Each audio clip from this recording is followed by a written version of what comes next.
Golly. And I'd like to kia ora tātou. I'd like to begin by welcoming Mr. Benjamin Tew, who's the Opaho Presbyterian Parish Minister, who will open the meeting with a prayer. Yes.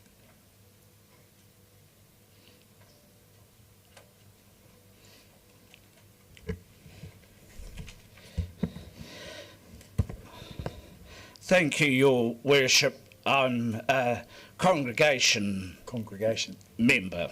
All right, thank you. Kia inoi tātou, let us pray. Gracious God, we come before you with gratitude. We thank you for being a God of love who is with us now in this very room. You never leave us or forsake us. Your grace has brought us safe thus far, and your grace will lead us home. We thank you for making each of us in this room, every person we meet, every citizen of this city in your own image, with dignity and infinite worth. We thank you for the calling you have given every one of us to be good stewards of your creation, to love our neighbours as ourselves. Thank you, God, for these your servants, our Mayor and our City Council members. We give thanks for these councillors who have worked together on behalf of the people of Ōtepoti Dunedin to make our city a better place. In the midst of voting, we remember these councillors who have given so much of their time, whatever the result of the election. We give thanks for these councillors for their hard work and dedication over the past 3 years. We all come to this room as complex human beings, carrying burdens, carrying joy and hope, trusting that you alone can hold us together in your love and peace. Help us, Lord, to trust you more. We pray that you would be glorified through the decisions of the City Council. We pray that we would have the eyes to see how our lives are all connected and how our common good is upheld when we listen and respond to those most vulnerable among us. We pray that your kingdom would come in our city as it is in heaven, through your power working in each of these your servants. May your truth be revealed. May your light shine brighter. May the voices of those most silenced be heard loud and clear. We pray for wisdom, for strength, for courage to do what is right and good for all citizens. May we put the interests of others above our own. May we act with love for the common good. May we be good neighbours, recognising your image in every person here. In the name of Jesus, the servant King, whose perfect love sets us free. Amen. Thank you. Ngā mihi nui. Thank you very much for that.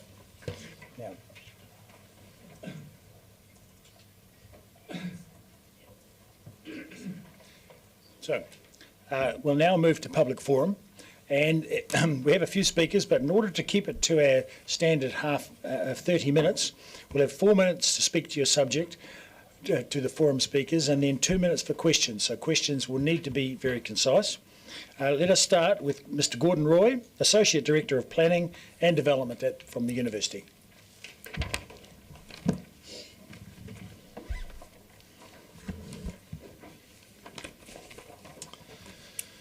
Kia ora, ko Gordon Roy, tōku ingoa. I'm the Associate Director of Planning and Development in the Property and Campus Development Division at the University. Thank you for providing the time for the University to speak in relation to Albany Street.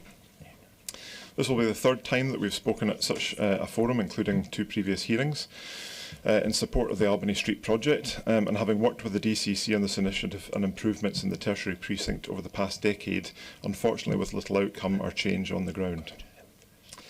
I could speak about the safety improvements that this work will bring, the reduced carriageway width, which will support reduced speeds, the improved junction build-outs and pedestrian sightlines, or the creation of multiple mid-block pedestrian crossings, or indeed that the cycleway is a key link in the city's cycleway network. But I've spoken and written about this in previous submissions, unfortunately to no avail. Perhaps more poignant is the future vision and values for the precinct that we should all be focusing on. A recent survey in the area undertaken by the university identified that just under 3,000 pedestrian movements into each of our 2 access points into campus on Albany Street per day. So that's at least 5,500 student movements a day. And only because we surveyed only those 2 access points, there will be further student movements in and around the junction with the State Highway to the west and around the new Tarangi-Haroa College to the east. So it's likely that the number of pedestrian movements in Albany Street is closer to around 8,000 per day. That is a lot of pedestrians. The university has 16,500 students in Dunedin and around 3,500 staff, and we're growing. By 2030, that student roll will be around 19,000. We're trying to create a future-focused, vibrant campus for today's students and the students of tomorrow. That vibrancy will enhance campus and drive growth, which is good for both the university and the city and for its businesses. When we're discussing this volume of pedestrian movements in the tertiary precinct, pedestrian safety, connectivity and vibrancy, why is it that the council is fixated on parking? Dunedin needs to be more visionary in this space and focus on driving growth and supporting this significant section of our community. Provision of parking is not what will attract the students of tomorrow to Dunedin, nor will it allow us to retain the brains we are training. As to parking, earlier this year the university moved all of its casual parking to Parkable, an app-based technology which enables staff to book parking to suit their movements. And overnight this removed our waiting list for staff parking and has massively improved our parking utilisation. This is an example of where technology can support change and emphasises that demand can change overnight. In relation to parking in Albany Street, we agree that the focus should be to support businesses and that the majority of parking losses are to do with unrestricted all-day parking. And that kind of parking does not support a progressive vision for a vibrant tertiary precinct. Providing access to more affordable transport options gives our staff, students and the community more money to spend on local businesses.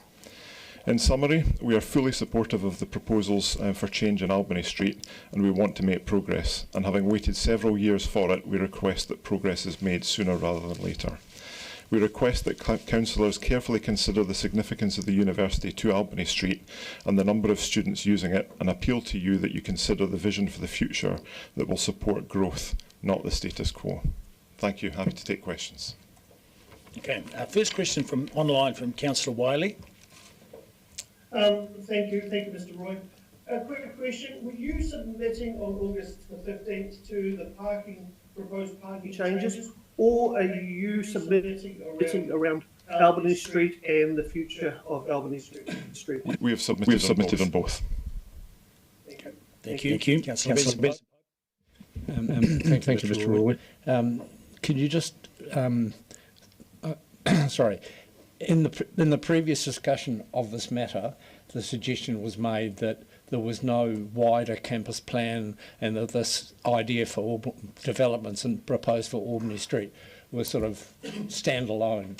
Is that the case, or have these matters been discussed with the university for a considerable amount of time?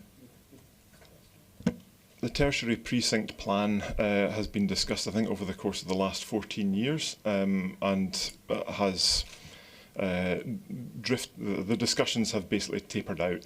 And I understand that in the council's 9-year plan, the tertiary precinct currently sits in year 9 and may move out further. So this is really one of the few projects that sits within the tertiary precinct that would allow some change to actually happen. Thank you. Councillor Vandervis. I get that there are 8,000 pedestrian movements a day, But given that we have these enormous speed humps outside the AUSA and the thing, and that traffic speeds are very low anyway, do you have any stats on actual injuries or problems with cars and the 8,000 students colliding? I don't have any figures to hand, unfortunately, but I believe that the council transport team have those details of either previous collisions or near misses. I would argue that the traffic calming in the street at the present doesn't actually slow vehicles down. And whilst there is a 30-kilometre enforcement in place at the moment, you regularly see speeds of 60 plus happening in that area, not restricted by those speed humps. Right. Thank you very much. And thank you very much for your submission. Thank you. Thank you. Next speaker, we have Mary O'Brien.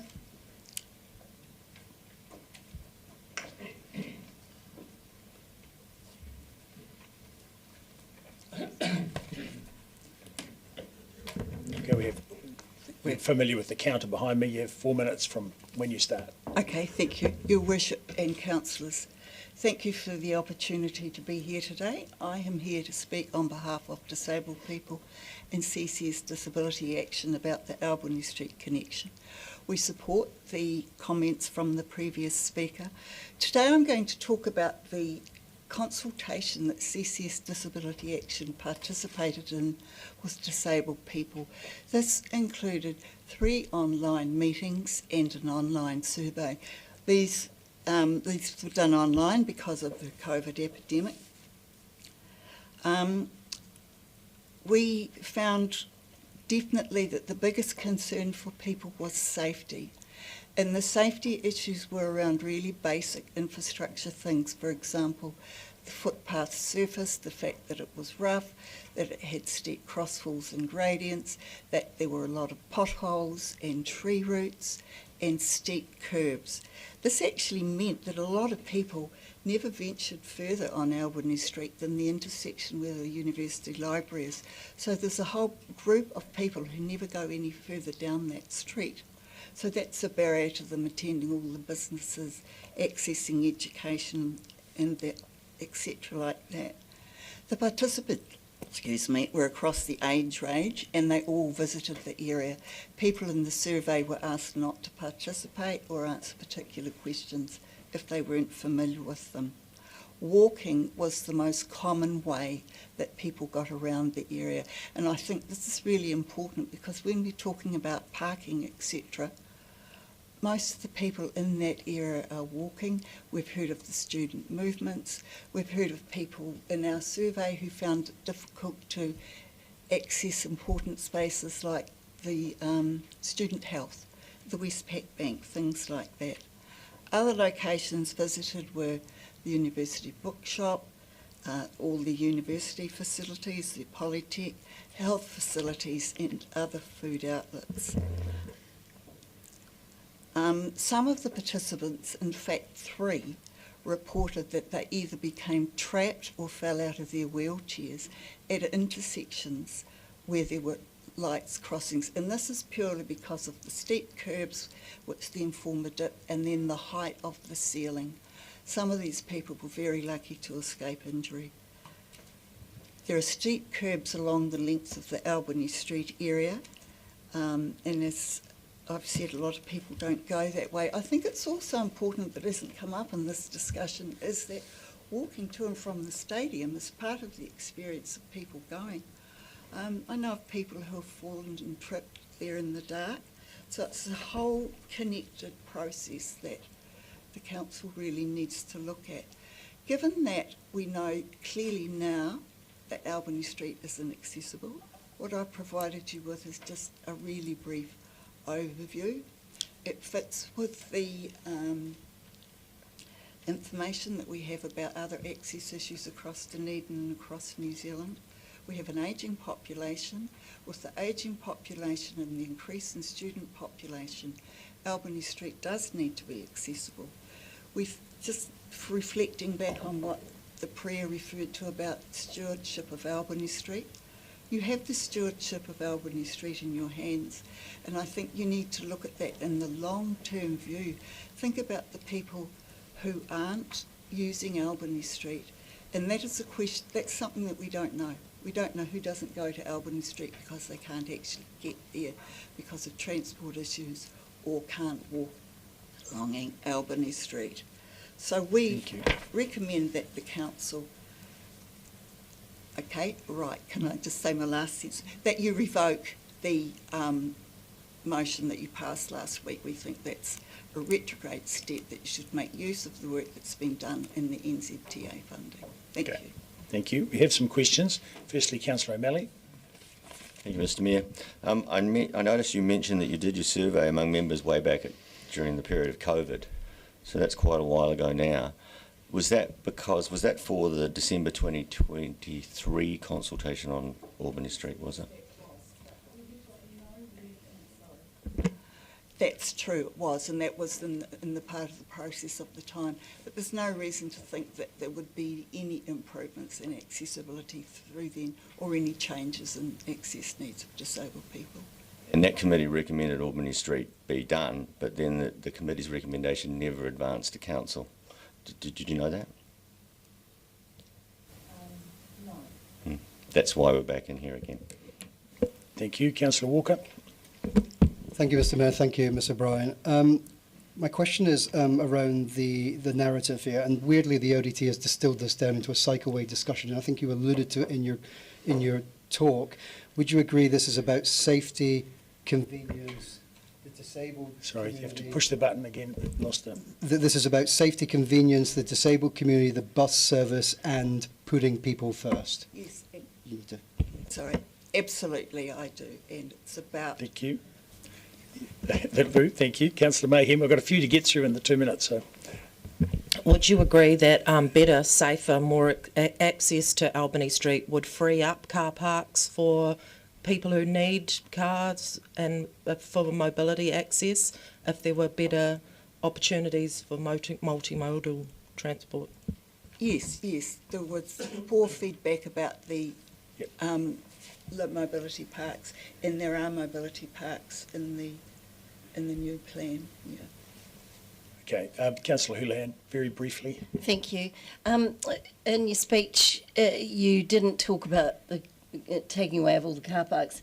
So if the other work is done, the accessibility, the the pedestrian crossing and the access and different things to help the footpath, if there's bumps and things along there, and just all that sort of work, if that's done, are you happy with that?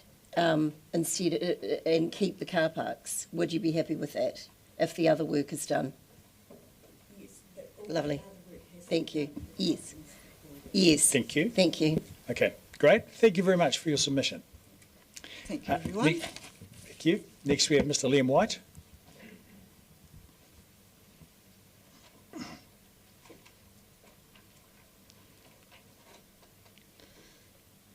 So you'll see the timer once you get started. Kia ora koutou, Council, and thank you for the opportunity to speak today on whether Council should revoke its previous motion and approve the Albany Street Connection project. Before I begin, I know you're all wondering, Liam, you handsome devil, why are you not here speaking on behalf of OUSA? As a candidate in our upcoming elections, our rules require me not to speak on the association at this time. But I still feel I have valuable perspective to offer as someone who's lived in the tertiary precinct for nearly 5 years and who crosses Albany Street multiple times a day. To give you a sense of scale, I reckon I've crossed Albany Street well over 1,000 times. In fact, like many students in the last council election, I cast my vote based on who supported building a pedestrian crossing on Albany. In my mind, the core issue is safety. Students have gone too long without this essential infrastructure. There are 8,000 movements across Albany Street daily, and the reality is that most don't use official crossings. Instead, we rely on the old double head check and bolt, a dangerous norm which has resulted in 7 incidents since 2019. Even with its current 30km/h speed limit, which I'm not sure is evenly applied to, Albany doesn't feel safe. I've personally had near misses with cars and buses, especially at the busiest point outside the OUSA Clubs and Socks building, with that spot still lacking a crossing connection to the university. The proposed pedestrian crossings would go a long way to protecting the thousands who use Albany daily. Albany Street has a unique culture. It links the Clubs and Socks building, residential flats, the Burns and Arts buildings, Central Library, and even scarfy institutions like Popper's Pizza and Veggie Boys. Right now, the current layout treats it like a barrier, a brick wall of cars. In reality, Albany is a place of movement and interaction. This plan reflects that lived reality of students and would create a true gateway to the university, rather than a road that divides us from the rest of the city. I also want to stress the importance of the town and gown relationship. The university contributes 1.3 billion to Dunedin's economy every year and 2 billion nationally. But beyond the numbers, staff and students give this city cultural life, our music, our arts and events. Supporting the university with the right infrastructure is supporting Dunedin itself. Finally, on cost, I'm going to say something that I don't think most ratepayers say. Use my rates to fund the Albany Street development. Albany Street will need resealing soon anyway. We have access to the co-funding now. Delays just push the costs further into the future, and I know that many students hold the same opinion. To me, this project is about safety, culture, and identity. It's about whether Albany is a barrier or a connector. I strongly urge you to approve the Albany Street plan and make this street safer and more fitting for the heart of our student community. Thank you. Thank you. Questions? Councillor Houlihan. Thank you, Mr Mayor. It sounds like to me, Liam, that a lot of your concerns are around the pedestrian crossing. Is that fair to say? I think that's fair, but I think I'm happy to take Albany Street as a whole. Yeah. So if the pedestrian crossing If the pedestrian crossing work was done, would you be happy with that? I think yes, but could it be redesigned in the time that wouldn't risk the co-funding? That's my concern. Yep. Okay. Councillor Mayhem. In your earlier submission, Liam, there was a little bit of crossover between wanting pedestrian things and also wanting car parks for students. Would you like to finesse any of that request around car parks? If it's okay, I'll speak to the submission, but not as OUSA. What we were trying to do was try and be as productive as we could. It has been since described to me as slightly naive. And I think when we look at the majority of students who use Albany Street every day, they are the pedestrians, whereas students that do drop their cars are a minority. So I think in supporting the most amount of people we can, a utilitarian view, we should support the pedestrian crossings. And if we have to accept that we lose parks, we just have to accept that. Thank you. Councillor Gary. Liam, thank you for your presentation. Are you aware that in order to make space for those safety improvements, the whole package is required and all the elements are interlinked? So can't do the pedestrian crossings without making the space by taking away parks? Yes, I am. And I also realise I should have also mentioned that I believe the motion calls for the finding of additional 30 car parks. So even for those students, their needs are still met. So I completely understand we need to progress with the whole package of Albany Street. Thank you. Councillor Walker. Yeah, thanks, and thanks, Liam. Just a generic question. Do you believe, personally for you, do you believe that the design, progressive and welcoming nature of a city is a vital part in students who choose to study here ultimately deciding where they want to live, work and play? The reason I chose to study at the University of Otago was the opportunity to study in Dunedin. Not Christchurch, not Auckland, not Wellington, to be here in Dunedin and putting forward student-focused infrastructure that reflects the lived realities of a community is essential in order to getting the university's growth targets. Great. Thank you. And thank you very much for your submission. Next we have Mr. Josh Stewart on behalf of the OUSA.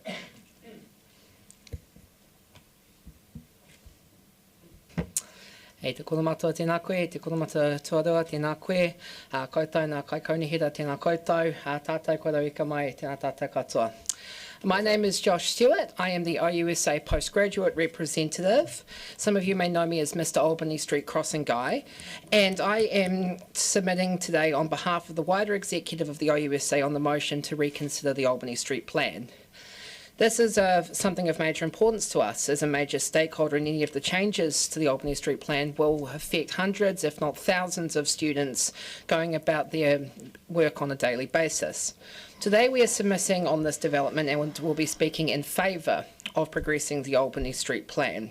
Of particular importance to us is the establishment of the pedestrian crossings as laid out in the Albany Street Plan. Currently, the lack of pedestrian crossings on Albany Street between Clyde Street and the one-way system is a major issue for us. As we've heard, every day there are some 8,000 pedestrian movements throughout this precinct, and currently that is not a safe crossing to make. With two-way traffic and buses and cyclists and other pedestrians, it is always dangerous to make that crossing. And as was alluded to in Liam's speech, just since in my time at university, there have been at least 7 incidents of people being hit and injured on Albany Street, thankfully without any fatalities. Safety measures have helped, including the reduction to the 30 kilometres. However, we believe that at least one pedestrian crossing is needed. The proposed Albany Street Plan establishes 2 crossings, and we support this as the best option for both student safety and wider community safety.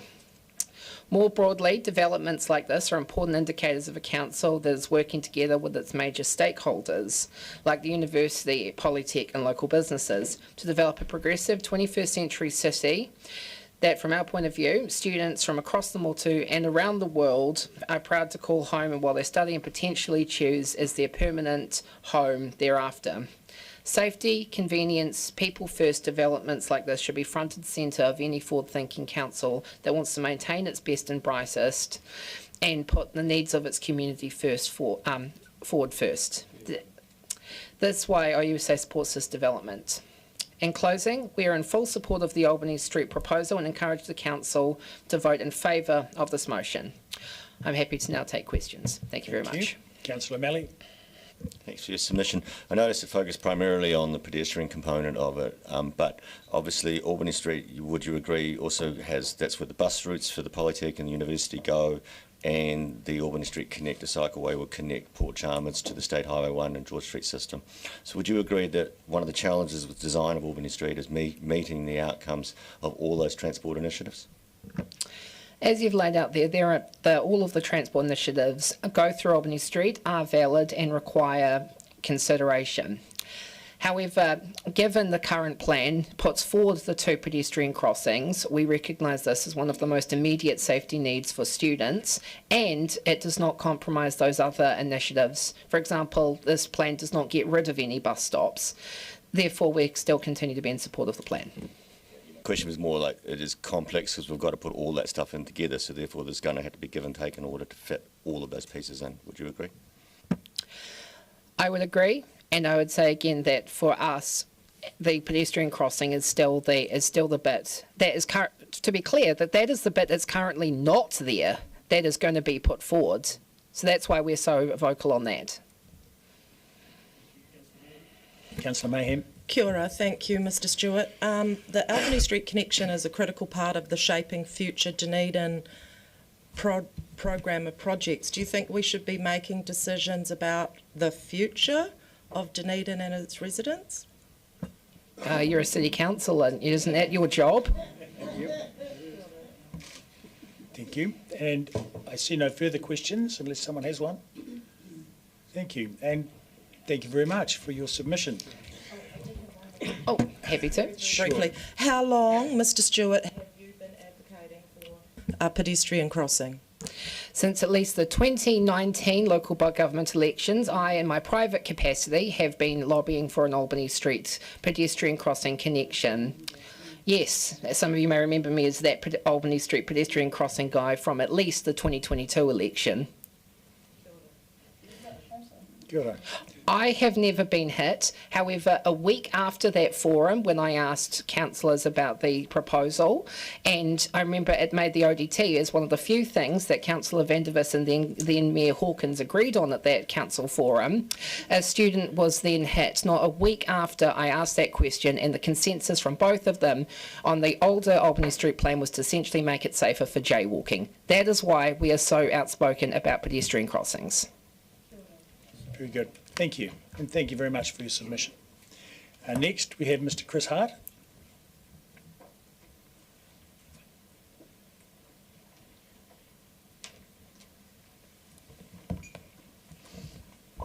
So if someone else asks a question, they will take, that will automatically turn your microphone off. So you just have to press the button again to speak again. But it's on right now. So you have 4 minutes. Firstly, thank you very much. Good morning, everybody. My name's Chris Hart, and I'm the person that's actually opposed to the cycleway going through Albany Street. I'm not opposed to cycleways. What I am opposed against is the poor consultation, the poor planning that undermines the viability of the businesses in Albany Street, or for that matter, any area of Dunedin. As a community, we have the important need to haves and then the nice to haves. I've publicly advocated for mine and other businesses that will be economically threatened by the proposal of the loss of all the car parks proposed in the current plan. During the last disruption down at Albany Street, 2 businesses saw a decrease in 70% of turnover in Albany Street. The city is supported by taxes and rates that businesses pay, the wages of the staff businesses employ. So why would I support anything that would totally undermine that? It's great to be aspirational for Dunedin, but someone has to be personal action to pay for it. Ideologically and desire have to reconcile with the practicality and the ability to pay. The campus area of the university is a vital and vibrant part of Dunedin, and I believe it's essential to maintain as many businesses that help keep normality among a huge group of young people. I'm disappointed that a group of councillors seek to prioritise what should be a planning exercise and will continue to advocate for the practical common sense solutions that protect and enhance Albany Street and all of Dunedin. We're all in tight economic times, and we need to have a focus on the need to haves, not the nice to haves. Sadly, in the last wee while I've read articles in the ODT that there appears to be a real disconnect with growing any businesses in the Albany Street area or holding on to them. The speed area in the area is 30 kilometres an hour. I've worked in the area for 15 years, and only a couple of times I've seen near misses amongst the amount of students that cross that road. And when you put that into a percentage, that's very, very minimal. Thank you very much for your time. Thank you. We have questions. Councillor Wiley, online. Thank you. The question I have is, was this an engagement this last round in June, July? Was that around parking, or was it around all the changes of Albany Street? Possibly all the changes, mainly around parking. Thank you. Thank you. Councillor Mayhem. Would you agree that the Albany Street connection is about universal design and safety? It's not just about a cycleway, it's about pedestrian crossings, bus stops and some parking changes. I totally agree, and that is why it has the 2 largest width of footpaths in the whole area, where in most countries, or even down the port at the moment, both are used as a shared access way for both cycles and walking, and there's no reason why Albany Street couldn't be reconnected or reconfigured into that way of thinking as well, and still maintain the car parks that you want to remove. Thank you. Councillor Houlihan. Thank you, Mr Mayor. Can I ask, if the pedestrian crossing work went ahead and we kept the car parks, would you be happy with that? Very much so. Thank you. Councillor Benson-Pope. Thank you. I'm frankly confused because I think you have 6 car parks outside your premises. Is that the case? Yes, it is. What's the point?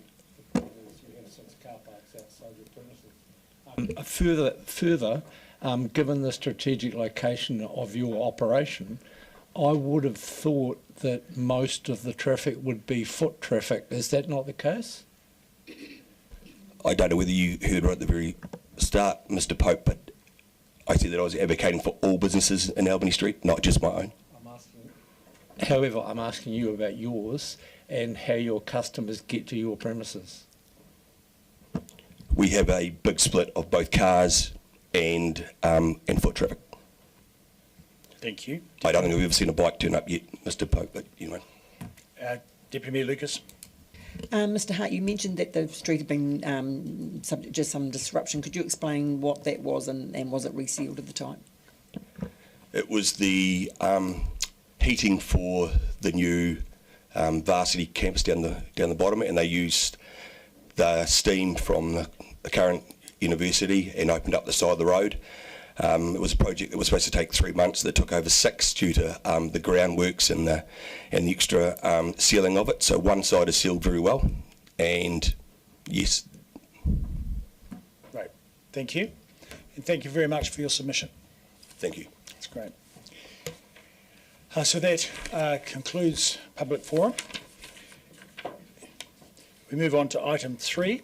I have no apologies. We have 2 members online, and we're all here. So, thank you. Item 4, confirmation of agenda. I move that Council confirms the agenda with the following alteration, that item 12 be taken before item 11. Because there's a difference in what they're pertaining to that makes it more logical to take 12 first, then 11. So, seconded, Deputy Mayor Lucas. All those in favour say aye. Against? Carried. Item 5, declarations of interest. Are there any changes to the members' interest register? I see none. Therefore, I move that Council notes the elected members' register as attached to our agendas and confirms the proposed management plans. Seconded, Deputy Mayor Lucas. All those in favour say aye. Aye. Against? Carried. Confirmation of minutes from the Council meeting of 26 August 25. Are there any questions? I see none. Therefore, I move that Council confirms the public part of the minutes held on 26 August 2025 as a correct record. Seconded, Deputy Mayor Lucas. All those in favour say aye. Aye. Against? Carried. Item 7, reports from resolutions of Council and committee meetings, page 40 in our agendas. Are there any questions? Comments? Yes, Deputy Mayor Lucas.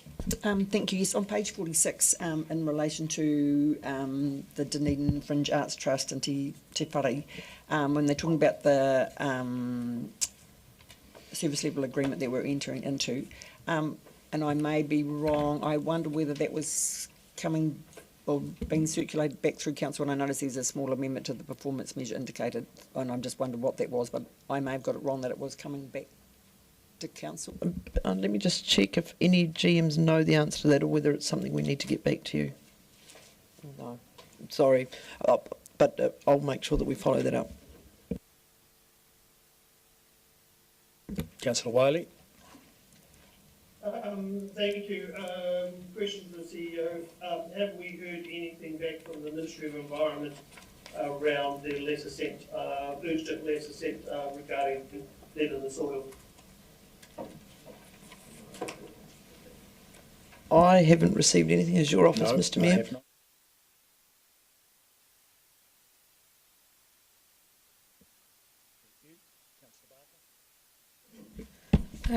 Two questions. I know we submitted the water services delivery plan. I just wondered if there was any idea when we might hear, if we don't know when we're going to hear about that.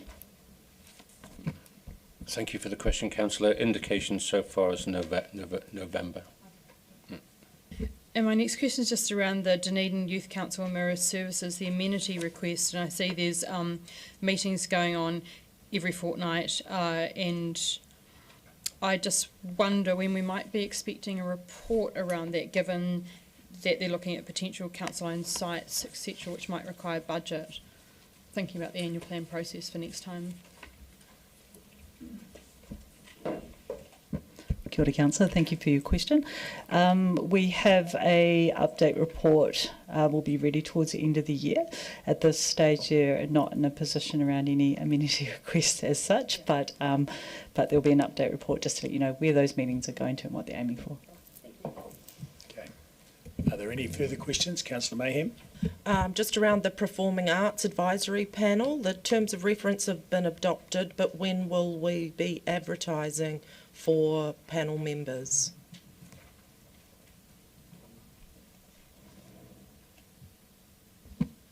Not 100% sure on that. We'll have to get back to you. Yep. Okay. Are there any further questions? I see none. Therefore, I'll move that Council notes the open and completed actions from resolutions of Council. Seconded Deputy Mayor Lucas. Any commentary? All those in favour say aye. Aye. Against? Carried. Item 8. Forward work program for Council and committees. Are there any questions? Councillor Gilbert. Thank you. On page 55, it's got about LGNZ remits. This is sort of, it opens the door. When, out of curiosity, is the LGNZ membership up for renewal or consideration? The invoice from memory arrives around about March each year. Councillor Benson-Pope. Scanning the forward work program, I failed to see any reference to the future Dunedin transport work, especially real-time parking information. Is someone able to give us some information about progress, please? Thank you, Councillor. Yes, so our procurement plan is, I understand it's gone on to the government tendering site. So it's out to market now for the provision and installation of those signs. Thank you. Councillor Barker. Just have a question about, it's on page 58 and it's about the council-controlled organisations and talks about the completed statements of intent. However, we'd be expecting the letters of expectation to go out before December. So I wonder if there's a line somewhere that sits showing that needs to be done. There is in the background. Then this work program will have to be recast depending on what structures are in place post-election. So yes, we've got it in the plan. Yep. Okay, great. Councillor Walker. Yep, and in terms of the local alcohol policy, which has now lapsed beyond its statutory requirement for review, I presume that the current lap just continues ad infinitum, doesn't it, until there's no legal ramifications for us? No, that's correct. Okay. Are there any further questions? Councillor Mayhem. Just pertaining to the grants review update, I see that there's a hui been planned, but no date has yet been set. No, and no date has yet been set. It's now likely to be post-election. And then just answering my own question, I see here the Performing Arts Governance Group. There'll be a report in November for us to adopt and seek approval for appointment of the 6 external members. November. Right. Have we covered all questions? Very good. Thank you. So I move that Council notes the updated Council and Committee Forward Work Programme. Seconded Deputy Mayor Lucas. Is there any discussion? In which case, I'll put the motion. All in favour say aye. Aye. Against? Carried. Item 9. Revocation of motion. Now, we're going to have a discussion. Sorry? Yes. So I move that Council now adjourns into non-public. Not yet. Moves into non-public for a discussion, for a non-public discussion. Seconded, Councillor Walker.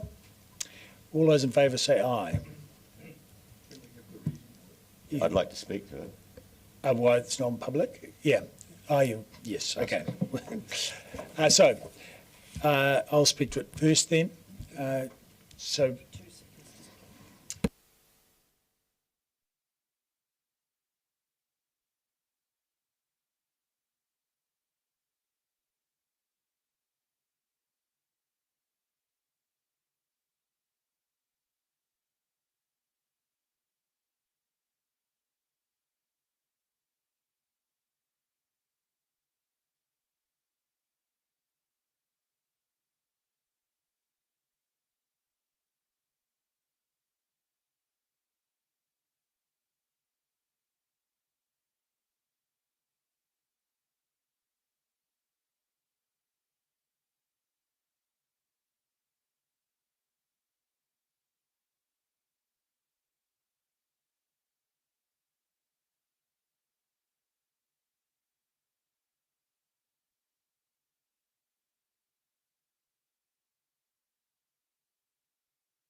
My name is Michael Garbett. I'm a partner at Anderson Lloyd. I provide legal advice to Dunedin City Council, and in that public excluded part of the meeting, I provided advice on potential conflict of interest, and as a result of that, in the public part of the meeting, Councillor O'Malley now has a public statement he would like to make to the meeting before the meeting proceeds. So, Mr Mayor, if Councillor O'Malley can make that, please.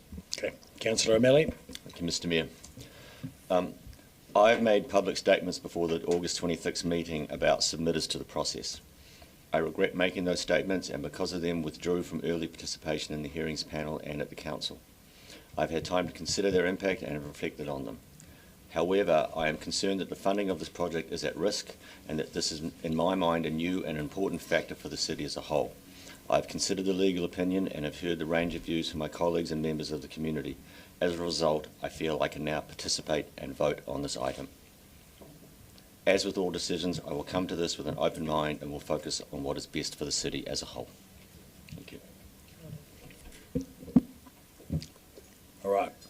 So now we will move on to the revocation notice of motion. Councillor Gary, you've moved this. Do you have a seconder? Councillor Mayhem, would you like to speak to it, Councillor? I would. Thank you, Mr Mayor. The decision that we make today around parking arrangements in Albany Street will enable space to be created to deliver the Albany Street Connection project, a project considered and consulted over 4 years, and in fact we heard this morning in the public forum over 14 years with the university. And today's public forum provided some clarification to several points. We have an approved budget and Waka Kotahi approved subsidy of 51%, and there are compelling reasons for the project to proceed from a safety perspective. It's important to note that elements of it cannot be cherry-picked, as they are all interconnected, and so what we decide today about parking will decide the fate of the project because the design is integrated. And I just want to note that as Deputy Chair of Economic Development, I felt duty bound to bring this revocation motion to Council, permitted under Standing Orders 23, given a particular report that I became aware of that describes the significant contribution that the university makes to our city's economy, and I'll come back to that later. So why now? Well, the timing is really important. It's an urgent need to reseal Albany Street. If we do it as part of the project, it will save $300,000, and it's a timing issue in terms of committing to the summer construction period. I want to address the Waka Kotahi funding, because walking away from the $1.5 million of Waka Kotahi funding now is problematic, and let me tell you why. And I know some of you were sceptical about that in the last debate. So I went and double-checked with an external professional who has interacted with Waka Kotahi over 15 years on such projects, and he reiterated this, that if a co-funder, which is what we are, pulls the pin on a project at this point in the process, and understanding that there's a very long process to the approval point for Waka Kotahi, the funding is lost to the organisation. It will be redistributed elsewhere. And secondly, that failure to deliver a project that has received Waka Kotahi funding approval would impact on future funding we apply for, and because it brings into question our credibility. So what they look at is our ability to deliver on a project, and he has witnessed this on a number of occasions. So I just clarify that. The project, as I said, has many compelling reasons to proceed overall. And we've heard about the safety aspects, the safety for pedestrians, especially going from the University Library across to the Clubs and Socks building, and of course the Hall of Residence down the other end. We've heard about the near misses too, and the 7 incidents. It's safer for cyclists. this is not a cycleway or cycling project. This is around safety for cyclists and connecting our existing cycling infrastructure we've already invested in. And there are gaps, we've heard about this before, gaps and missing links in the inner city. This is one of them. And it is a current obstacle to more people commuting. And I sat beside a senior member of the staff of the university who commutes in from Concord, and we talked about those missing links and the importance and the obstacle it creates. Safer for the disabled. The space created by the loss of 18 parks or so will provide space for elements of the project, and I want to give you an example for that. One of those is the longer mobility parks, which will allow mobility vans to come in, unload, and they take up more space. And it will allow room for the build-outs to make it safer and to put the crossings in. You can't do one without creating a space to do that in. And the safety aspects align with the Sophia Charter that we are signed up to. It also provides public safety improvements, and around this table we often talk about wanting improvements to public transport in the city. And the ORC are on board with this. They made a submission and they've been collaborating with our staff for a very long time. The Otago Museum wrote to the 3 councillors who are on the board there and complimented staff on the consultation they went through and where it landed. It provides more bus stops for the buses to bring the visitors to the museum. It also aligns with Council's Zero Carbon 2030 goal, and it demonstrates the leadership that is expected of a Zero Carbon Alliance partner. But above all, it's the relationship with the university that I want to turn to. The project is part of the plans, as we heard this morning, for the tertiary precinct plan. Long promised and long discussed, as I said, 14 years was mentioned this morning. We talk about the town and gown relationship around this table, and recent comment has been how important it is that we strengthen it, in fact mend it, as part of that discussion. And I just pose the question to you, what message does it give the university if we walk away from this project? But it's an investment in the University of Otago campus, and we heard about there being really no investment that has been made in terms of that, as described by Mr. Roy. And I have 2 reports, or a report and a ODT article, that I only just became aware of. It is the 2024 Economic Impact Report that went to the University Council and was reported in the ODT on the 12th of June this year. And what it stated is that the university contributes $1.31 billion in 2024, and I'll repeat that, $1.31 billion to this city's economy. That's 15% of the gross regional product and nearly 10% of the workforce. So on that basis alone, as Deputy Chair of Economic Development, I cannot ignore the significant contribution that the university makes to the city's economy. And if for no other reason, I urge you to support the motion to enable the project to proceed on that basis. For those who are concerned about parking, as someone with a disabled family member, access to parking is very critical and relevant. I just make the point that the use of the public road space is not a linear thing. So I'll just give you the example of our household.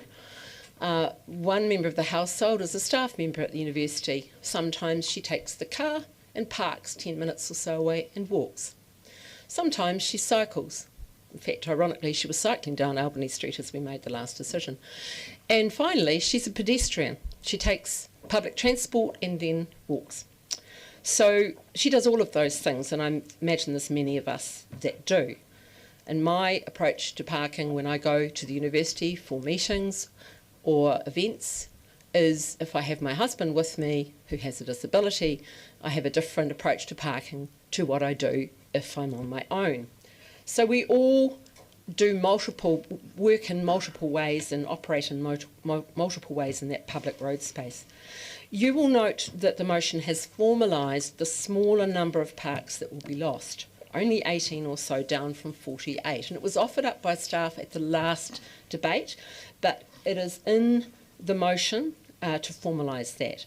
And staff have also committed to reviewing the parking details in 12 months to ensure the timing restrictions changes are working to best effect for everyone, including the businesses in the area. Finally, I want to thank those who gave feedback throughout this process and for your patience. I want to thank those who came to the public forum this morning, all of them, to offer their view. To the staff who've carried out this work as asked by Council, thank you for your professionalism and expertise as we navigated the project's development over a very, very long time. And to my colleagues, thank you for your reconsideration of the parking changes and restrictions which would allow the Albany Street connection project to proceed for the greater good. Thank you. Councillor Vandevers. Albany Street has been, this project has been through many iterations for many years. It started out, I think, under the Hawkins, Mayor Hawkins Council as a $20 million project. Now it's being proposed as a $3 million project, half of which is going to be NZTA funded. It's still $3 million for a project which I believe was flawed from the start.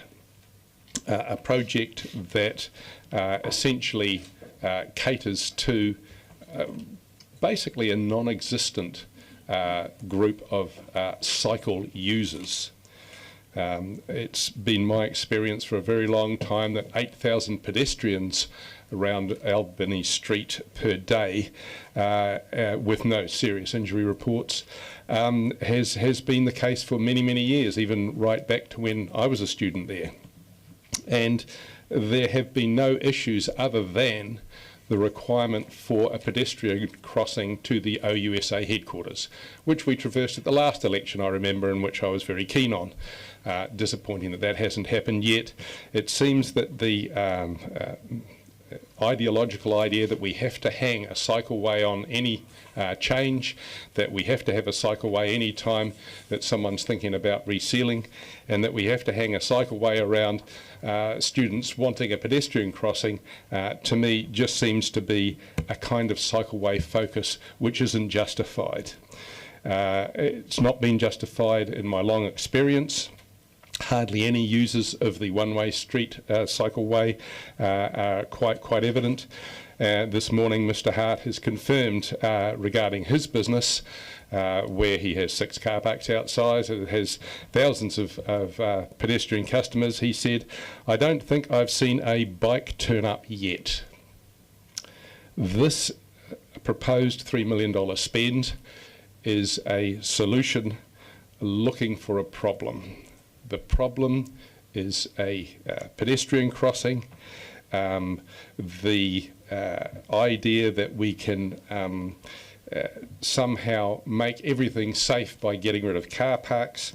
And I appreciate the fact that the staff have come up to try and get this over the line with 35 more car parks elsewhere that they've been able to conjure up. My question really is, why weren't they conjured up much earlier, and why is it only under such pressure that staff are actually trying to find some car parks that I've been trying to promote for at least 10 years now? NZTA funding is just tax dollars as opposed to rates dollars, and all of it for a project that I believe has poor value, for a connection that is not required, to a one-way street system cycleway that is underused, and it loses car parking.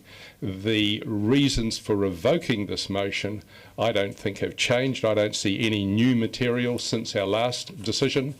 I don't think that there is any new important factor that Councillor O'Malley has put forward regarding his decision to now not recluse himself. I think that we should simply not do this, leave the next council to deal with the fallout and not make a last-minute ideological decision now. Thank you. Councillor Wiley.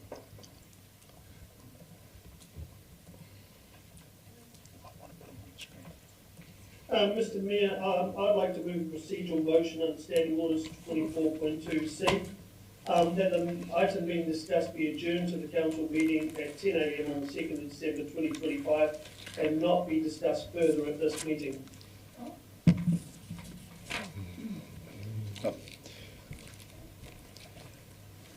Just looking up procedural motion 24C. Yep. Okay.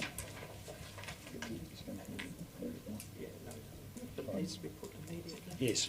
So, understanding orders. We need to put this procedural motion immediately.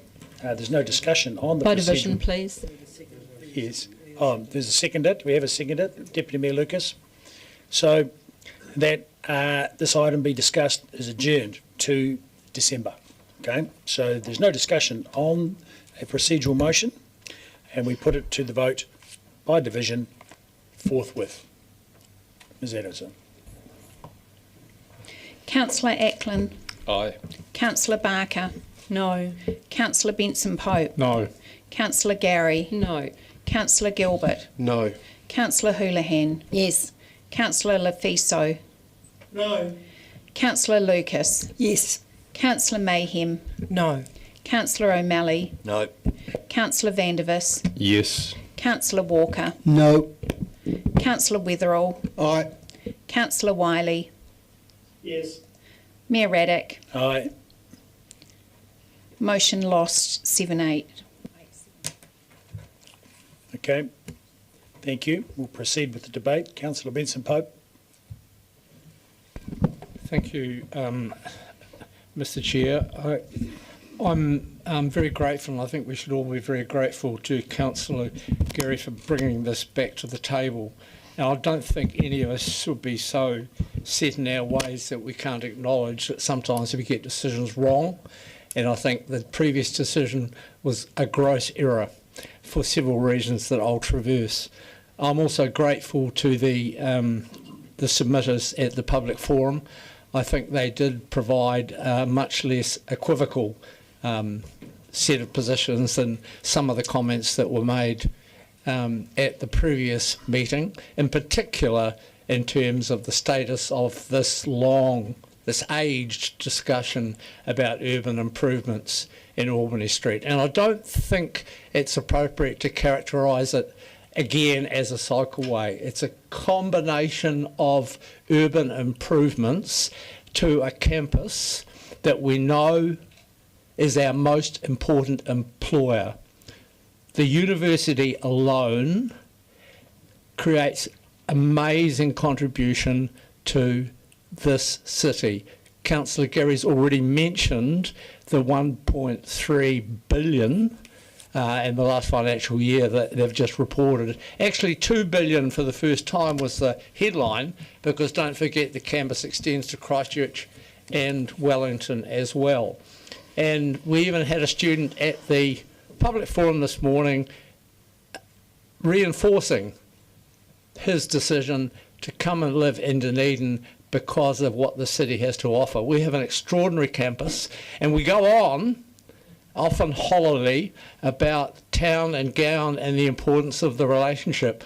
Well, this is our opportunity to show what we think of that relationship, and I think we need to display a little more vision and ambition than we did when we last discussed it. I want to put the contribution of the university into perspective.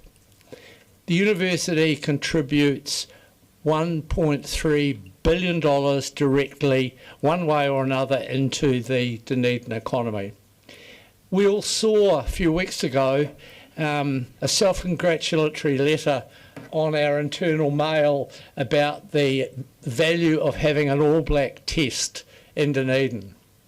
Well, that you'll recall when you read our press release, which was publicly reported, told our community that having the All Blacks play here generated $13.5 million for this city. Well, what's the difference between $13.5 million for one test and 1.3 billion? Well, it's 100-fold actually. And compared with $13.5 million for 1 day's rugby and accommodation and all the hospitality spend, the university contributes the equivalent of 2 rugby tests every week all year. That's the difference. So why wouldn't we make a small contribution comparatively to the improvement of the campus? And for those of you who during the election campaign have been talking about trying to retain the brains we train, let's try to make sure they're a bit safer on Albany Street, please, and there'll be more of them to retain. Thank you. Councillor Houlihan. Thank you, Mr Mayor. Let's get this correct now. Most people around this argument are very happy for the pedestrian crossing to go ahead and for accessibility work to be done. The issue is around the car parks. There's more than 50 car parks going to be taken away with this. There is now, just at the last minute, a suggestion that 30 parks could be found in side streets somewhere. That's not guaranteed. And what I would say, and I've been told by other people who live and commute around that area, that part of this project, some of those side streets that are around there will be could be changed and could be made one way. What that does, if anyone who goes up and down that street regularly, which I do, knows, is it will add to the congestion on Albany Street. Going down a street that has then been cut off and you can't get out to try and find a park is a nightmare.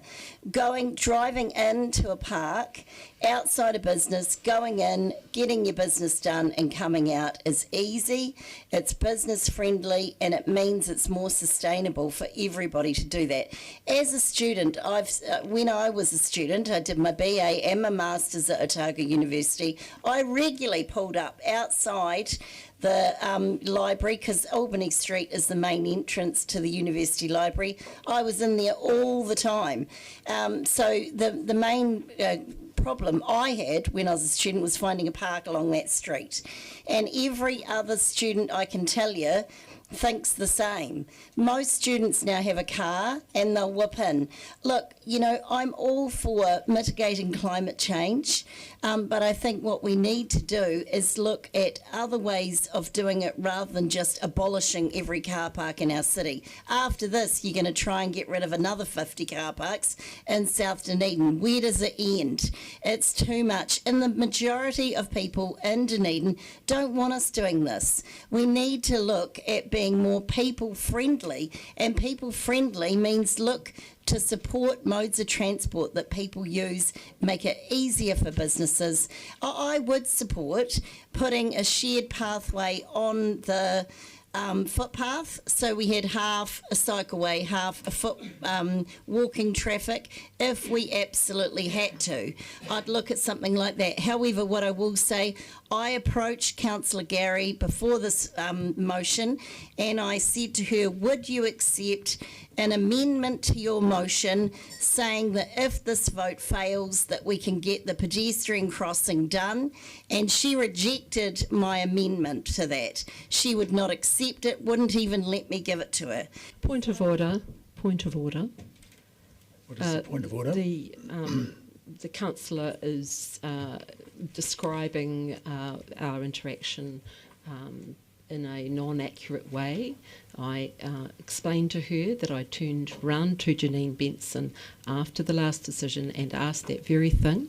Could we proceed with elements of it? Could we put the pedestrian crossings in? Could we get the disability work done? And her answer to me was no, because all of this is interconnected and we need to make this space.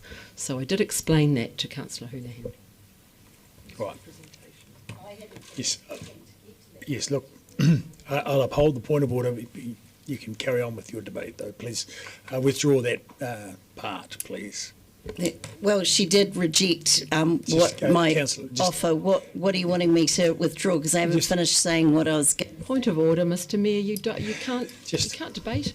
Yes. Look, just withdraw the statements about Councillor Gary saying this or that, because you're intimating that it was her opinion rather than the passing on I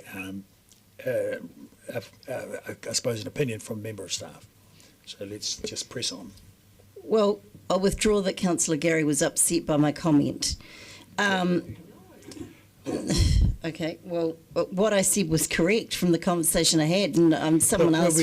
Sorry, Councillor, we're just going to leave that element out of it, please.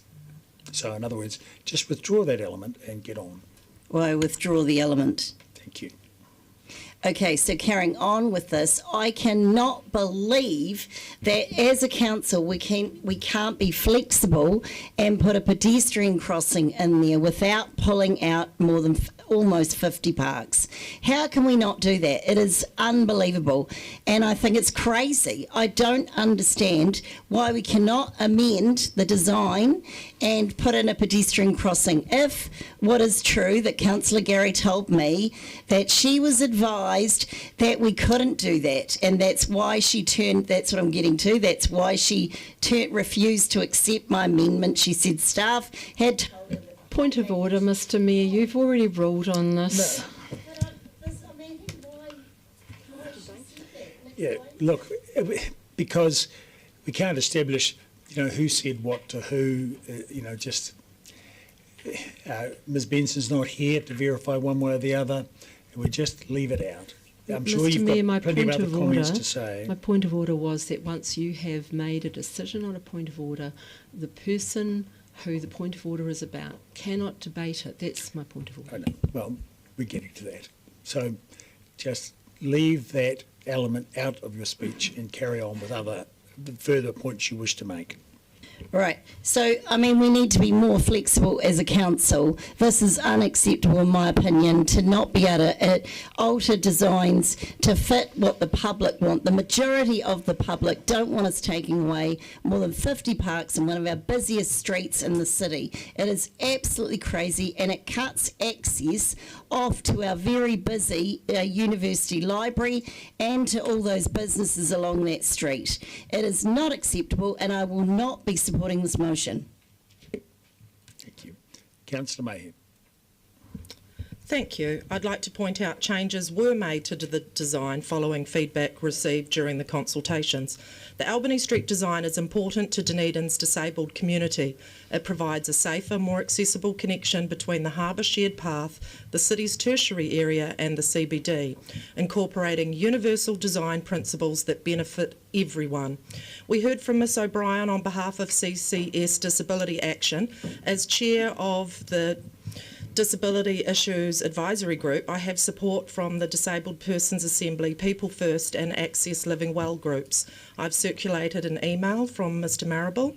The project prioritises accessibility and safety for all users through a targeted community engagement and the integration of features like accessible crossings and clear spaces for mobility aids. Improved safety and accessibility in universal design is designed to be inclusive for all users, including those with disabilities. There was community engagement. The DCC conducted workshops, engaged with the disabled community to identify and address accessibility issues and ensuring the design incorporates specific needs. It reduces potential hazards and ensures adequate clear space for people with mobility aids near mobile trading areas. This is a huge benefit for the disabled community. 3 pedestrian crossings. There are already 3 accessible parks and we'll be adding 5 more. One on Rago Street, a double length for long wheelbase vehicles to Ethel Benjamin Place and to Leith Street. But for these to be useful, the pedestrian crossings need to line up and be incorporated in this design. This increases independence. The project enhances people's ability to move independently and safely through the city, reducing the reliance on longer or riskier alternative routes, whatever mode they choose to travel. Better connectivity. The goal is to improve a connection between key areas and provide direct accessible route with people with impairments to reach their job, education and services. Promoting sustainable transport by improving pedestrian and cycling infrastructure, the design encourages the use of sustainable transport modes which align with healthy street principles. An inclusive environment, the project focuses on accessibility and the consultation demonstrates a commitment to creating a city that values and enhances the full participation of people with impairments. I'd like to point out that the decision ahead of us is a space in which to deliver the connection. I'd like to emphasise the cost of the multiple consultations, the 2 designs and the delays of resurfacing Albany Street. The Waka Kotahi FAR funding of 1.5 million, which is 51% of the project, and the impact as a delivery partner if we don't proceed with this. Please consider the university's contribution to the economy of 1.3 billion, and we've also heard about the 8,000 pedestrian movements per day on the street. We need to consider the growth of our students and our ageing population and the importance of this connection. Kia ora. Councillor Walker. Yeah, thank you. Only yesterday I completed one of the many surveys that we've all had to respond to over the past few weeks. This one was a wee bit late, and it was from Chris Ford from the DPA. And I started my response to Chris by saying, and I'll quote, "A truly progressive 21st century city is one where everyone belongs. And that absolutely includes our disabled community. 1 in 6 New Zealanders live with a disability, and I'm committed to making sure Otapoti is a city that supports, includes and celebrates every one of you." And I gave a few examples to fill out the broader question. And I ended by saying Otapoti should be a place where disabled people are not only supported, but also valued, heard and empowered. That's the city I'm fighting for. And I mentioned this in opening to make a point that seems to have gotten lost in translation during the ongoing parking debate and redevelopment of Albany Street. And a narrative absolutely not helped by our friends at the Fourth Estate, again in print this morning. This is not a cycleway. That may suit your narrative, ODT, but quite frankly, it's unhelpful.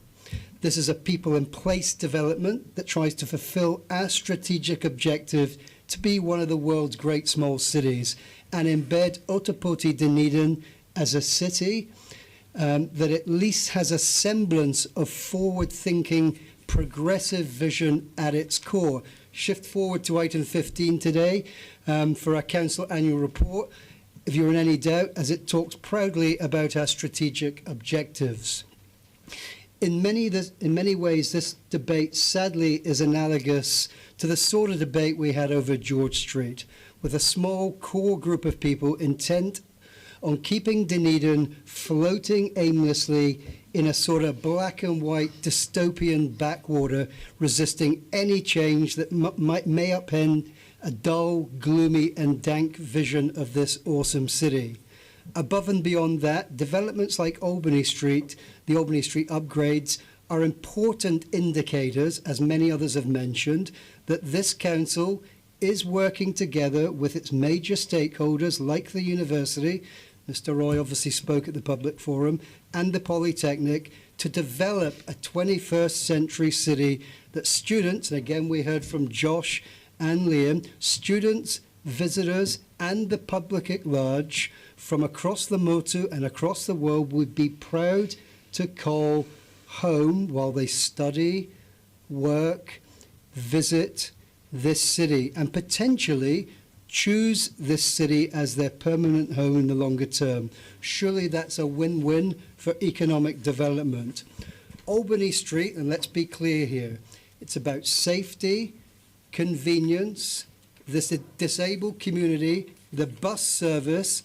It's about putting people first, and yes, it's even about using external government money to improve our place.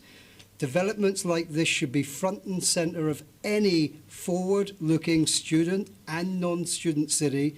That's not a motive, that's sensible, well thought out future-proofing for the place we all love and want to prosper. Listen guys, there are lots of weird things going on at the world at the moment. This is easy stuff. If we can't get this right, I'd urge whichever one of you is the last person to leave this city, please put out the lights. Right. Look, I've got a couple of comments because I think, and as we've heard from our public forum submitters this morning, the problem we've got here is pedestrian. It's not about cycleways, yet the cycleway has taken over the debate. And the key issue that is at hand is safety, in particular for pedestrians. And all of the public forum submitters this morning are focused on having those level crossings. They're not focused on having the cycleways, and they certainly don't want to lose car parks. Now, the disability sector in particular are very keen on car parks, and at the Disability Forum on Saturday, that's their primary focus, is having mobility car parks in close proximity to where they want to go. And the loss of 50 car parks on Albany Street will make a significant difference to all of the users of those car parks currently. And I would suggest that those 50 car parks get more use, used by a greater number of people than what there are cyclists along that on any given day. So, what we've got here is the tyranny of tiny minorities taking well-used car parks for seldom travelled cycle lanes.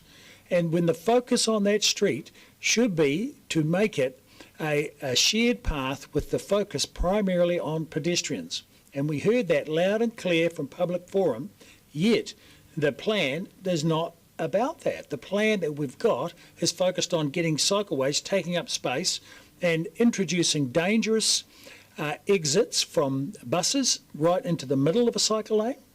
That's been commented on numerous times in the past, and the letter from OUSA that is in our papers talks about that, and they have serious concerns about that. And they are absolutely for 6 years they've been lobbying for these pedestrian crossings, and they should be done. And I don't see any reason why they shouldn't have been done to, sometime in the past to this date, but they certainly could be done all by themselves in the future. However, the improvement of that area should be primarily focused on pedestrians, not on cycleways. And the tyranny of that tiny minority has occluded this debate, and so that has now been a very contentious issue for us. In my view, the far-flung communities that we have in this city will always be needing cars to come and go from town. And so disadvantaging the majority of people that use cars to get around, because we're a very large city geographically, and so there's not ever going to be, in the foreseeable future, any kind of vehicle transportation device that will bring those people into town and back out of town other than a car. So having car parks in close proximity to our library of learning, and the central link for the university, and the ability to go and attend a lecture and then go away again afterwards to drive and get a park in close proximity to the university, close to the time of the lecture, is a very important facility for people. And the students have certainly mentioned that. And there are many, many students in town with cars. But there are also 8,000 pedestrian movements on that street in a day. So they are the majority of people that need to be focused on with this development. and it has been overtaken by cycleways.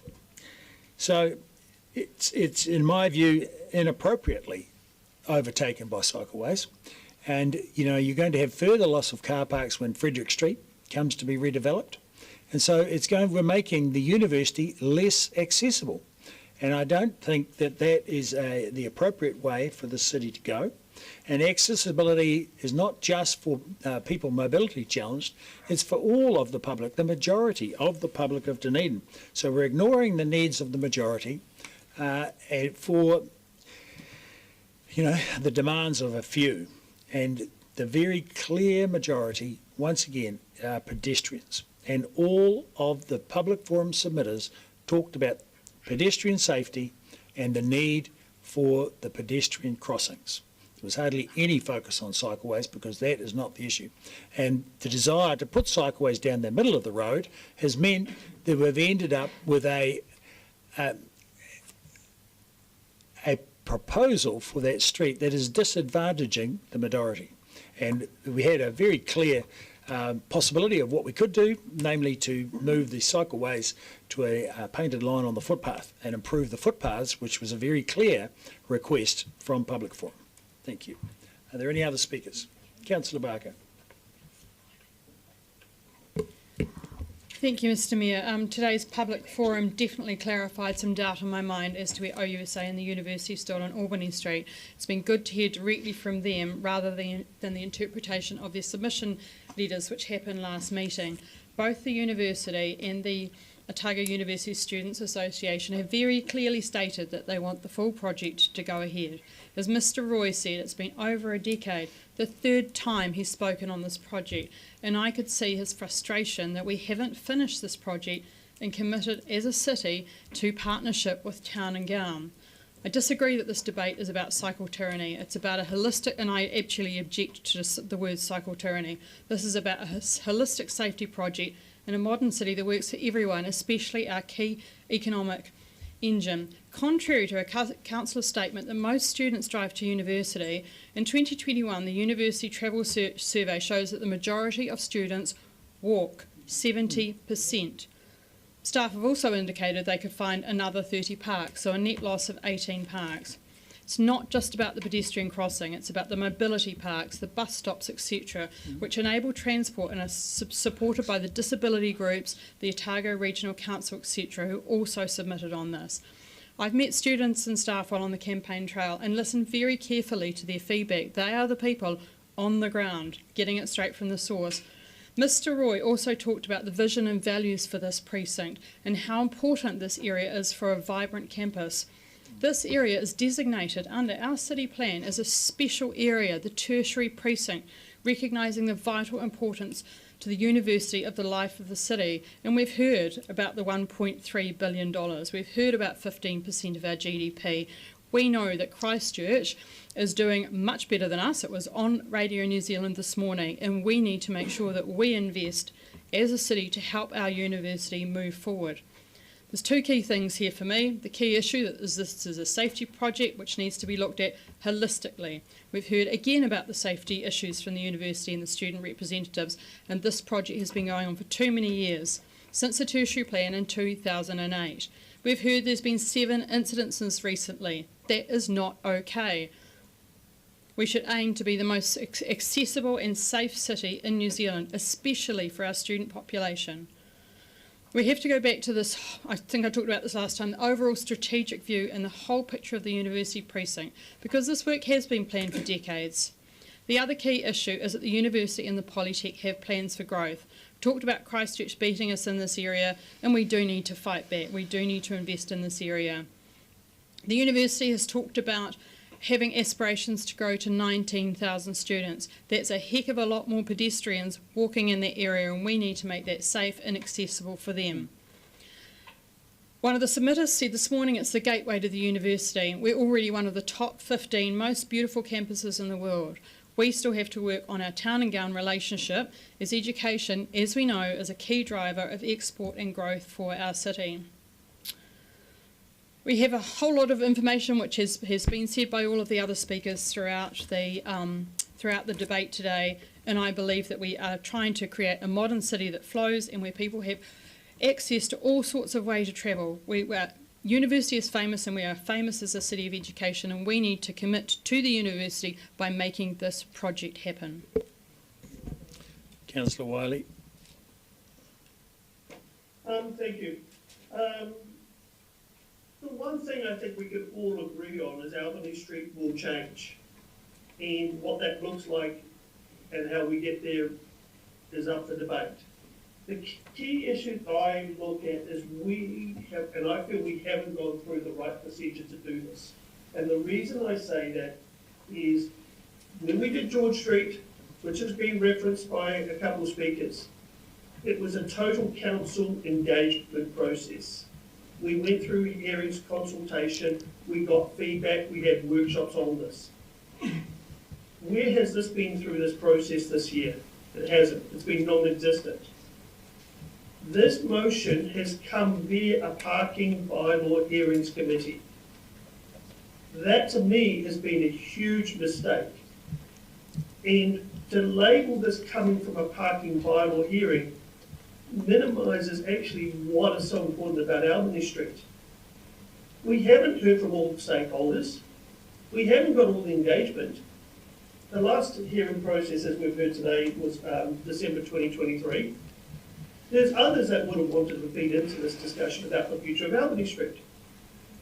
The problem I'm looking at here is the process.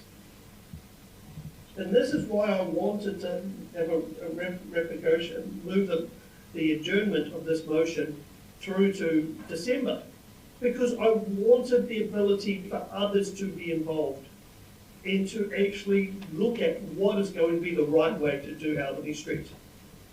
What was consulted on was parking. That's what the minutes came out of. That's what we debated on the 26th, and it's more from there.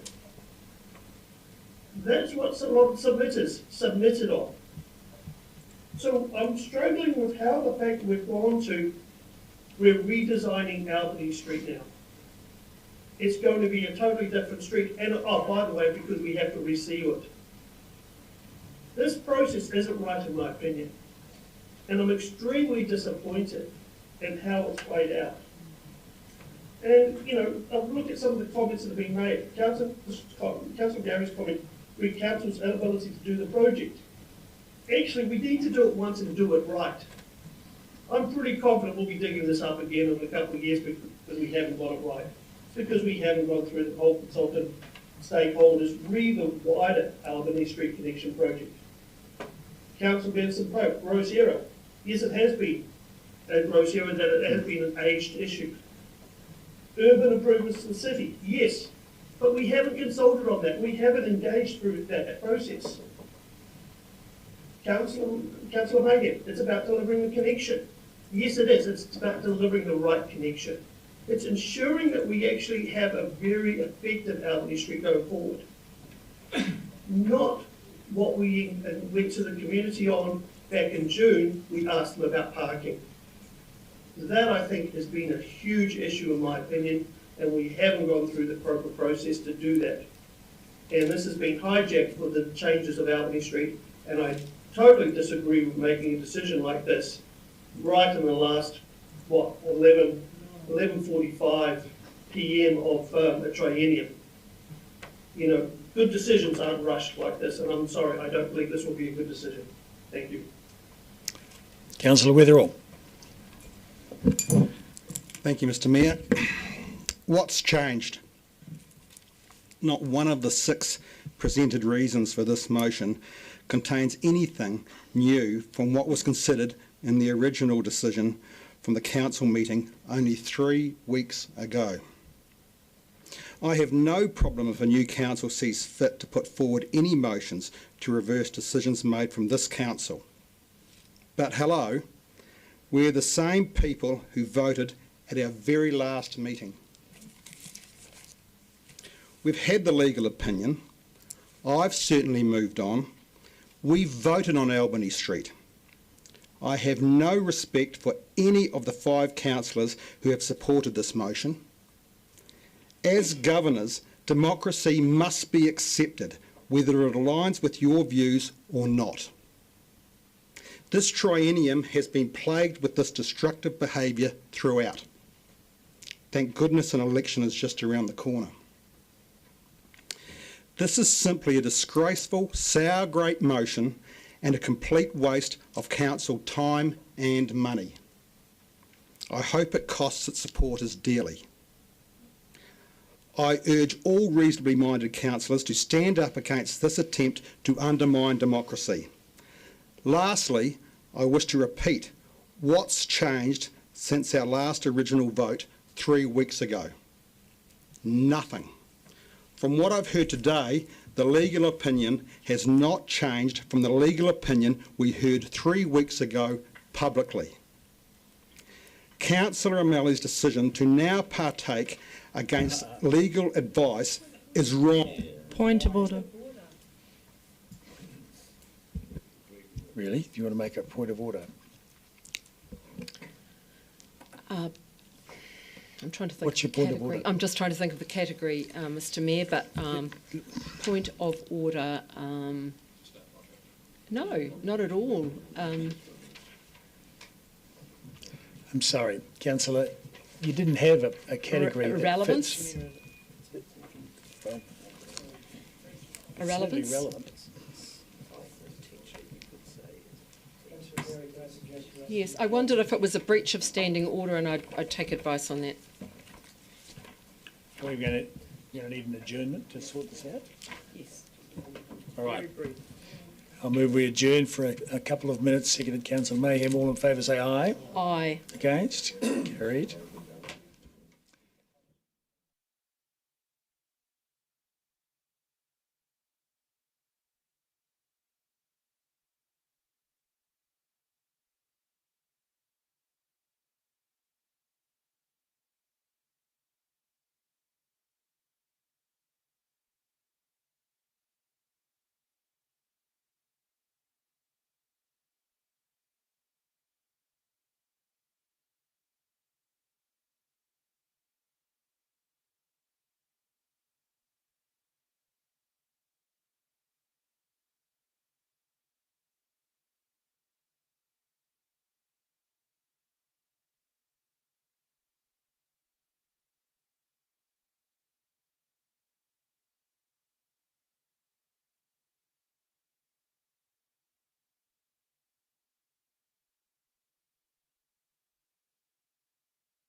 all the rest of you around this table, I vote for what I believe to be correct, not for the paycheck nor for the ego.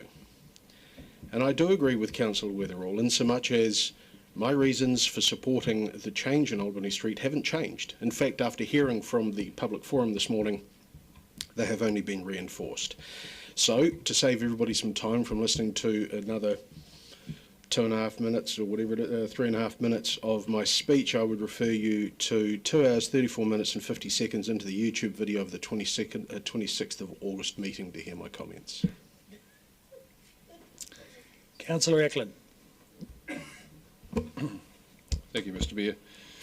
In my opinion, this is totally inappropriate at this stage in the lead up to council elections. In my view, it is all about sour grapes by those who lost the last vote. This issue should be, as suggested by Councillor Wiley, re-looked at by the next council, not used as a last-minute campaigning stunt, which is exactly what it looks like. It seems to me, and I'll be careful how I word this, it's incredible how our membership has increased by one for this particular debate today. It just blows me away. There is no new evidence around this issue, and most of what we've heard from, by way of submitters including today, is that it's pedestrian safety they're looking for. They're looking for crossings. They're not looking for a whole lot of car parks to go. In fact, a lot of them even said they don't want to lose the car parks. I think with this particular issue, first up, the process needs to be improved, and that is not just about consultation, it's about our whole around the table behaviour. Secondly, pedestrian safety is the key thing, with the number of people movements in the area that have been highlighted. It's been suggested that if we don't change our vote, or vote this differently this time, that we're going to lose 1.3 billion of economic benefit from the university. I very much doubt it. I don't know where that comes from. This is about some parking, some safety. It's not about whether the university is going to pack up and leave town, so come on, get real. The other key thing is that we have to prove that we are business friendly, and the businesses have spoken to us, and they've spoken very clear in the sense that the need for the parking is paramount for their survival. So, as much as I've listened to some of the comments and commentary that have been made around this table today, with an open mind, I will definitely be sticking to the way I voted last time. Thank you. Deputy Mayor Lucas. And I'm not sure who has spoken the most succinctly on this, but I agree with so many of the speakers today is that we have got this confused. As Councillor Walker said, our friends at the Fourth Estate have made this about a cycleway. This is about parking. And the staff at the parking hearing were at pains to make sure we were there to discuss parking. We were not there to discuss the cycleway. We were not there to look at design or anything like that. It's about parking. And I think this has been forgotten. It is, and if we listen to the submitters this morning, and I think Mr. Mayor said it, interestingly, no one talked about cycling. It was actually about pedestrianisation and pedestrian access and crossings. I had the fortune to cross the street the other day, not long after our last council meeting, with Ms. Benson, and I talked to her and said to her, can we look at Albany Street in terms of addressing the additional disability access and pedestrianisation? And she looked at me and we both agreed right at that moment staff needed a break from talking about Albany Street, because it's been pretty rugged for our staff, all of this.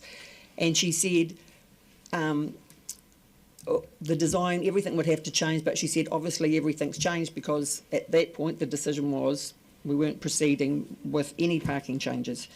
And it's interesting that I had the privilege to represent the City Council at the Polytechnic graduation just recently, and also I've been down volunteering at the Polytechnic. I've also, as many of you have noted, it's campaign season. In the last 3 days, I've walked 67,000 steps delivering flyers.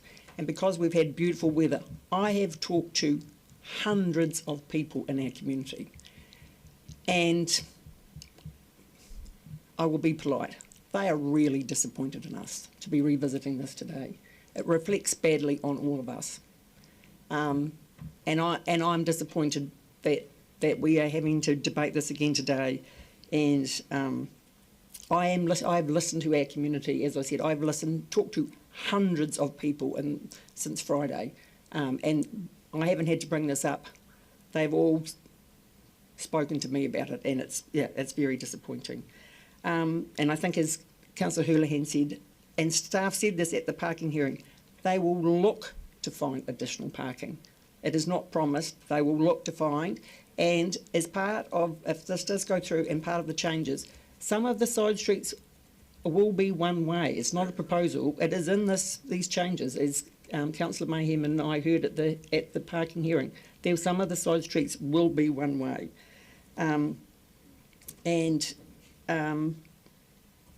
Yes, it's not just about, it's the issues about parking, and also Councillor Benson Pope's comment about the tertiary precinct project, and that's part of my issue, is that it hasn't met in 3 years, and I'm sure when it last met, things have changed, our thinking has changed, and we need to be looking at the whole precinct and the issues, as Mr Mayor mentioned, with changes coming to Frederick Street. It needs to be looked at as a package, and it's disappointing that we're back here today. Okay. Councillor Gary, your right of reply. Indeed, thank you, Mr Mayor. Let me be clear. It's a very unusual set of circumstances. A hearing with only 2 members who could not agree, and therefore it was up to council to make a decision. Now, at that meeting, we didn't have anyone in the public forum, as it happened. We did have access to staff to ask questions. Because this is a notice of motion, we do not have staff to answer questions for us, but there was a public forum and some submitters turned up. This is an entirely proper motion. Standing orders allow for this. There's nothing unusual or untoward or undemocratic, and I take great exception to the way that it has been characterised. No new information had to be provided for it to be accepted. There are a group of criteria, and those were met. And the very reason that there is a section in the motion formalising the loss of only 18 parks, so to look for a further 30, up to a further 30, is because the staff offered that up before the last meeting, but it wasn't formalised. And so this directs staff to prioritise. They believe they can find this. I have real difficulty with us trying to design something on the fly. And as I've said, after the last decision, I turned around to Ms Benson and asked if we could do, and I named some of the things, the crossings, could we do the disability, changes for the disability community? And she said no, not to the extent in the design. And also just to remind you all that the Waka-Kotahi funding requires certain things. So, for example, the cycleway adds a certain criteria which gives us a better chance of funding. While it's not the main act, it certainly assists us to get the funding. If we were going to redesign this, we would have to go back to square one. It's a very complicated process, and one that I have been fairly intimately involved with over 9 years. It has been thoroughly consulted on, and you're not always going to get agreement. The design has been amended, and our traffic experts have looked at it and arrived and landed at a particular design. And they've taken into account all of the kinds of things that have been talked about. They've managed to achieve safety. What would be the reputational damage if one of our dare I say it, one of our students was run over? And we know that there were 7 incidents since 2019. I don't want to see any of those incidents happen. And imagine if that was an international student. The reputational damage is immense. Improvements to public transport. It's not a linear project. There's so many parts to it. It aligns with zero carbon and Sophia Charter. And what we were saying about the university is that it's signalling that we are making an investment in the tertiary precinct, and it allowed us to leverage that Whakatahi funding. I make the point that the businesses are largely there because the university's there. So their customers will be largely university students. So certainly, surely what's good for the customers is going to be good for the business, I would have thought.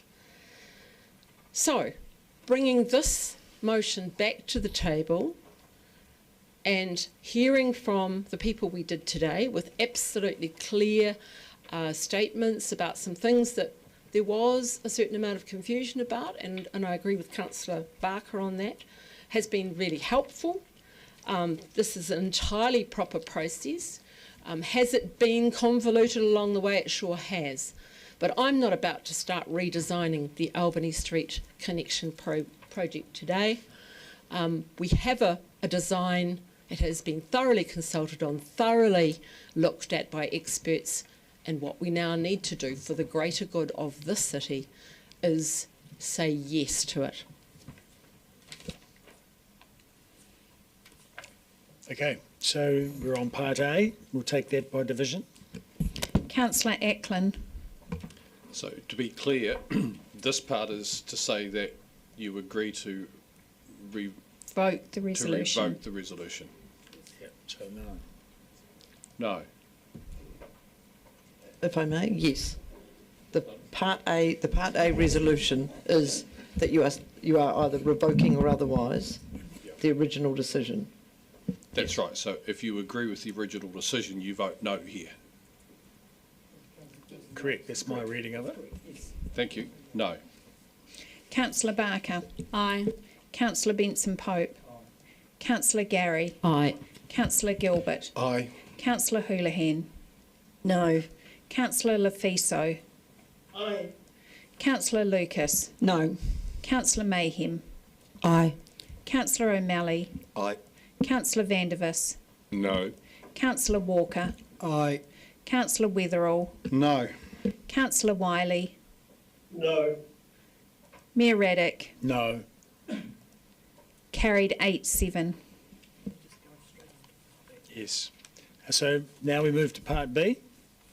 This is replace the earlier motion. Now, with the following, part B, that council replaces the earlier motion with the following. This is the earlier motion from the previous meeting, that we approve and adapt the proposed changes to parking, traffic restrictions proposed for Albany Street connection as shown in the attached report, and notes all the parking restrictions previously approved remain unchanged. And so because the previous parking restrictions were not approved previously, it's a wording issue there, right? Sorry? Well,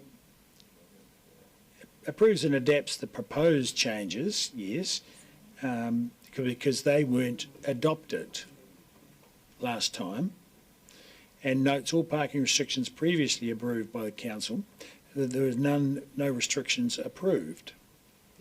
That's a standard resolution that we always have in every parking hearing, that that for the rest of the city remains unchanged. It's only, in this case, we're only dealing with Albany Street, and so Dotty 2 relates to the whole of the city remaining unchanged. Okay, good, that makes sense. It's a standard resolution. So there'll be people that may not want to vote for one, but do want to vote for 30 additional parks in adjacent streets.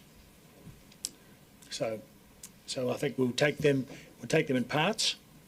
So we're happy to move to taking the motion in parts now. 1 and 2 should go together. Dotty 1 and Dotty 2 should go together. Yep, okay. So two parts. Part B, 1 and 2 taken together, and then part B, number 3. Well, Yes, I think we'll just do the 3 parts and that'll be that. Okay, because, yep, 3 parts. Okay, we're going to have a discussion, sorry? No, the plan is to take them individually in parts, 1, 2 and 3. 3 different votes. Okay? So, has everyone had enough time to discuss this? We're going to need to... discussion. Yeah, so we're ready. Okay? So part B1, approving the proposed changes to parking and traffic restrictions proposed for the Albany Street connection project, as shown in the attached report and the August 2025 update. So, by division, please. Councillor Ackland. No. Councillor Barker. Aye. Councillor Benson Pope. Aye. Councillor Gary. Aye. Councillor Gilbert. Aye. Councillor Houlihan. No. Councillor Lefiso. Aye. Councillor Lucas. No. Councillor Mayhem. Aye. Councillor O'Malley. Aye. Councillor Vandervis. No. Councillor Walker. Aye. Councillor Wetherall. No. Councillor Wiley. No. Mayor Raddick. No. Carried 8-7. Okay, moving on to part 2. Notes that all parking restrictions previously approved by the council across the rest of the city remain unchanged. I'll take that as a, I'll just put that as a vote because I suspect everyone will agree with everything else that's going on unless we're going to relegate everything. But all those in favour of that say aye. Aye. Against? Carried. Part 3. Direct staff to prioritise and report back on the establishment of 30 additional parks in adjacent streets that will offset some of the loss through the Albany Street connection project. We'll take that by division.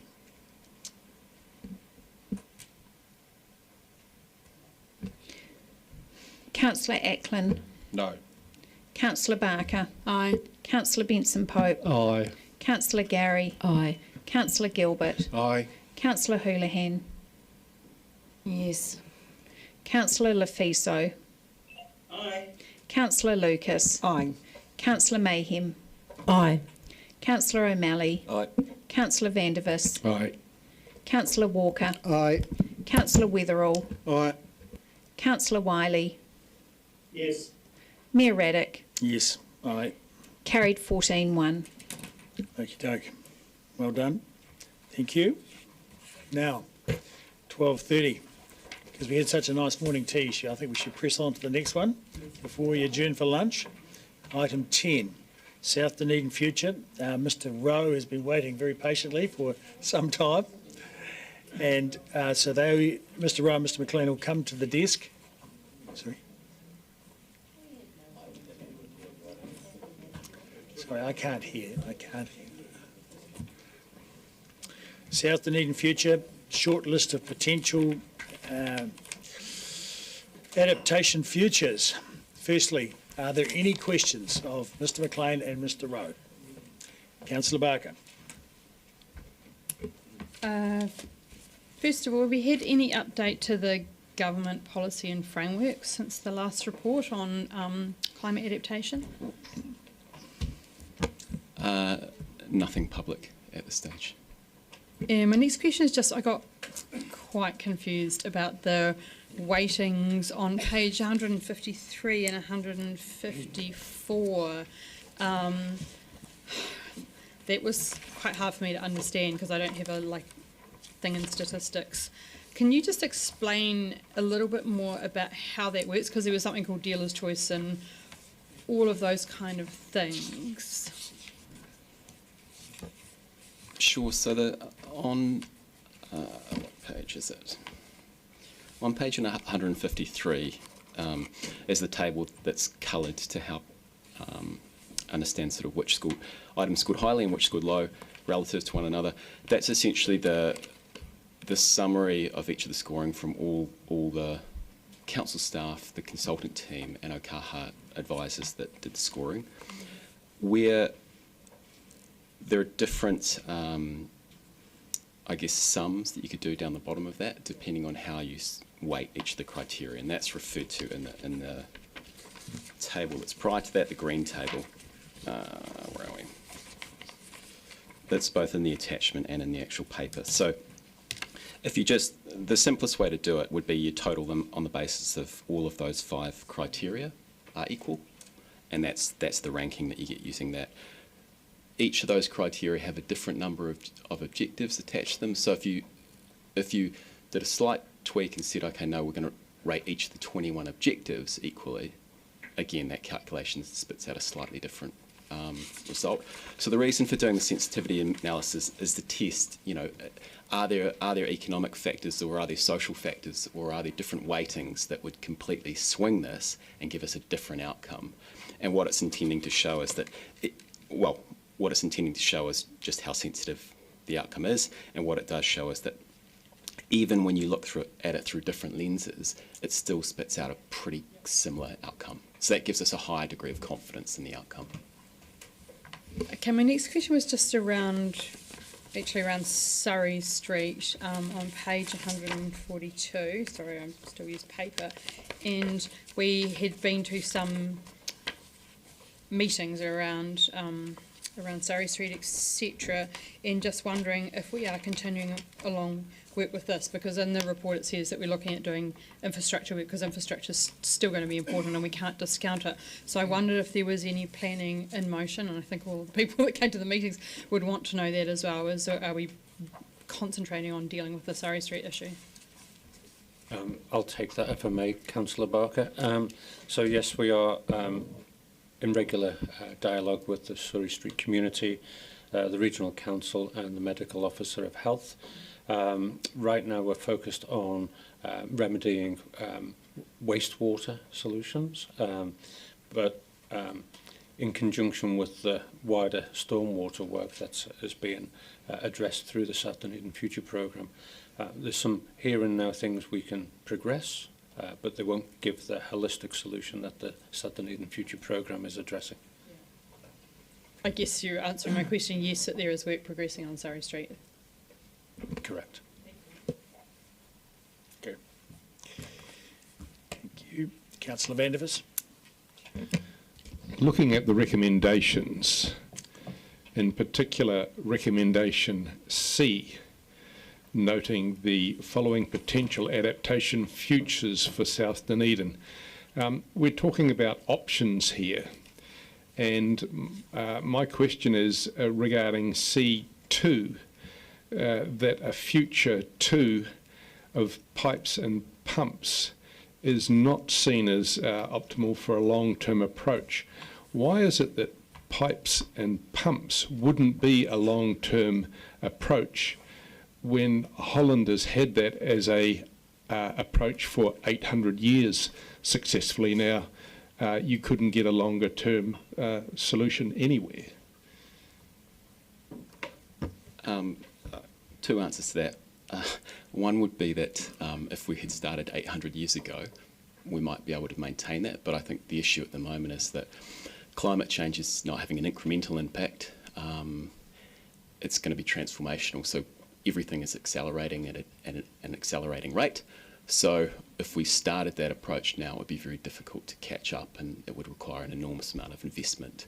And just the practicalities of that, the disruption of that is one of the reasons why it's been assessed as being sort of suboptimal relative to other options over that period of time.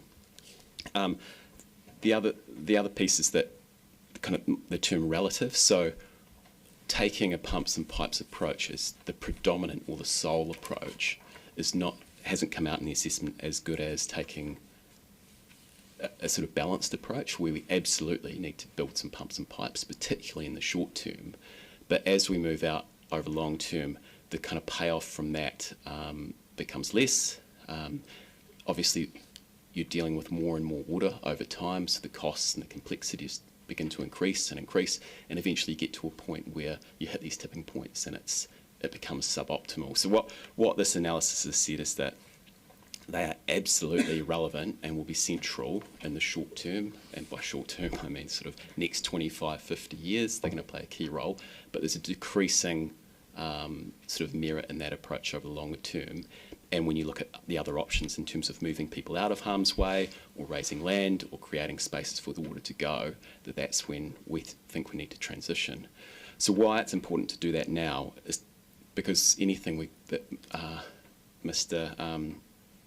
Ward's team put in the ground today, you'd expect there to be in 70, 80 years' time. So we need to be aware of what the future is going to look like when we put any infrastructure in today or make big infrastructure decisions. You've claimed that pumps and pipes won't do it long term because you're anticipating far greater water levels. But and that if we'd started 800 years ago, it might be different. But 800 years ago, they had windmills, and now we have pump technology that is vastly improved, vastly cheaper, vastly more effective, and pump technology that is improving dramatically and will continue to improve over the next however many years. Why is it that you're still talking about retreat and relocation as being options when pipes and pumps are infinitely less expensive and have hundreds of years of proven effectiveness behind them? I mean, name one instance in the world where you've had to retreat, as is being proposed here, because of climate change or inundation that pumps couldn't deal with. Maybe I'll go with the example of the conversation with the strategic advisor from the Netherlands Delta Commission, who came out and visited a couple of years ago and asked our council about our managed retreat process and approach and the conversations with council. And the reason he wanted to know about how New Zealand was tackling that issue is because the Netherlands has taken this approach of predominantly infrastructure over many hundreds of years. However, as I said before, that's been an incremental approach where you just build on it gradually over time. The issue that they're now having is that the impacts, that incremental approach isn't keeping up with the impacts of climate change. And if you follow all the curves and the graphs out, you roll that out several decades, the amount of investment, the amount of replacement of assets, the costs associated with that, the risk, the residual risk that people will live with if and when that infrastructure failed, just gets to a point where they don't stack up against the alternatives. So one of the things he was asking about in terms of managed retreat is that they may need to consider retreating from entire polders or areas because those areas may need to be sacrificed in a big storm event. For example, they are the areas that flood, become essentially nature-based solutions, and that takes a whole lot of pressure off other parts of the system. Or they may need to be looking at transformational investments that say reroute rivers completely out of the country. So is a pipes and pumps approach technically possible? Absolutely, 100%. Are pipes and pumps going to play a key role in the solution for South Dunedin? Absolutely, 100% again. It's just that what this assessment is saying is that that's not the best sole focus over the long term. Okay. So I've got a quick question. The term space for water and item number 4, when it comes to your conditional format table with the colours, it's pretty clear that future 4 is the most popular based on all the number of darker green squares. Space for water, and I noticed that at the bottom centre of the screen there's a little red dot, and that's a pump. So basically the core of that, that end point of that future number 4 is pumping from Forbury Park. Is that a correct interpretation of that diagram? So the short answer is yes, although so the diagrams, the images on page 148, they are sort of illustrations, obviously. Just general. But an important factor is South Dunedin, the flat is very, very low and low-lying. So we already, because of the reclaimed land on Harbour Edge, it's higher. Any water that goes into South Dunedin needs to be pumped out because we've created a basin and there's no natural outflow. So continuing into the future, and this is one of the reasons why infrastructure is going to continue to be relevant, any water that goes in, even if it goes and stores in a wetland, needs to be pumped out afterwards. Yep. Very good. Councillor Houlihan. Thank you, Mr Mayor. You may not be able to answer this, but from this report and looking, it looks like priority will go to sort of natural waterways. Is that what it looks? It looks like that's what it's saying. That space for waterways, and that will be in areas that are really low lying. Is that what you're looking at us to? Is that what you're looking at? At a high level, if you look at the 7 futures that were presented previously, they're on a spectrum, right? So one end it's sort of heavily, predominantly infrastructure, the other end you're moving everyone out. What this assessment has said is that the ends of those spectrums are suboptimal compared to the middle, so what it's really saying is we need to, it looks like a balanced approach, a mixed approach is best. Logically that's going to involve sort of an emphasis on infrastructure in the short term, transitioning to probably creating more green spaces, water detention areas that can flood, and eventually that balance would shift. The work that we will do at this next stage, which involves modelling and sort of testing exactly what would you build, where and when, how big would it be, how much would it cost, I think that's when we'll be able to answer more detailed questions. And for people who are perhaps looking to buy in that area, do you have any advice for them?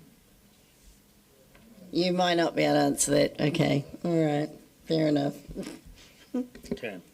Next question, Deputy Mayor Lucas, followed by Councillor Barker and then Councillor Vandevers.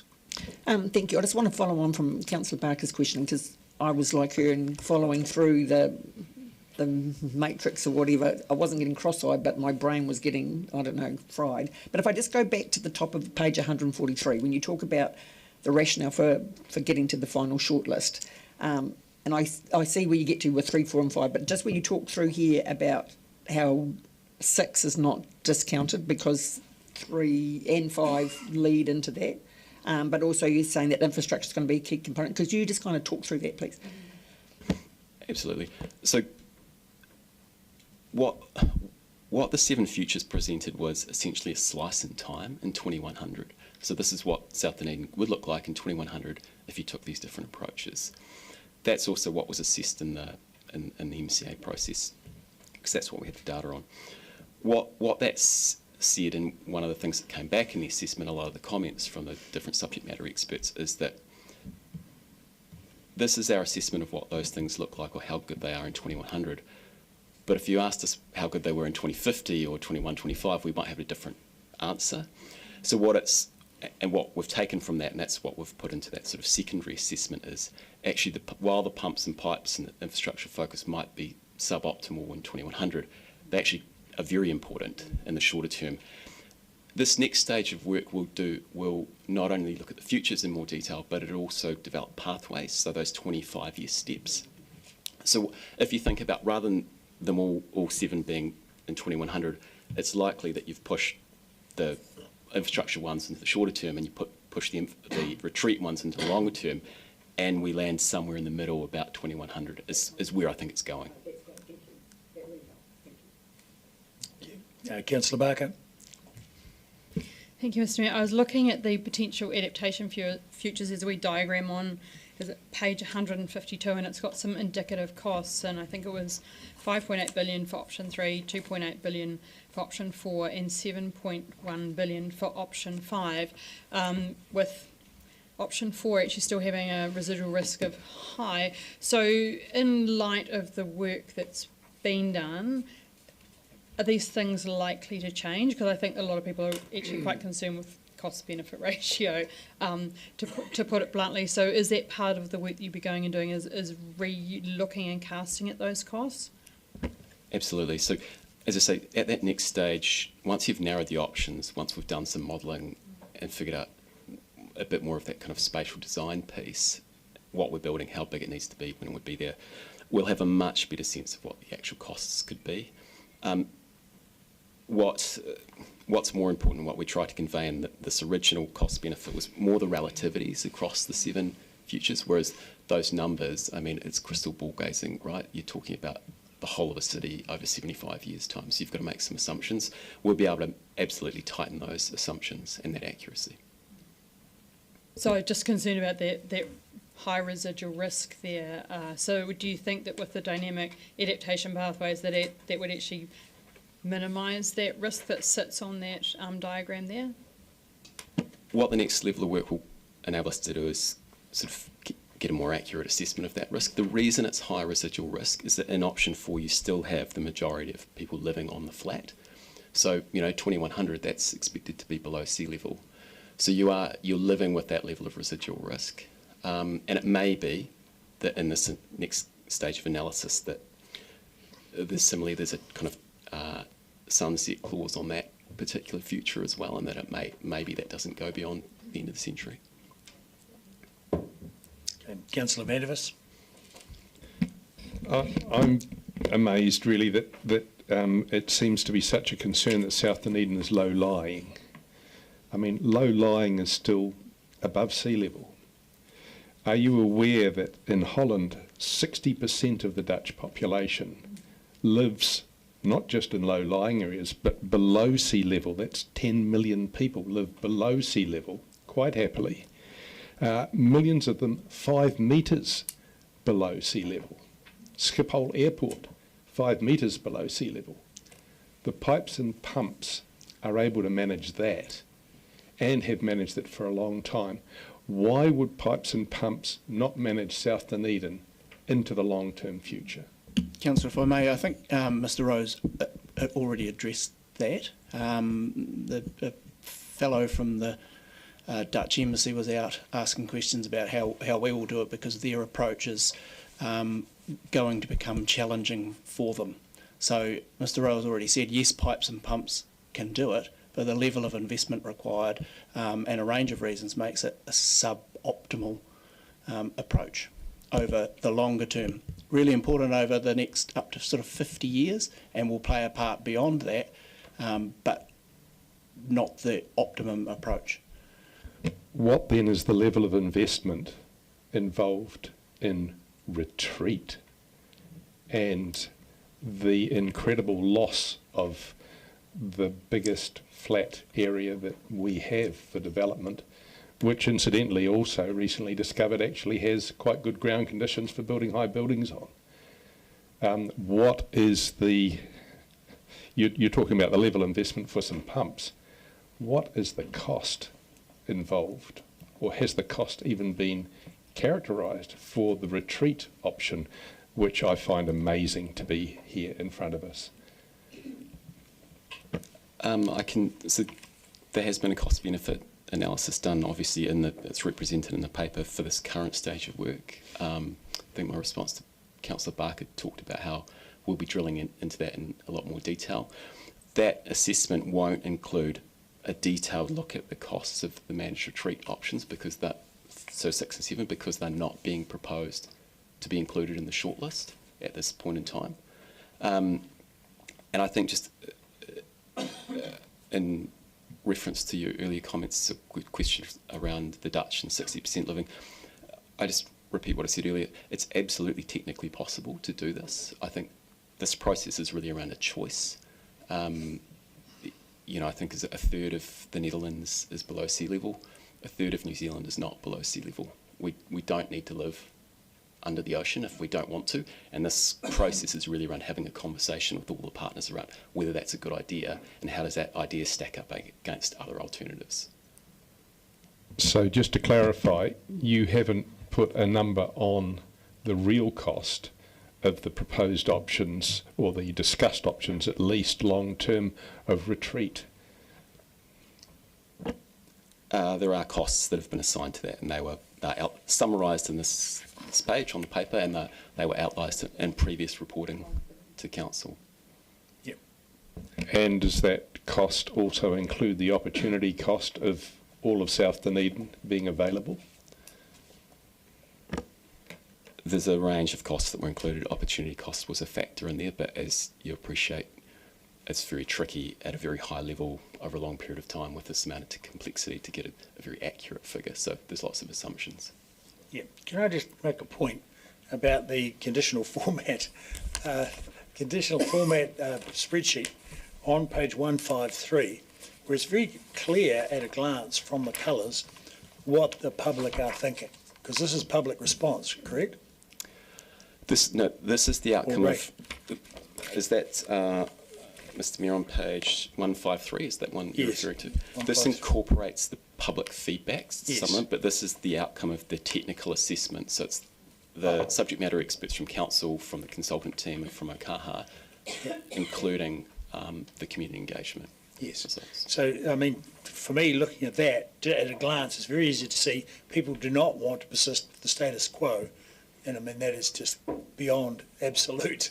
It's, very definitely there. But also, they're not in favour of future 6 or 7.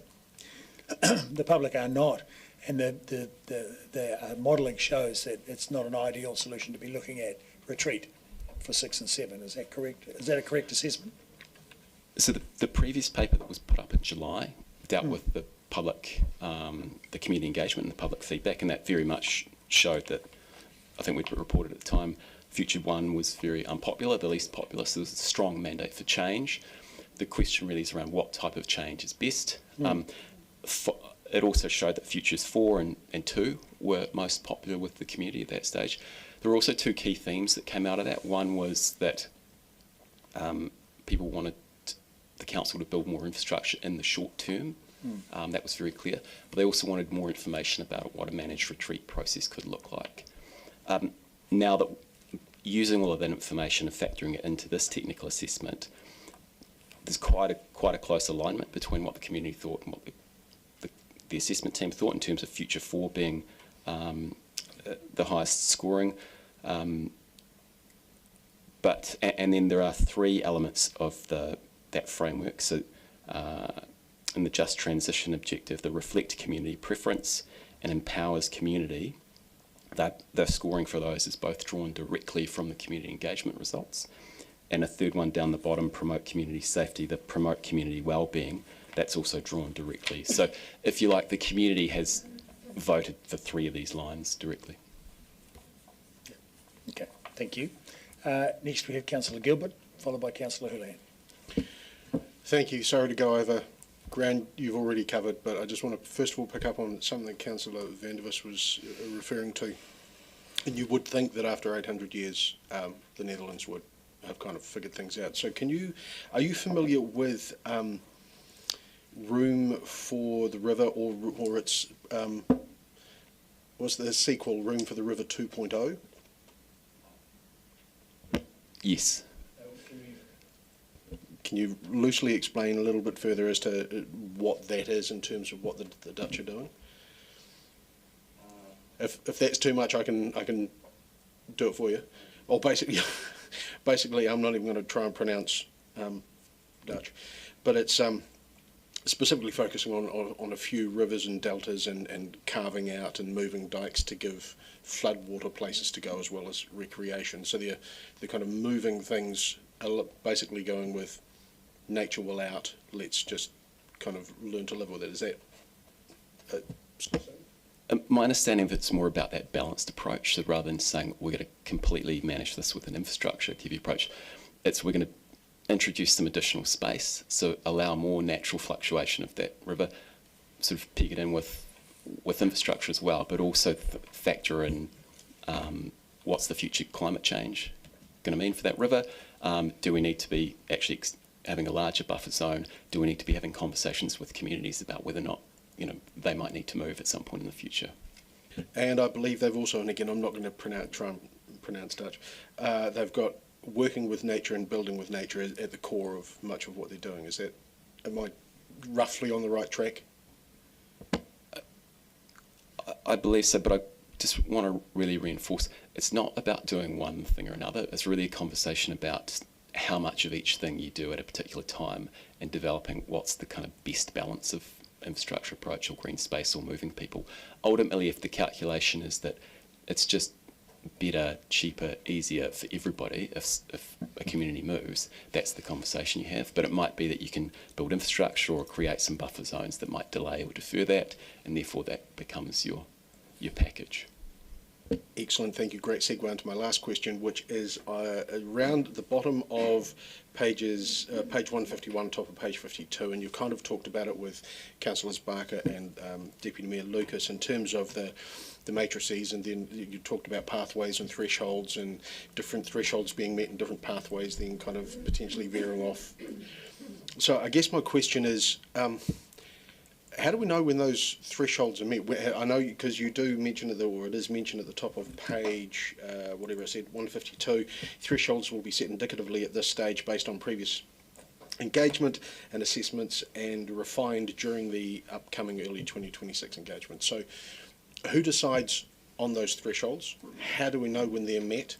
And how, if you don't know what they are, when they are, what pathway we're going to take, can we possibly add a financial kind of pin to that? Short answer is it's complicated. There'll be a mix of thresholds. So some of them might be social. You know, they're a little bit more difficult to quantify. You know, how many floods is too many floods.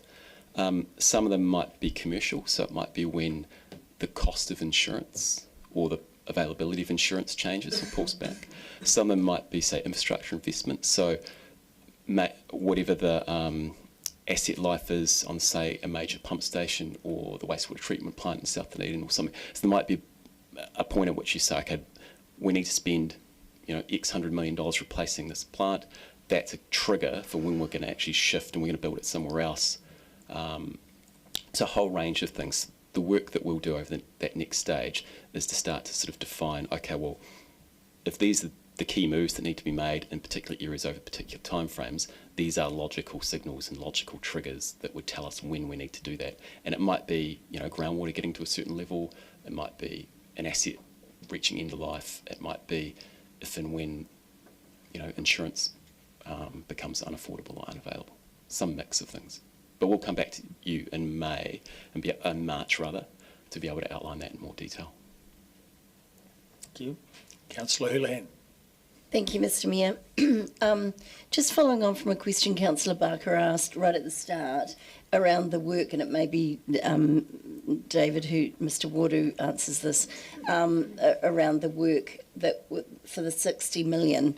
Can we just get clarification, probably Mr Ward, that 60 million on the pipes and pumps is going to be done next year, and particularly around that Kaikorai Valley pump, you know, that's coming down and easing pressure on the Surrey Street area, that is going to still be done?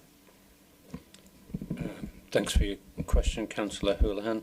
I don't believe there's 60 million allocated for next year. I'd have to double check on that, but very much it's a yes in terms of all the work that's been undertaken, removing the inflows and infiltrations in the broader catchments, particularly Kaikorai Valley, short-term solutions that Council resolved to proceed with, and in response to Councillor Barker's earlier question, we're now also focusing on very short-term solutions for the wastewater system. So it's a yes to all of that. Okay. Councillor Gary. Oh, thank you, Mr Chair. Mr Rowe, you mentioned, just as an example of the things you'll be looking at as indicators, insurance. How will you track that? Will you wait to see that suddenly you're getting reports that's not available, or because there's already moves by natural hazards and insurance companies in various ways as we experience climate change events. So how will you track that? That's the detail, and that is something that we'll be working through in the next 4 to 5 months. But we have existing relationships with Insurance Council New Zealand, with several of the big insurance companies, so it's something that we're talking to them about. There'll also need to be some analysis around, you know, what does affordable look like, and this is where we'll also be talking to the community and getting some feedback in this next engagement round around, you know, what is affordable from them in terms of their household income and expenses. And do those relationships include Natural Hazards Commission? Yeah, great. Yes. Very good. Do we have any further questions? I see none. Gentlemen, thank you very much.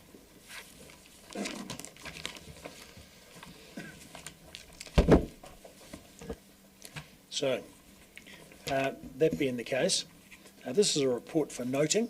So we have a range of items, A, B, C, D, E, F and G. I don't detect any controversy. So I'd like to move that council does note all these various reports. Do I have a seconder? Seconded, Deputy Mayor Lucas. And so, in speaking to this, I'll make comment that this has been a long and fascinating process, and the team, Mr. Rowe in particular, has been very deeply involved with the community of South Dunedin and has had many engagements and meetings and explained things many times along the way, and has done a fantastic job. And I think my observation is that community do feel that they've been very well engaged with, and I think a result of that is that they have a much better understanding of the situation and the possibilities, and also they have, registered their enthusiasm for future 4 and 5, as we can see from that conditional format graph, but also they're pretty interested in 2, pipes and pumps as well. What they don't want is the status quo, and neither do they want to leave. They're not keen on retreat. So that's very helpful, and helpful to have gone through that exercise. And the thing that the council is doing is firstly pipes and pumps around the main streets of 3 of the principal streets in South Dunedin, Hillside Road, Forbury Park and Bayview Road. And they are at a cost of $29 million. That's scheduled early in the 9-year plan, and that will make a significant difference to removing water from that area. And in particular, Forbury Road, it'll be removing it before it actually gets down to Surrey Street, but that's the flood water. But also we have a comprehensive plan for the water that comes through the Caversham Tunnel. But of course that requires a lot of work on the other side of the hill. So the upgrade of the Green Island wastewater treatment plant, and then all of the drainage and wastewater pipes upstream from that is going to require a significant upgrade. But it's my, I believe that Green Island wastewater treatment plant will also take all of the wastewater from Mosgiel as well. So we'll be taking all wastewater off the Tyree. So that's a significant upgrade, and there's about $100 million being spent there, all within the parameters of the 9-year plan. So we're certainly doing things, and in the meantime, there's quite a bit of investigation going on to see if there's any band-aids that can be done in the interim for Surrey Street, because that it's quite a while before we can actually take that wastewater pipe out of the Caversham Tunnel. So we're certainly making a lot of headway on the infrastructure, and we have, good, useful plans in place. And plus, as you see in future number 4 in particular, we've already purchased Forbury Park. So it's relatively straightforward to have that large area of open land and to be able to pump from there. It's going to take quite a number of years to get that worked out, but what we don't want is a whole lot of houses built there and then be unable to find a large open area to do that, or to make room for the water.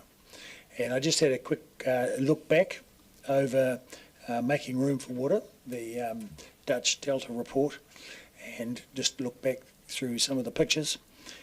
And it is fascinating the amount of water that country lives with, and the way that they have to make room for it to go, and have very large open areas, some of which are allowed to flood when they have an inundation, but also all of which needs to be pumped out, and there's a lot of infrastructure there required. I noticed one of the elements of infrastructure they have there on some of the beaches as groins to hold the sand on the beach. They certainly talk about re-nourishing of beach areas, so that sand is the best defence against wave action. So I have seen examples and photographs of beaches where they have pumped a whole lot of sand off the seafloor and onto the beach in a big swirly pile at one end of the beach, which then distributes itself along the beach over a long period of time. So They take all factors into account, and I don't think we're going, well, hopefully we're not going to get to the stage of having gates that open and close to keep the tide out and so forth. I think simultaneously with having a plan for how we're going to deal with that water, with pipes and pumps, and making room for the water, and being able to handle a very large inundation, probably larger than what we've ever had to date. If we are simultaneously working to cool the planet a bit, I think that will be really very important, because the global warming is not helping the stability of our weather systems. So that's something that we need to be doing our bit for as well. Who else would like to speak to this? Anyone? Councillor Vandervis. I'm appalled that this report is seriously talking about options that include relocation to raised land and large-scale retreat from South Dunedin. I think it's ironic that South Dunedin Future basically is saying that long-term South Dunedin doesn't have a future. I think that the devaluing of South... Sorry, point of order, Mr Mayor. 25 2D, misrepresentation. The report does not suggest mass-scale retreat from South Dunedin. And look, I'll uphold that. As the point I've made, and made in my commentary just now, was that future number 7, mass retreat, and 6 are the least popular of the possible futures. So the thing is, it's important to put them out there for people to consider, and they don't want them. That is not part of the plan. So I think, that comes from an earlier time, possibly when you may have been present when retreat was talked about. It's certainly not being, certainly we know for sure that the public is not favouring it, so please don't suggest that that is the case here. I've not suggested that the public is favouring it. The public plainly don't, as you pointed out on the chart. But it is here under D, 1 and 2. And I've just read them. What Mr Rowe has said in addition, and I quote, and I've got it word for word, is that it might be cheaper if everybody moves. He has also said in this meeting, I didn't get the beginning of the sentence, but the end of the sentence, and I did it word for word, was when we shift and build somewhere else. It's statements like these that completely devalue South Dunedin. Sorry, again, I can't sit here and listen to this. 25 2D again, misrepresentation. He's totally misrepresenting what a member of staff is saying and has never suggested to us as a council. Yep, and I will uphold that, councillors, because all possibilities need to be considered. Yes, all possibilities need to be considered, but the future we're looking at is what the people of South Dunedin want, which is they want to keep living there and they don't want to move. So, but all of the possibilities need to be canvassed, and they are drawn out there. But it's clear that people don't want that, and I don't think it should be characterised as that is depreciating South Dunedin in any way. It's not me that's depreciating South Dunedin. I'm simply quoting the words from Mr Rowe. Yeah, look, we're not there, and let's hope we never get there. Point of order, Mr Yes. Mayor. When you have made a decision on a point of order, we don't get to debate that. Yes, so please just leave that out. I don't think that is. It's not what the report is suggesting. It's putting it out there as a possibility, but we're not depreciating. I don't believe it's depreciating South Dunedin. So just leave that, please, and move on. South Dunedin has been the focus of this, and flooding has obviously been foremost at our minds. But what has been forgotten, and long forgotten, is that the most serious flooding issue that Dunedin has is not South Dunedin at all. It's North Dunedin. And by far the most serious flooding that Dunedin has ever encountered has been flooding in the Lindsay-Leith Creek area. Flooding so severe that North Road became a river, so severe that water poured out of out of houses' windows, having gone in the front part of the house and then left via the back. This happened in 1927. It also happened earlier, I think it was 1918, and then the biggest flood of all was 1865, again in the North End, when we don't have any photographic evidence, but the evidence is definitely there if you go through the archives to show that there is no way that we can ever guarantee any area, South Dunedin or North Dunedin, as being flood-free. What we've got to do is we've got to consider the cost of how much flooding we're prepared to accept. We've got to consider what the mitigation potentials are for flooding. And I don't believe that this is adequately canvassed in this report for noting. The fact that the report considers options which I consider to be completely unpalatable is the main reason that I'll be voting against noting this report, but also the fact that it's not looking at Dunedin flooding as a whole, which I think this council needs to consider. It's only looking at South Dunedin, and it's looking at that with a view that I think is ideologically slanted and not practical. Councillor Gary. Thank you, Mr. Mayor. And I recall, for some particular reason, I don't know, the day we discussed utilising the dynamic adaptation pathways planning process. And this is a process we adopted as a council to address the issues in South Dunedin, and we are on that journey. This is part of the process. Staff are simply reporting back the job that we asked them to do, and we heard from them previously what the community had responded in relation to the 7 different possibilities, and we've now heard around the technical aspect of that, and they will continue the process. So thank you to the staff for all of the incredible mahi that's gone on to get here and the expertise. It's quite phenomenal. But I just want to mention 2 points. One is we still have people, both around this table and out in the community, who do not believe in climate change. And that is very problematic because climate change is here. We are experiencing the effects of it, and there is some urgency to the work we're doing.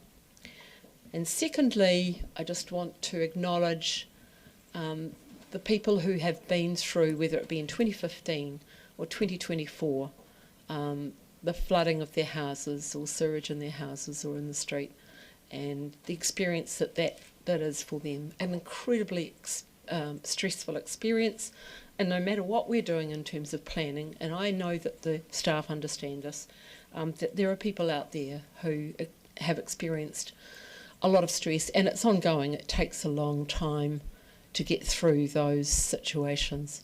So hence my question about tracking the Natural Hazards Commission and insurance and where that's up to, which will be evolving over time. So I think it's important that we acknowledge our community that are on this journey, but also the community members who've been most definitely affected. We are doing our very best. These are long-term issues. We also have the short-term measures in our mind to see how we can address issues immediately, and there'll be a combination of those, and that's part of the dynamic adaptation pathway. So great work, happy to support. It's quite straightforward as far as I'm concerned. There's nothing new in here except the technical assessment. You're not presenting something that we haven't asked you to do. We just need to get on with it now. Councillor Walker. Thank you, and just for Mr. Miller, I'm going to be brief. Listen, thanks for this report, and I'm quite frankly quite perplexed at some of the questions that were raised during debate, but that's for others to consider. This has been a long journey. we should be really proud of this work. I'd argue it's some of the best work we have done as a council. There are many parts of this planet and many cities and towns across the world who will react to problems that eventuate with nothing, no backstory, nothing to lean on. We're not going to be one of those cities. You don't really have to go beyond the next steps here, because the next steps talk to the diligent work that's been done previously. As Mr. Rowe says, and he's very clear, there is no silver bullet here.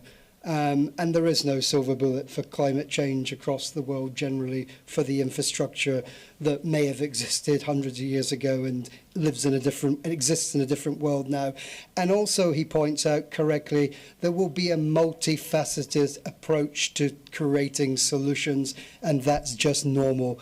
I'm proud to be a member of this council that has this work as the backstory and as a bulwark against what is coming. We should celebrate that, be proud of it, and support it. Thank you. Councillor Houlihan.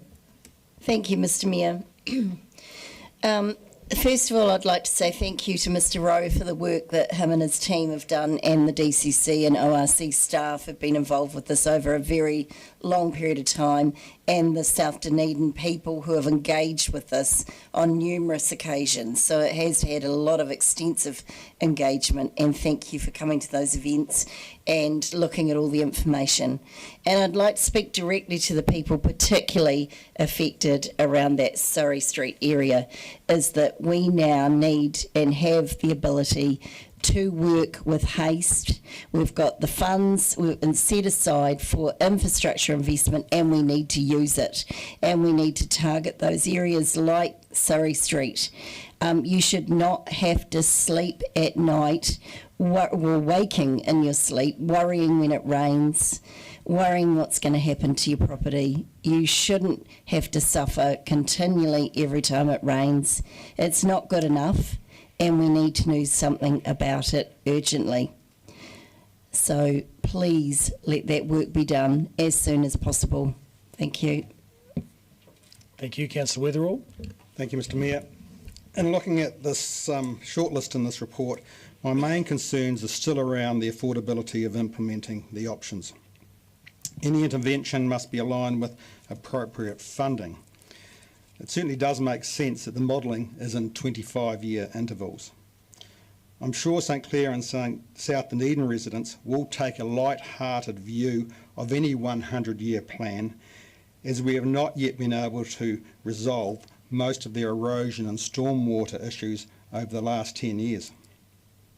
Future-proofing is noble, but we need to concentrate on the now. Who knows, in 100 years, the Octagon could be prime waterfront real estate. Thank you. Okay, I think we've covered all the speakers, and I think I've got nothing further to add, so I'll put the motion. All those in favour say aye. Against? Recorded, please. Thank you. And on that note, we'll have lunch. So I move that we adjourn until 2 o'clock. Seconded, Councillor Mayhem. All in favour say aye. Aye. Against? Carried.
reports in front of you today. One's Yes. backwards looking, and that's the one you're taking first, and one is forwards looking. Yes. Yeah. Absolutely. So, questions? That was easy. No questions.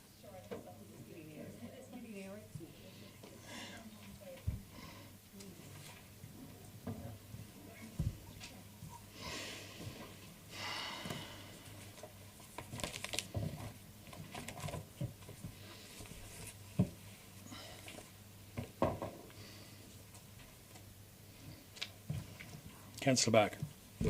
Thank you, Mr. Mayor. I'm just looking at the on page 192, where it talks about the LGFA's Climate Action Loans Program, and I know is it 0.25% or something like that? Isn't the difference in the rate? Yes, it's 0.02%.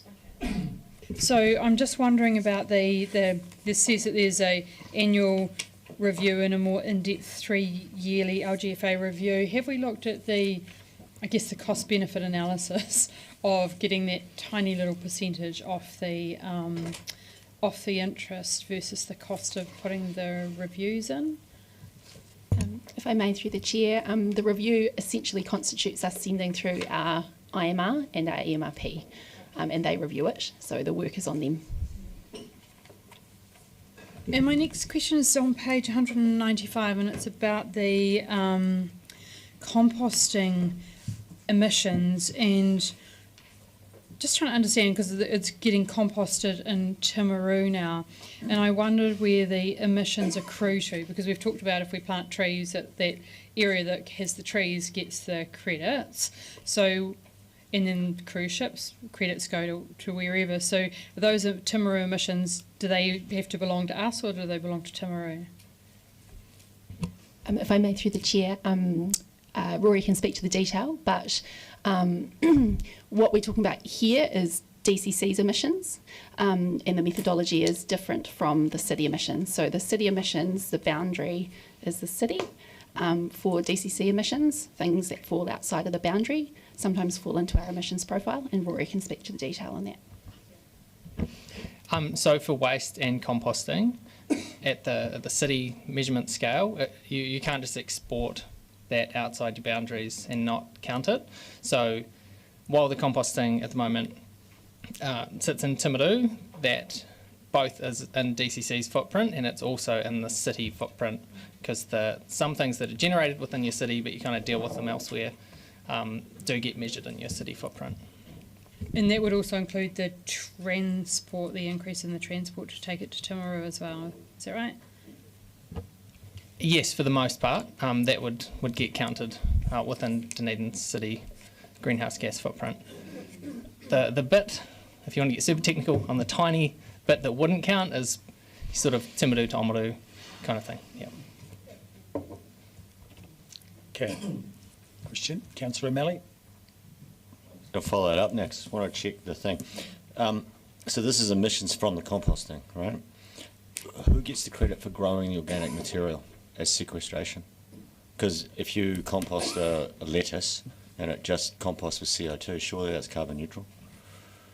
So the emissions that are accounted for here are the small amount of methane that gets generated through composting. The CO2 is biogenic, as you've said, so it's part of the natural carbon cycle, so it's not additional.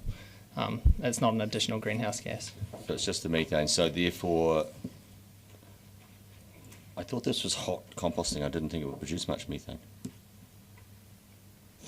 So it doesn't. It's just there is an emission, but I think there was some paragraph I tried to cover that off. But basically, if you were to landfill this material, the emissions are far higher. There's still some emissions from the composting that we have to account, but they're the smallest possible end in terms of what you could do with that material.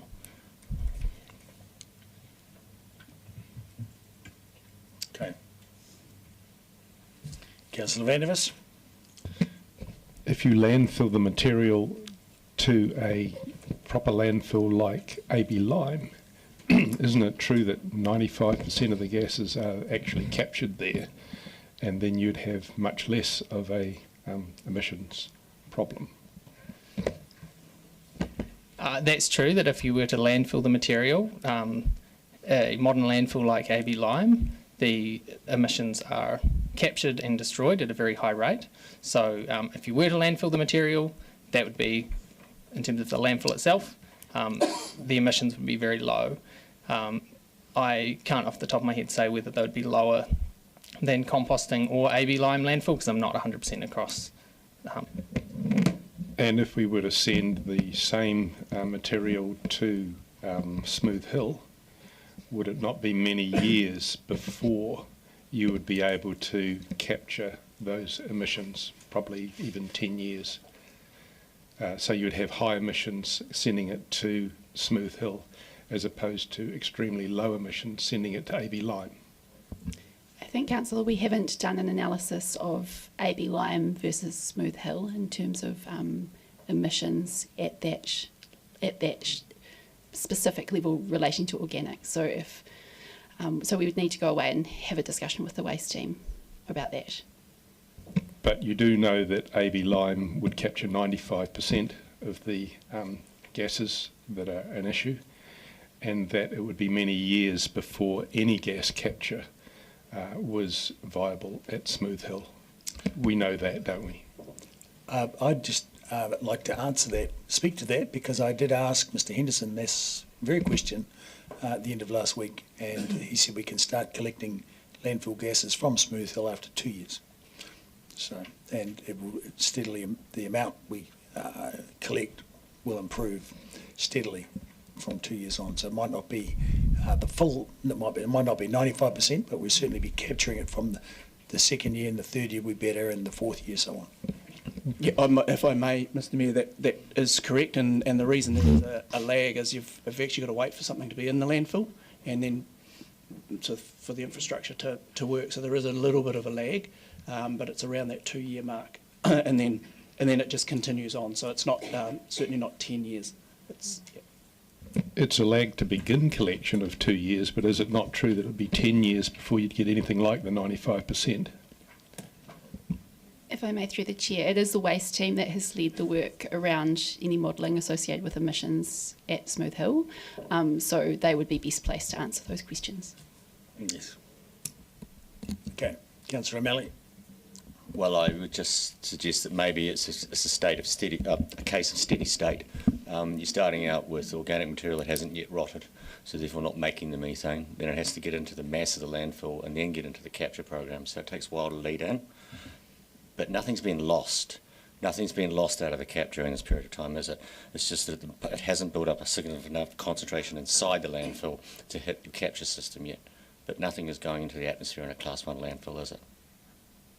I think, further to Jinty's point, these are questions that our landfill engineer would be very good at answering, and it's a bit beyond my level of expertise. Okay. Do we have any other questions? Nope, I see none. That'd be great. So, I don't know that you want, well, they want to leave, but so I'll move that Council notes the gas emissions inventory and management report and the detailed progress and the full year reporting to the year ending 24-25. Do I have a second for that? Seconded, Deputy Mayor Lucas. And I think, we're tracking not badly. So, and our emissions are steadily reducing. So it's great that we have some measurement and we have, steady improvements. And so, we are close to being on track. So let's hope we get to our target, and we'll be hearing more about that in the next paper. So, any other speakers? Okay, I'll put the motion. All those in favour say aye. Aye. Against? No, Carried. recorded, please. Carried. Thank you. Item 11.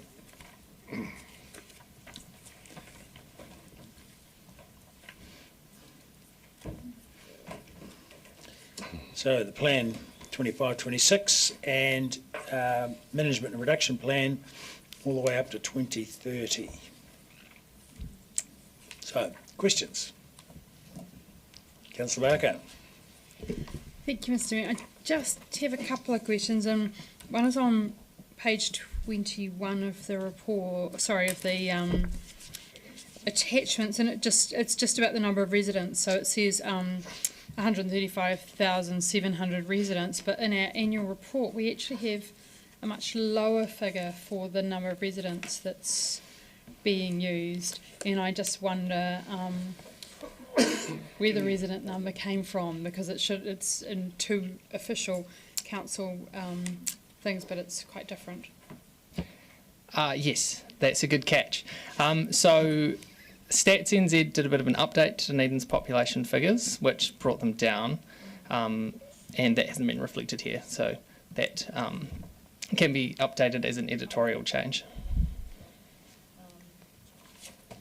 And then my other question was just around the staff travel to and from work, and around having an overall travel plan, because I think that in some of the suggestions that came for funding earlier in the year, it had about travel plans, and I just wonder whether council itself actually has a staff travel plan. I can see there's actions in here, but is there an overall holistic plan there? If I may, through the chair, so at this point in time, actions relating to staff travel to work are hosted within the emissions management and reduction plan. There are staff involved in workplace travel planning that meet regularly with other staff that also have in other organisations that have workplace travel plans, and the initiatives in here in this reduction plan are being advanced. At this point in time, the organisation does not have a standalone workplace travel plan. So is there a template for one of these things to be built? I'm just thinking about the fact that the travel plans are sort of going to be promulgated throughout the city, so it was one of the things I thought was important, given that, was it 90% of staff travel to work using vehicles? So is that part of the plan? Because there's bits in there, but it's like, where's the overall one? Well, at this point in time, the organisation has made the decision to incorporate those actions within the overarching emissions management and reduction plan. Any decision to change that would sit with ELT. Thank you. Are there any other questions? Ready? Very good. I see no.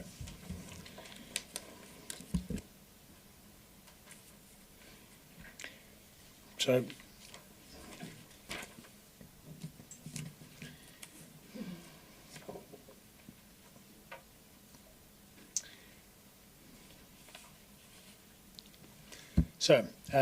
I'll move that council notes the zero carbon implementation plan 25-26 and the management and reduction plan all the way to 2030. Seconded Deputy Mayor Lucas. We can see the graph on page 186, which shows it reducing, and it'd be nice to have it reducing further, and we'll have to see what we can do about that. So, is any other speakers? Okay, I'll put the motion. All those in favour say aye. Aye. Against? No, Carried. recorded, please. Thank you. Item 13. Tar well remediation. We have Mr. Ward and Ms. Nilsson. Any?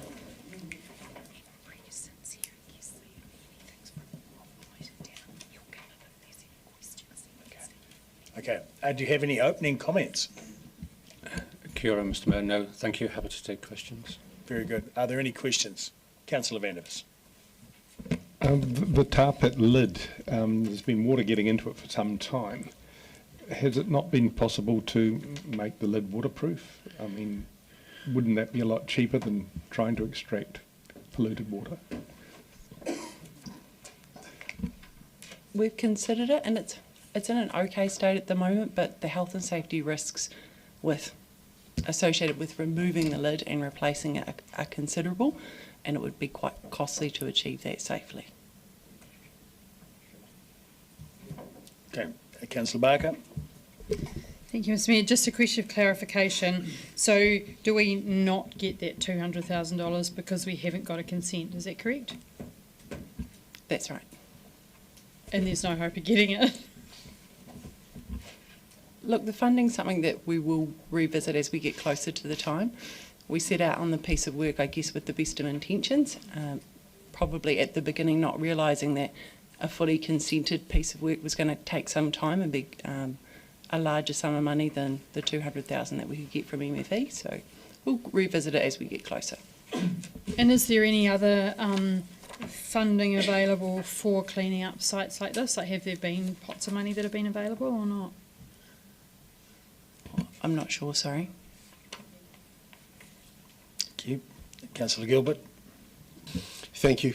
So my questions are more clarification as well. So on page 206, item number 43, it's talking about how the tar will be mixed with stabilising agents to mitigate the environmental risk. There's also elsewhere in the document talks of taking it out, moving it to Smooth Hill, getting water off, all that sort of stuff. So my question is about the stabilisation. Are we talking slime, goo, goop, silly putty, granite? To what level is the stabilisation? And if it's going then to Smooth Hill, and one of the concerns being it leaking, or it still being in a liquid state, no matter how slowly it moves, I'm just trying to figure out what the stabilisation ends up at. I think the honest answer here and now, Councillor, is we can't determine that. It's be a function of many things in terms of the method of processing, the method of stabilising. So what you combine it with, to what level, what viscosity. If it's too thick and too lumpy, it's hard to then put into the transportation. Yeah, but I think also we need to be really clear. Smooth Hill is a fully encapsulated landfill, so it is a closed system, so it can accommodate a wide variety of different types of material.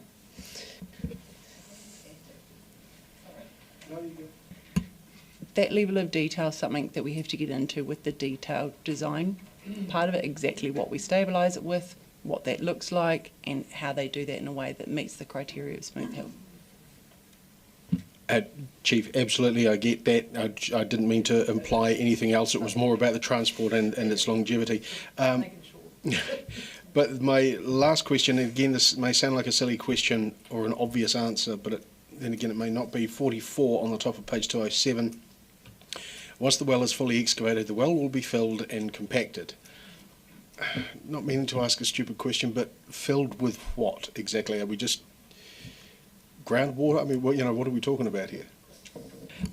Again, we'll get into the detail of that when we do the detailed design, but it'll be along the lines of soil, rubble, gravel, concrete on the top. Councillor Gary. Thank you, Mr Chair. Paragraph 52 on page 207. Ms Nielsen, I see the planning phase, which has got 3 parts detailed there, is estimated to take up to 3 years, and I was quite surprised about that. Could you just expand on that a little bit, please? So the first part of the planning is doing the remedial action plan.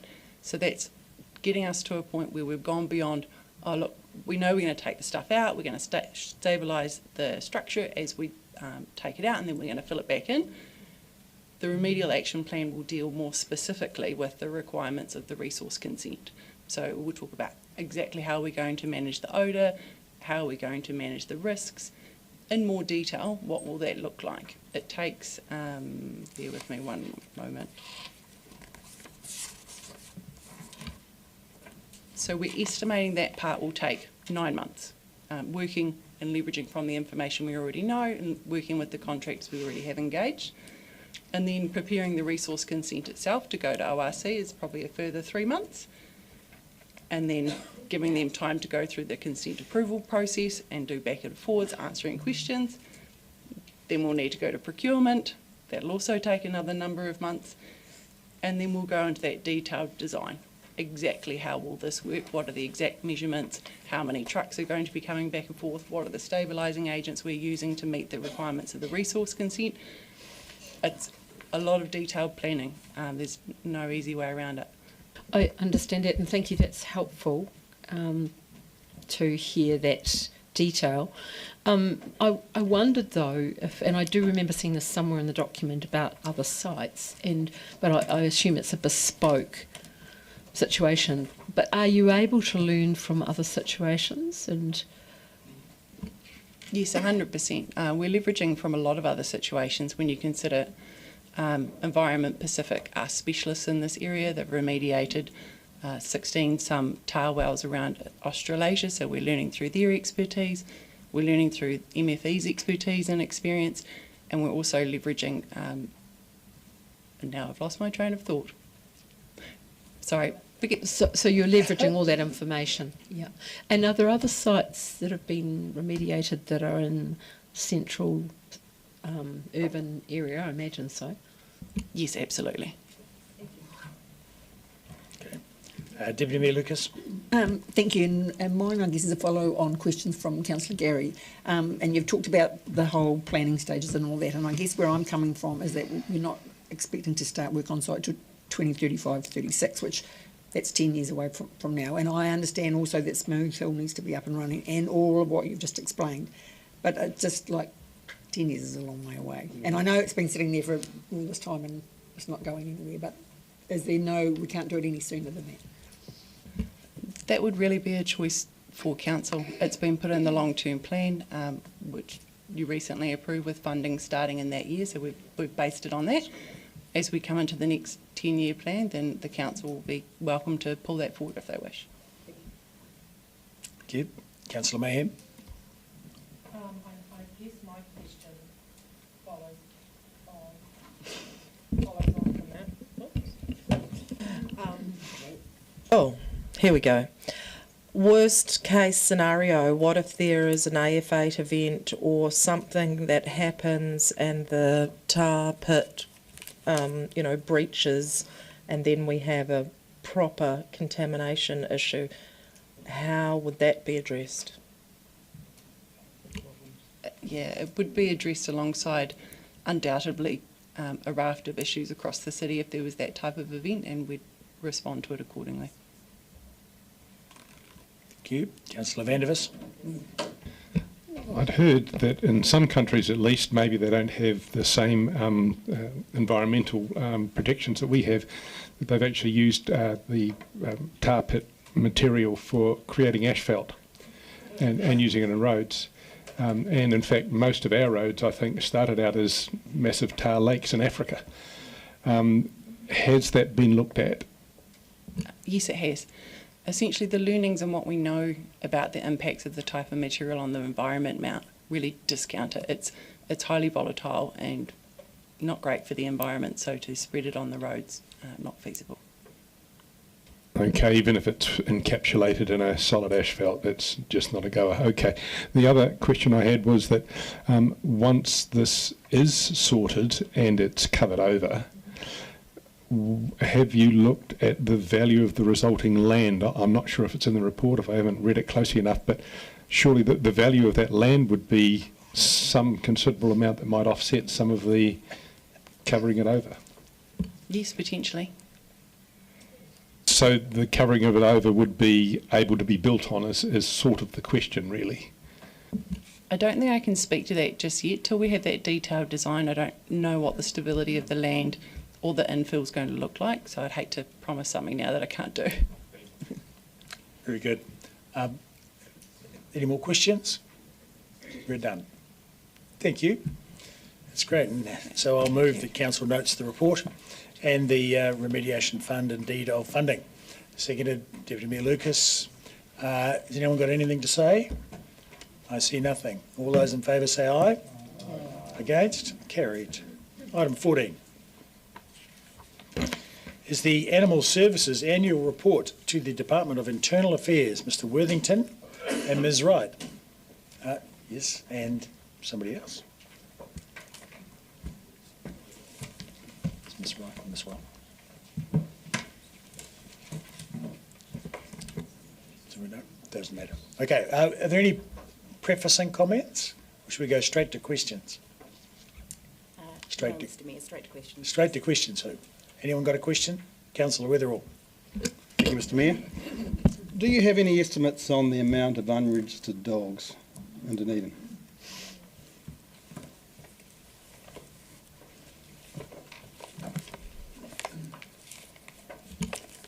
So we can guess that we've got about 1,000 on our records that aren't registered, but there could be quite a few more than that have never come to our attention. Interesting. So estimated. I don't know how you get your estimation, but anyway, in regards to facts, in regards to the aggression attacks, the animals involved, what percentage of those are registered or not registered? I'm afraid we don't have that data on number of dogs that are registered at the time of the attack. There are a number of dogs that attack that we don't ever find out who they are. If a dog is unregistered at the time of attack, though, we would follow that up with the owner at the time. But if they're impounded, you would surely have that information. Yes, if we impound a dog, we can record if it's registered or not. Not all dog involved in an attack would be then impounded. We have quite a few ways of managing an incident, and in most cases, we're able to manage the incident without taking the dog into our custody.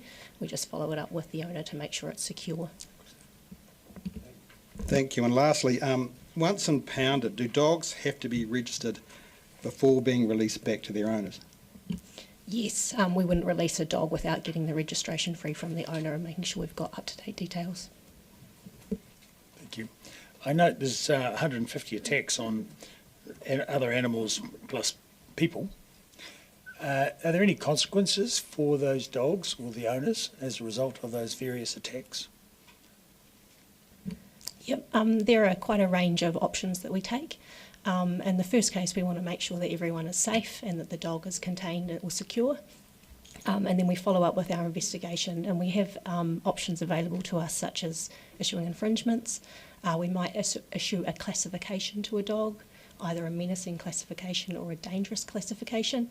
And then there are responsibilities that the dog owners have as a result of that, things like the dogs having to wear a muzzle in public, having to have secure fencing.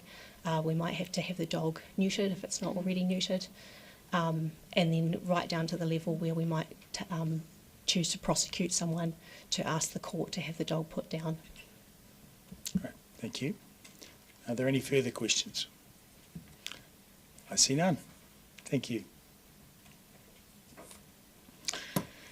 And so, once again, I move that Council notes the Animal Services Annual Report to the DIA. Seconded, Deputy Mayor Lucas. Does anyone have a comment on the matter? Councillor Vandervis. Well, I can't have been looking closely enough at previous reports, which will have had the figures in them, but I was amazed to see over 17,000 dogs, which is an enormous amount, and at $115 a piece for registration annually, recognising that the working dogs and some others have some exemptions. It's an extraordinarily large budget, and I just wonder if that needs to be that high, and how other councils, some of them at least, manage to do their dog control with lesser amounts of money. So we're in debate, so that's your comment? Yep. Just a passing comment, but I'm very happy with the report, and nice and short, and gives us all the information that I hope to get. Thank you. Yes. Any other comments? I'll just make a right reply, having been a dog owner, not currently, but I did note that there was a pretty quick response from the team when my Dairy dog would wander off and get himself lost, and so he'd be picked up and taken to the pound, and then I would go and collect. So there's a bit of dog handling required, and a bit of clearing of the streets of wandering dogs. So I don't hear or notice much of a problem with wandering dogs, and that's not the case in other places that I've been in New Zealand, and certainly not the case of other places where I've read stories of large numbers of wandering dogs, and certainly in certain parts of New Zealand it's quite a significant issue. So we're blessed with having most people paying registration fees, which is enabling us to have a good staff, and they do a great job of managing the dogs in our city. So thank you very much for that. And with that, I'll put the motion. All those in favour say aye. Aye. Against? Carried. 15. The draft annual report for the year ending June 25. We have Ms Allen and Ms Fraser, who will speak to the report. So I'm wondering if anyone has a question.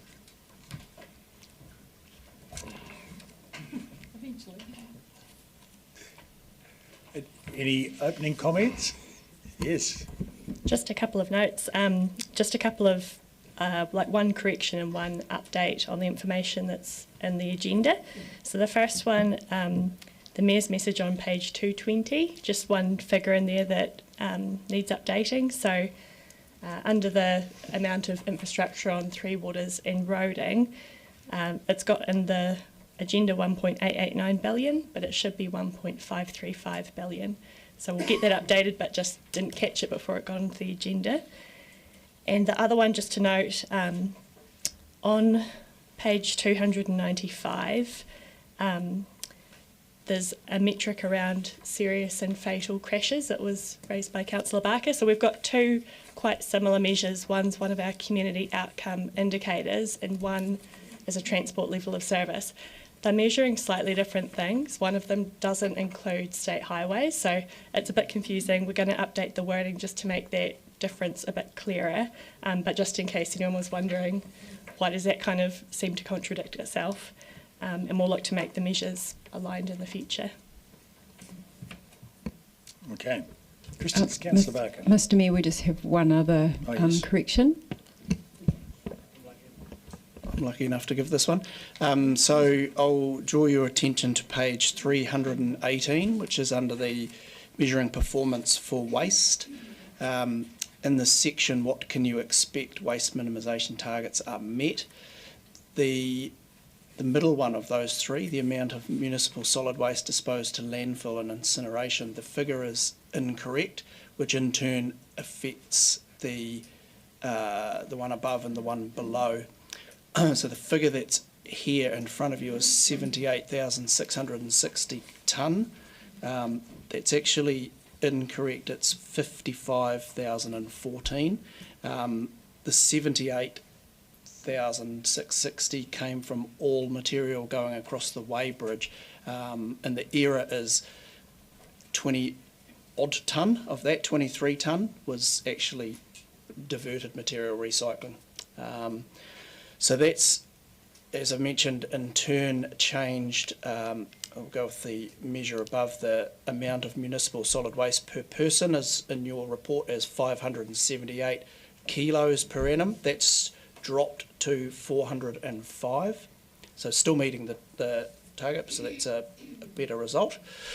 And then the one underneath it is increase the amount of diversion of recyclable or reusable materials. In front of you it's 28%, that's actually gone up to 31%. So yeah. No, the target is to 70% by 2030. So the trajectory is right, but yeah, still got a few years. Very good, thank you. Councillors, I would just draw your attention, part of the reason you're getting this is because there's a new way of presenting the Section 2 data. Section 1 was done differently for the first time last year. Janet and the team have worked on, or Janet is the team, on Section 2, and it's about trying to make this information more accessible. So it's part of that journey we're on, but we can't do the entire document at once. So we've focused, with the direction of the Audit and Risk Subcommittee, on the first two sections of the annual report. Yes, Councillor Gary. Thank you. Did you pick up, it's a very small typo on the first page, second bottom line after 4. It's just a spacing issue, just a very simple thing. And a couple of other things I had questions about. On page 283, it mentions red placards, and I've never heard that description. They're usually referred to in the community as red stickered, when a building becomes red stickered, and it's relating to the October 24 floods. Is placard is that the right terminology? Because in the community, in terms of us communicating, it's usually red stickered. I'm not sure, but we can definitely get that checked. Finally, in the introduction from the Mayor, it talks about the South Dunedin Library, which is great. Is there some way we could incorporate, and I wondered if it could be something like the name of the building, the te reo name of the building, which houses, and then South Dunedin Library and Hub, because it would be good to have the te reo name there as well. That's something for the Mayor to consider, and he'll have heard that, and I'm sure he'll consider it. Good. How are we going with questions? Yes, Councillor Vandervis. On page 218 at the top there, it says, due to audit timing, the annual report will not be ready for adoption prior to the local election. Is this Audit New Zealand that's had the timing issue, or have we not provided the information to them so that they could do it in time? What's been the timing issue actually? Thank you, Councillor. It is the timetable that for both. So Audit New Zealand are currently working on the DCC audit and the group audit. So they'll have the group finished by the 30th of September, and then the council will be finished by 31 October.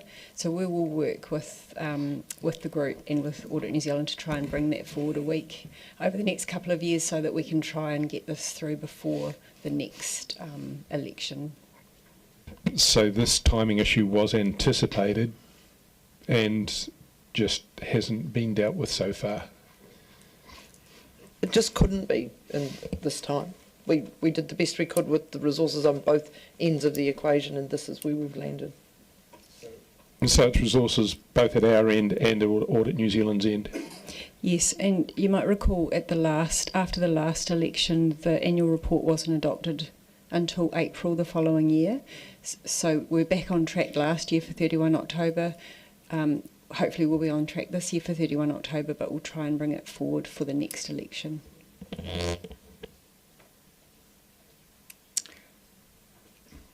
Deputy Mayor Lucas. Thank you, and I'm sure you will pick up on page 257 where we talk about the All Black test that's on in July, which is outside the reporting period of the 30th of June.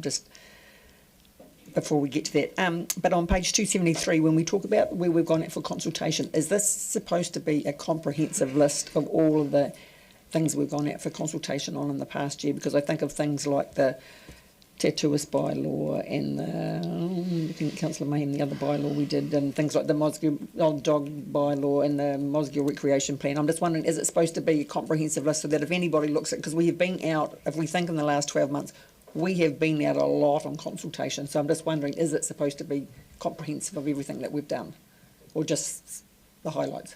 It says included, but I think we could look to see if there is others we can add, but we will all inevitably miss something, so I think we'll keep included, but maybe we can just look to capture one or two more of the more significant ones. And my last question is, and I appreciate that this is the 30th of April, but all the work that we've done on local water done well, and I know it's referenced in the Mayor's forward, but when you actually look in the highlights for anything to do with water, it doesn't reference the huge amount of work that's been undertaken in this past financial year. And I just think I'd really wonder whether we could elevate that, because I think it has been, if I look across at Mr. Ward, it's been so significant in that 12 months. As I said, I know we've adopted in this financial year, but our work has been very much focused on that separation and where we've got to in local water done well. I mean, it might not be inappropriate, but I just wonder whether that could be highlighted. Yes, thank you. We'll look to what we can do. Councillor Barker. Thank you, Mr. Mayor. First question is just around last year, and I asked the same thing. We had a summary table at the front of all of the community outcomes. So they're all on separate pages here, and last year it was on one page, which made it a whole lot easier to read. So I just wonder if that's worth thinking about. And then on page 242, there's the snapshot of a great small city, and the first thing that caught my eye was just the estimated resident population at 131,000, because we've sort of been talking about the 134 figure which came up in the zero carbon. Stats New Zealand have, it's only 500 people, but they have, I don't know where the figures came from, 131,800, and it's got 131,300 here, and then Stats New Zealand had the number of households at 54,000 versus 49,000 on here. So I was just wondering, for the sake of all of the reports, I guess, that get given to council, is there one source of truth that we take our stats from? I think these ones did come from Stats New Zealand, but possible that they've just been updated, like I think Rory mentioned in the zero carbon, so we can definitely get that checked to make sure they're up to date. Yeah, thank you, because I checked them yesterday when I read the report. And the other question was just, we've got the residents' opinion survey that Sandy just sent through. Is that going to come to council officially, or will it be released as a media release? How will that work? It's likely just to be circulated because of timing this year. Thank you. Councillor Wiley. Thank you. There we go. Just looking at page 243, and just getting clarification, I was surprised that footpaths and cycleways was only 22 kilometres.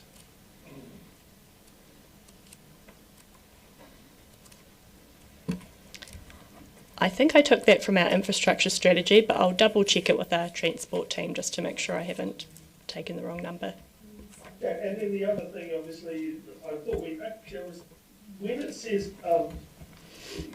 is this including community boards or excluding community board areas?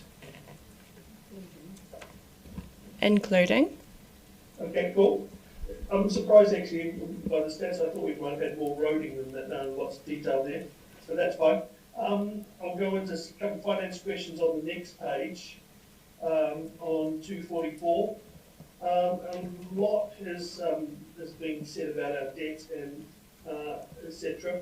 I'm looking at financial ratios, and can we just get a clarification on the increases around 23 and 24 around the interest expense as percentage of total revenue and interest expense as percentage of rates revenue? Thank you.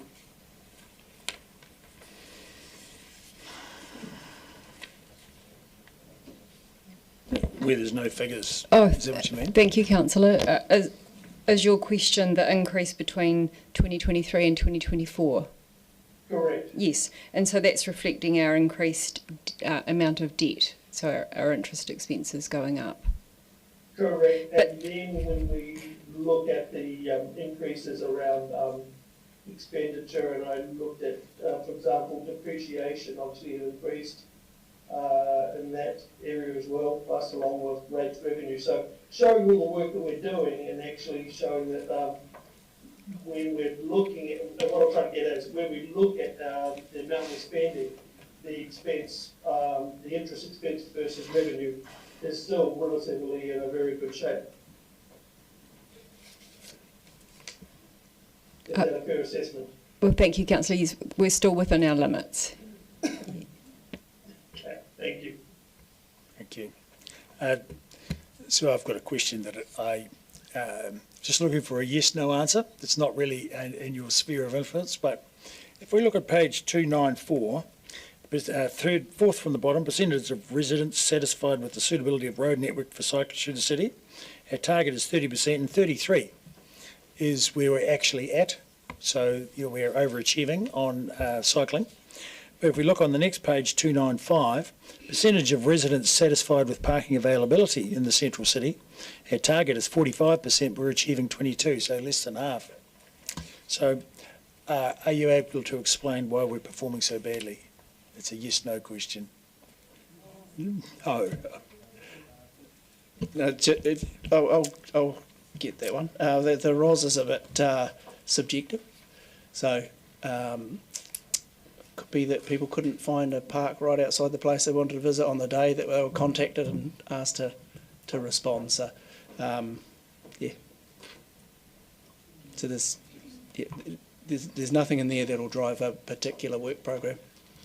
So, well, that's it there. That's an interesting answer. So, yes, fair enough. Nothing in there to drive a work program. I'll just Thank follow you. up. Can I just follow up on that, please? Certainly, you have a question. So I'm assuming then, given what you told us earlier, once the real-time information about where parking is available is up and running, we could expect those figures to improve markedly. yes, you could expect that. Yep. Other than the fact that people still don't like paying for parking. Good. Are there any further questions? I see none. Councillor Houlihan. Wasn't it the 22% there? That's a regular figure that we get for that, isn't it? The dissatisfaction on the parking in the city sits at that level every single time we get this. Isn't that correct? Around the low 20s. The numbers for the previous couple of years are to the right of it. Yeah, so it's actually improved, Marg. Yeah. It's actually improved a wee bit. Thank you. 10% improvement over last year. Okay. I think we've covered questions. Thank you very much. So I'll move that council notes sections 1 and 2 of the draft annual report and notes the audited report will be presented for adoption on the 31st of October. Right.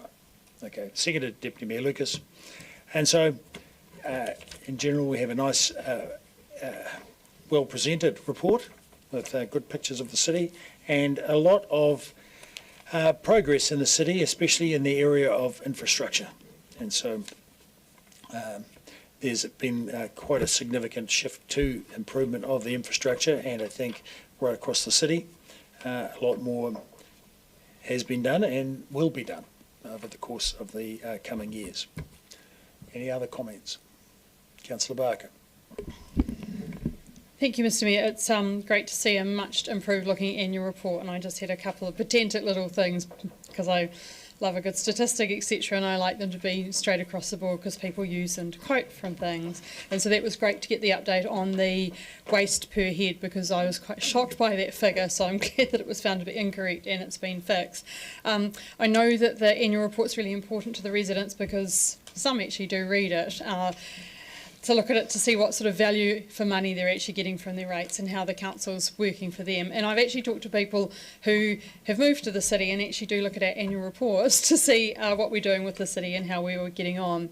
And I know I bang on about the levels of service and got the satisfaction measurements put back into our plan back in January, and this is because I truly believe that those satisfaction levels are really, really important and drive how our customers, our residents feel about us. So it was good to have those in there and to aim to increase them.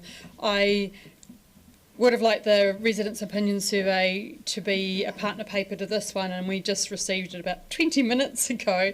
So it's disappointing that it wasn't in here because some of the measurements are in there, but I think the key ones that I was quickly trying to scroll through and see were the overall satisfaction with the council, which I think looks pretty similar to last year, the overall satisfaction with infrastructure, which this year is at 68%, and then the overall value for money, and I haven't been able to scroll through fast enough to find those, because that actually really does matter about how people view us as the council. Last year's the indicators showed that we as council reached 38.6% of our KPIs, and we've been sitting around the 40% mark, and I just want to pass on the congratulations because actually it's been a stellar improvement, which has achieved 46% of the performance targets and close to another 12% of the performance targets. So I really think we need to go well done to the staff, well done to all of the teams working on these, because there has been a huge uplift in performance in reaching those targets. I noted that there was room for improvement in playgrounds and sports fields, so I think the work that we're doing on the sports fields and on improving playgrounds is really important to lift those. Shout out to the Botanic Gardens, always a standout. We see an increase, 9% satisfied with footpath condition, 13% increase in pedestrian satisfaction with access throughout the city, shout out to the water team. There was great water overall satisfaction, less complaints about the water clarity, half of that than 2 years ago. The waste satisfaction statistics were up 5%. So there's some really great improvements to see within this report. So I think we should actually be very, very pleased with it as a rounding out of all of the work done for this year. So thank you to everybody that did all the work. Thank you, Deputy Mayor Lucas. Thank you. I would just like to compliment Ms Fraser. She's only been here literally 5 minutes, and the work that she has done on the annual report, and I think, as Councillor Barker says, it makes it much more readable and accessible, I'd like to think, for our community, so that when it is published later in the year, that I hopefully more people will pick it up and read it. I won't go over what Councillor Barker has gone over, which I think is good to highlight, where, you know, our improvements, and at the end of the day, you know, we want to see that where we're spending our money is that we're making it a better city for our residents. And if I just heard last comments about water, we've been significantly investing in water, and we're getting, you know, satisfaction improvement from our residents. And I think that is a key thing. And even if Mr McLean says that satisfaction or lack of satisfaction doesn't drive our work program, I do think there is somewhere that it does link in together, because if there's an area that we're constantly, which is Councillor Benson Pope's comment, that we're constantly an area where the residents are dissatisfied, we need to look at that and invest in, whether that be in parking, wayfinding equipment, or whatever that is. But I think it's a shout out to the staff for the huge amount of work that they've done over the past year, and it is kind of our scorecard for the end of the year. So it's well done to the staff. Thank you. Councillor Gary. Oh, thank you, Mr Mayor, and congratulations to staff.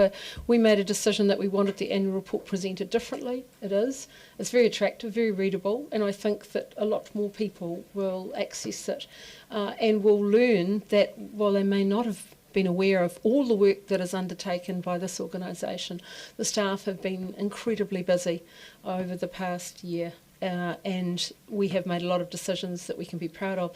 I did just want to take this opportunity, because it's the only opportunity it's mentioned on page 66, and it's about the Ulverston book. And so I would not be doing my job as councillor appointed to not bring this beautiful book to your attention. It's been published, just been launched. You can purchase it up at Ulverston or through booksellers, and what a great Christmas gift. So did I mention the book? But it is truly beautiful. I went to the launch and I was delighted to see it in the annual report. Thank you. Very good. Councillor Vandevers.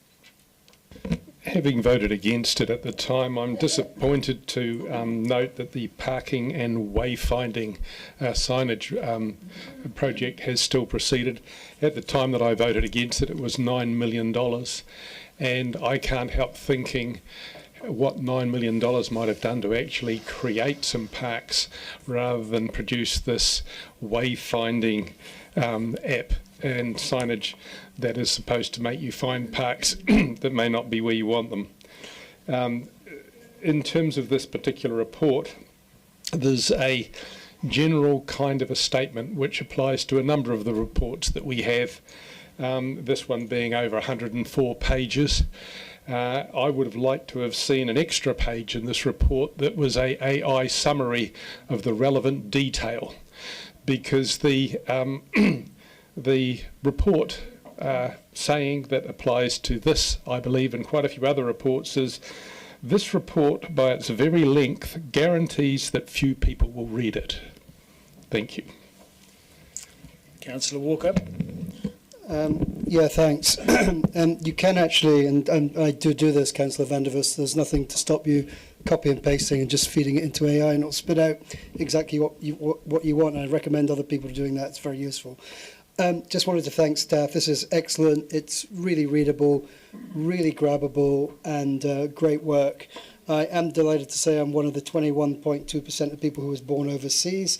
Less delighted to say that I'm not one of the 34.7% of people under the age of 25. And I don't have a dog called Bella. Thank you. Okay, I think we've covered it. Thank you. Just to come back to it, I think many people have mentioned it, the readability and the accessibility of this report is a great tribute to the staff that have worked hard on it. But, you know, the general, across the board, improvements and measurements also. attribute to, the staff and the hard work that they do. So it's fantastic to see. Thank you very much. I'll put the motion. All those in favour say aye. Aye. Against? Carried. Item 16, the financial report for the year, or for the period ending 31 July 25.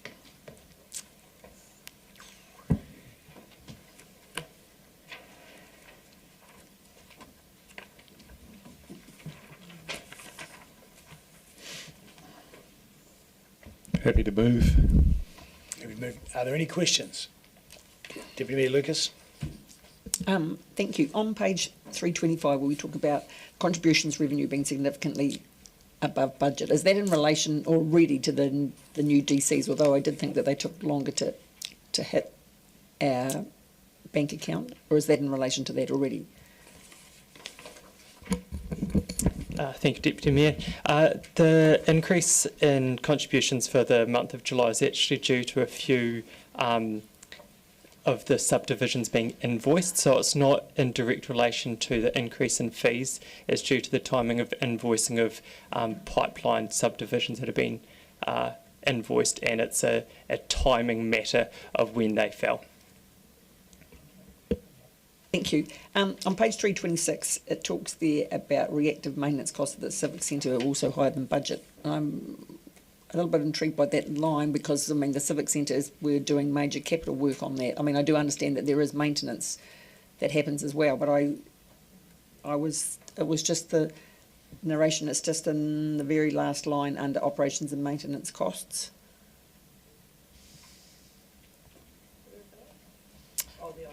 You got it? Take that if I may, Deputy Mayor. If I read it correctly, that's in relation to higher than usual levels of vandalism at the public toilets. Yeah. Thank you. And just one last question on the next page, on page 327. And it talks about economic development being unfavourable for 47,000 due to airfare costs for the recent trip to China. Now, I'm sure anybody reading that would think that China was $47,000. I'm sure that that's not in fact the case, or I'm just concerned if that actually the China trip was that significant amount of money. That was all. I don't believe it was, and I think there were costs in other centres, but do you know, Hayden? I don't have the final summary in front. I think that would be one of the main contributing factors to the variance, but we can...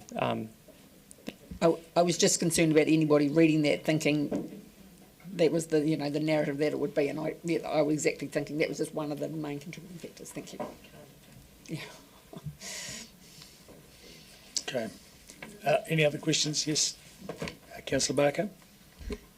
Thank you, Mr. Mayor. I just want to, most of the questions I'm guessing relate to timing, but I just wanted to follow up that the Aquatic Services General Admission and Membership Revenue was favourable $206,000, which seems a lot. Is that around timing a certain time of the month, or is the actual admission and the membership revenue going up substantially? I'll take that. I'll find out if that's, we'll have to compare on previous years. It's a good thing. Yeah, so I know that they have advertising campaigns, so it could be related to that, but I'm happy to check back to compare it to previous years. Could it also be, if I may, that the fees went up on 1 July? That is correct. There was a 10% increase in pool fees. Just one clarification around the waste minimisation stuff, because it sits in two places, in the expenditure and the income almost. So do these things kind of balance each other out given the amount of curbside collection? So it talks about that the curbside collection contract cost was favourable, and then I think somewhere later on I was reading about that something else was unfavourable. So is that part of the balance of, if there's less waste picked up, we have less costs in it and it balances out? Or am I just a little confused? I might be able to add some, if I may. So yes, we pay waste levy on volume, but we also receive waste levy back. So you're right in many ways. The curbside collection contract being favourable was a result of less waste in the red lidded bins than we'd forecast for that period. So yes, so it is all linked and it kind of nets out. Very good. Councillor Gary?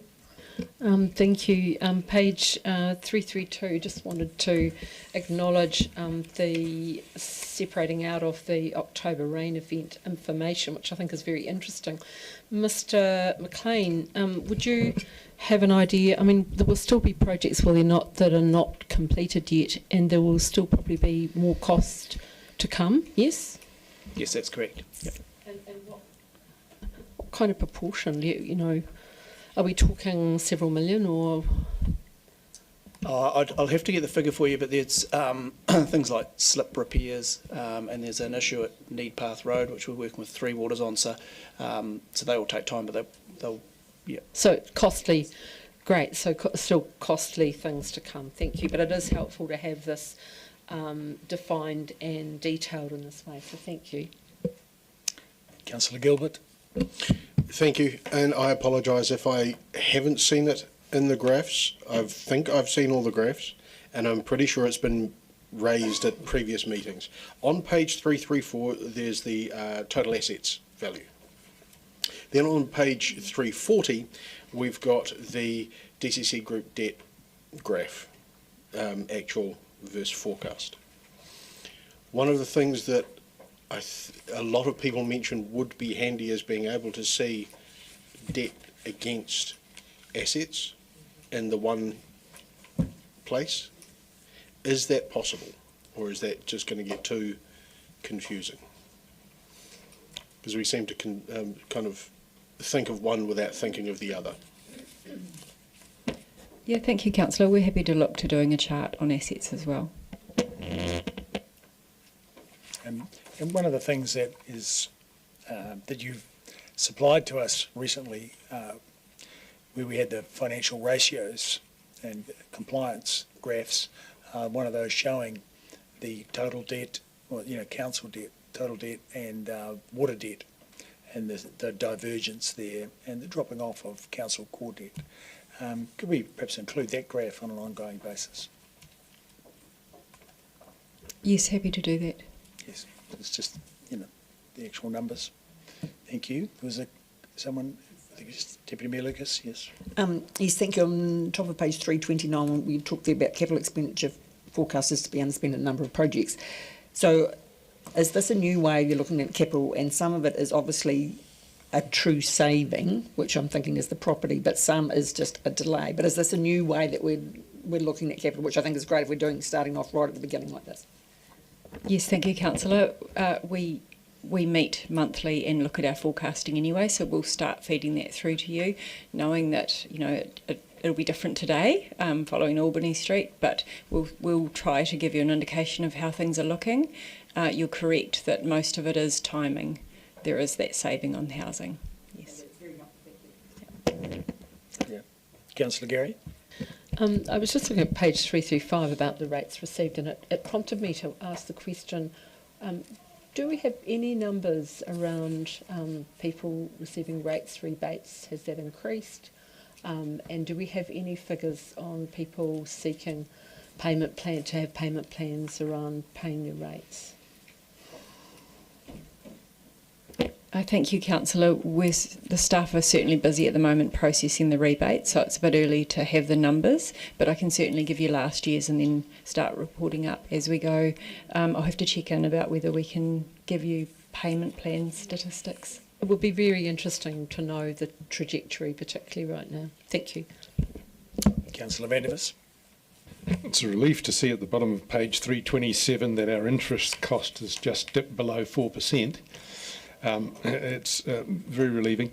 I'm wondering, is the long-term view or anticipation of interest still hovering around the 5% that was in our papers earlier? for the last 5 years of the 9-year plan, for instance, it was 5%. Is it still that? Yeah, thank you, Councillor. That was our assumption for the latter years, and that's still looking sound. Yes. Are there any other questions? I see none. Thank you. So, Councillor Vandervis is keen to move. Seconded Deputy Mayor Lucas, would you like to speak to it? No, I think it's all quite clear and self-explanatory. Very good. Anyone with something to say? No. I'll put the motion. All those in favour say aye. Aye. Against? Carried. Item 17. The Hearing Committee recommendations on the Draft Reserves Management Plan, General Policies.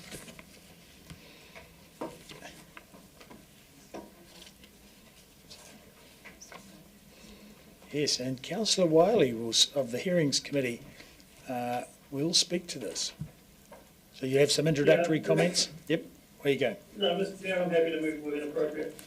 Right, so no comments. Any opening comments, or we'll go straight to questions? Right, where are all the questions? We'll give it some time. Yes, Councillor Barker? No, don't be sorry. Just one about, there was comments made throughout some in both of the hearings. I saw that there was one about asking about environmentally friendly ways of spraying, and there was some other stuff in there about the sports field, so I'll cover both at once. So the out of scope submissions, are they captured somewhere for feeding into other consultations, or are the poor old people who consulted on this one going to have to come back and reconsult on things? Thank you. Yes, we do. We feed directly to the staff who are responsible for those areas so that we're aware of any other issues that have been raised. Councillor Gary? Thank you. On page 344, it's 19G around the unmanned aerial vehicles operation falling outside the activities expressly permitted by the draft policy. What did you have in mind? The mind boggled, but what did you have in mind? There must be something that would possibly come into that category.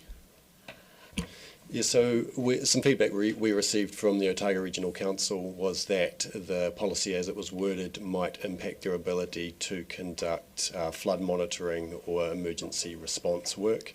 And so the way that the policy was written was that it prescribed the conditions in which we were happy for drones to be operated. What we've done now is made it possible for Council to authorise activities beyond those conditions for groups which would have a need for those types of operations. That makes perfect sense. And I just want to double check, I'm sure this has been carefully crafted in this regard, but are you confident that given the evolving nature of our pest programs, and I'm thinking we're down to 2 to 3 possums on the Otago Peninsula, so we're not nearly there. So with the ever-evolving pest control, is this set up as things change and we need to do slightly different things and massage our approach? Thank you. We've done our best to allow flexibility in areas and where we can anticipate or look toward things changing. So we think we've made allowance for that. Excellent, thank you. Are there any other questions? I see none. Thank you. So Councillor Wiley will move that we note that the Hearings Committee has heard and considered submissions on these general policies, and that Council adopts the Reserve Management Plan general policies. Seconded. Who would like to second that? Deputy Mayor Lucas. And Councillor Wiley, would you like to say something? Yeah, I just want to thank the Hearings Committee with myself, Deputy Mayor Lucas and Councillor Mayhem, along with the staff that were heavily involved in Mr. Ellis, Mr. Brinkley, Mr. Hall. it was relatively smooth. We had some really good submissions, and actually a lot of good written submissions as well. The one thing, there were some things that really stood out to us. One of them, which I'm surprised wasn't a question on, was around citizen science and issues like that. Really seeing the growth in that space and being able to allow ability for that to take place. But all in all, the 28 submissions were really good, and I thank for all those that were involved. Thank you. Very good. Any other comments? Very good. Councillor Gary. Just very quickly, it's just great to see this because we've done a number of detailed reserve management plans that we've signed off last meeting, or the meeting before, and now we have this overriding umbrella one, and this is going to be really important work as we go forward. So great job. It's great to see this on the agenda and being able to sign it off. Thank you. So, anything further, Councillor Wiley? I'll take that as a no. I'll put the vote. All those in favour say aye. Aye. Against? Carried. Item 18, the Hearing Committee recommendation on the draft Mosgiel Recreation Area Reserve Management Plan. So we're open for questions. Are there any questions, councillors? Councillor Gilbert. Thank you. I'll let you get your seat. There we go. Right. There was a lot of discussion. I'm specifically referring to page 245, 8.8.1, which was quite the focus of the discussion through the hearings in terms of the trees along Silverstream Bank, etc. And at the time there was, first of all, quite a lot of discussion in terms of the community wanting to be involved in one way or another. First of all, how has that discussion progressed within the building? And also there was, I believe Mr. Ellis was going to go away and investigate about the potential for, I think we were talking about Rotary, for example, being involved with the disposal or the dealing with, rather, of the trees. How has that gone? So where we've got to so far is because where those trees are is part of the ORC stormwater structures, and so we'd need a bylaw variation to be able to do anything there. So that's where we're investigating at the moment.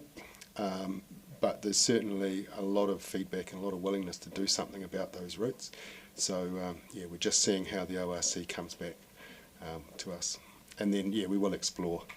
There was also, talk of maybe the Polytech and a few others that may be interested in, and as a fundraiser too for things like firewood. Although the macrocarpus, so maybe someone might need the wood, might want the wood. Yeah.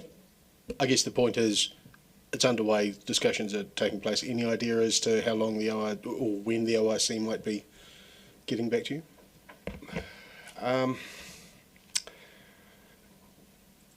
Probably maybe another month or so by the time things, shake down. And so, yeah. Thank you. Are there any other questions? I see none. I presume Deputy Mayor Lucas will move it. Who's going to second it? Councillor Gilbert. Any comment? Yes, I would like to speak to this, and in particular I would like to acknowledge staff, Mr. Brinkley and Ms. Schoenveld in particular, who this is a brand new reserve management plan, and they've done a huge amount of consultation, including a particularly hot day on the Torre when they both attended Walls Party in the park. But they have consulted with the various sports groups that use both Peter Johnson Park and Memorial Park, and so there's been extensive consultation, 2 different rounds, and I think have captured all of the submitted feedback, and I think it would end up with a really good plan. I'd like to thank Councillor Ackland and Councillor Gilbert who sat on the hearing, and we didn't have a huge number of submissions because of I guess it was a two-stage process, and so a lot of the early submissions had been captured in the draft plan, and people were happy with that. So and we've developed an implementation plan to going forward. So I would just like to thank in particular the staff for this, and it took a long time to get this point, but a very quick burst at the end to get it finished, so that could be adopted by this council. So thank you, staff. Fantastic. Any other comments? No? In which case I'll put the motion. All those in favour say aye. Aye. Against? Carried. Item 19, the Heritage Fund CCO exemption.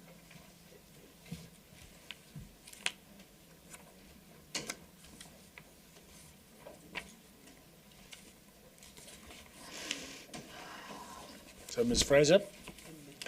Yes, and Ms Graham? Did someone want to make comment? Yes. No, this, councillors, is just fixing something that had been overlooked in the past. It's an administrative process that needs council to consider. Great. Are there any questions? Yeah. Are there any questions? No questions. So we have it moved by Councillor Gary and seconded by Councillor Walker. Would you like to speak to it? No need to speak to it. Any comments? I'll put the motion. All in favour say aye. Aye. Against? Carried. Item 20, proposed event road closures. Mr McLean, we have the list. Are there any questions? I'm not seeing any. Any questions? Yes, any questions? Yes, okay. No questions. Thank you, Mr McLean. We've got a mover and a seconder, Councillor Vandevers, Councillor Gilbert. Would you like to speak to it? Anyone? Thank you. I'll put the motion. All in favour say aye. Aye. Against? Carried.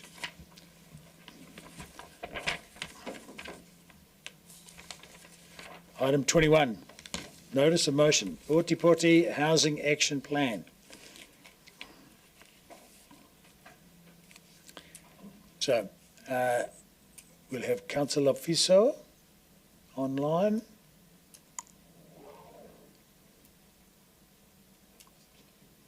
Just give her a wee minute. Are you there? Aye. So Councillor Lefiso has submitted this. There's has moved. Is there a seconder? Who's the seconder? Councillor Gary. Very good. I now invite Councillor Lefiso. Would you speak to it, please? Tēnā koe, Mr Mayor. Moving this motion, I thank and acknowledge the DCC Senior Policy Advisor on Housing, Jill Brown, our sole officer responsible for the implementation of our Housing Action Plan of 2022. She holds great respect and mana throughout the motu for the work that she's done to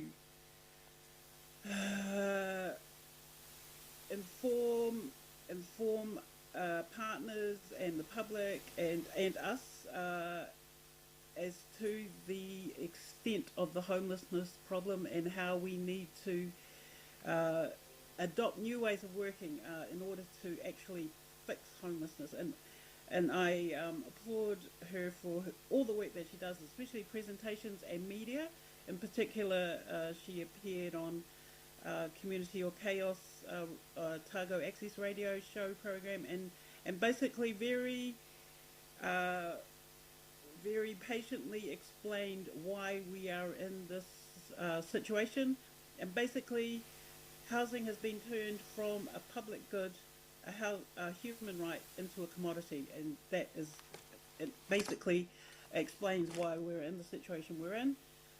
So I just want to contextualise this motion, speak from the community engagement process in the lead up to developing the Housing Action Plan, Ōtepoti Housing Action Plan, and the process consulting and involving 75 plus groups and individuals, 50 plus meetings, community hui. Community expectations of council are: 1, work with us; 2, advocate for us; 3, use clear and timely communications and processes; 4, provide affordable housing options; and 5, build communities. Also, from a presentation that Ms Brown did in November last year at the university, she amplified, basically explained that there are 15 actions across 6 broad areas. These 6 broad areas are policies relating to vulnerable people and land use must be developed and completed. Number 2, create collaboration opportunities. 3, progress ways to improve our housing. 4, create mechanisms to utilise DCC-owned land to increase the housing supply.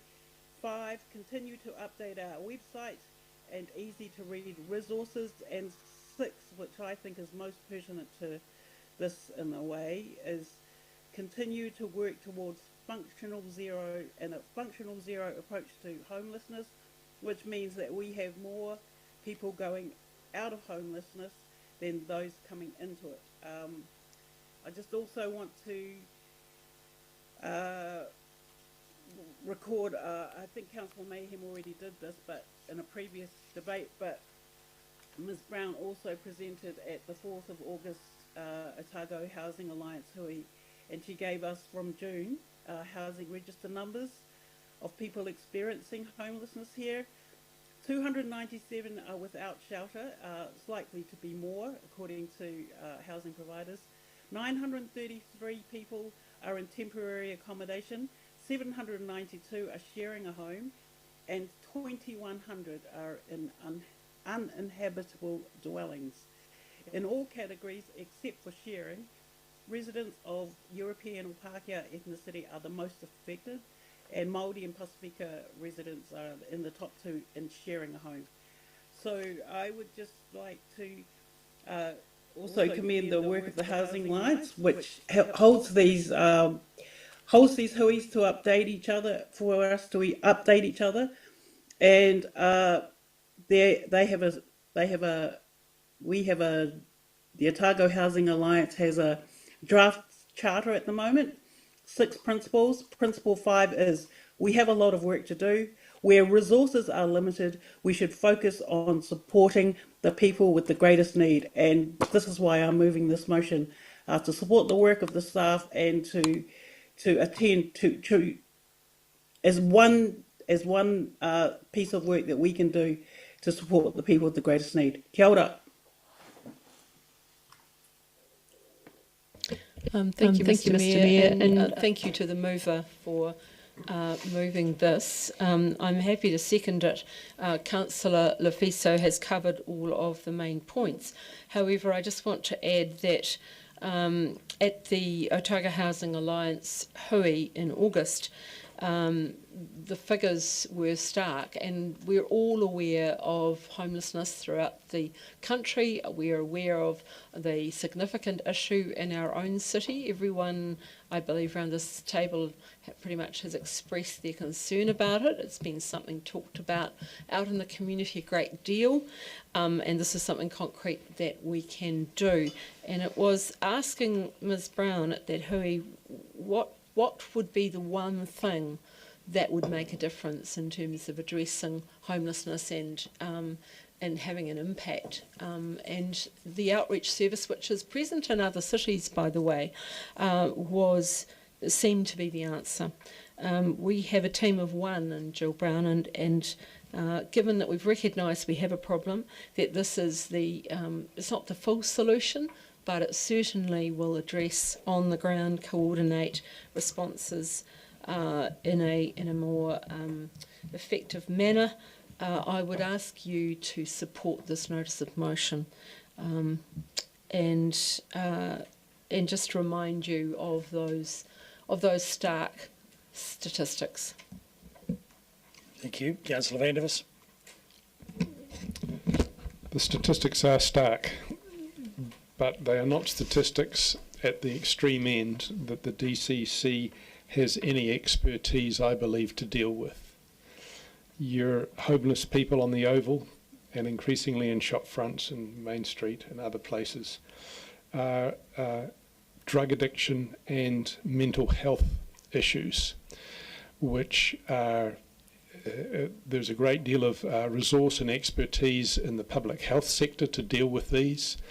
The DCC doesn't have any of this kind of expertise or resource. And for us to pretend that we can do the government's job on dealing with this extreme end of homelessness, I think is, well, it's fanciful at best, and perhaps can be seen simply as virtue signalling. We already have one of the highest levels of social housing of any city in the country. We have 946 units, which are very heavily subsidised. They used to break even. They don't even do that anymore. We have to subsidise them by $1 million a year now. And when I say we have to subsidise them, it's the people of Dunedin that have to subsidise them. And a lot of the people of Dunedin having to do that subsidy are really at the sharp end of barely being able to afford their own homes or being able to afford to heat them themselves. So to suppose that we can increase this team of one that we now have and have an outreach service that's going to solve this problem, I think is fanciful.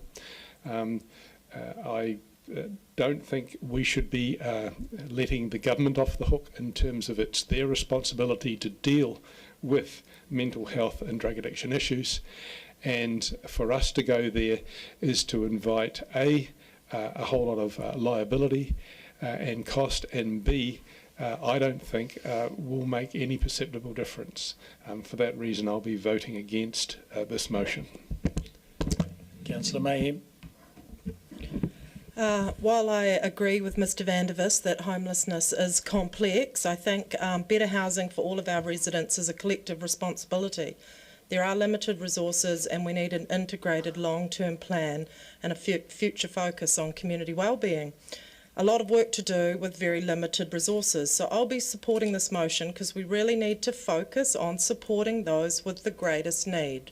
And we need advocacy, innovation and careful research.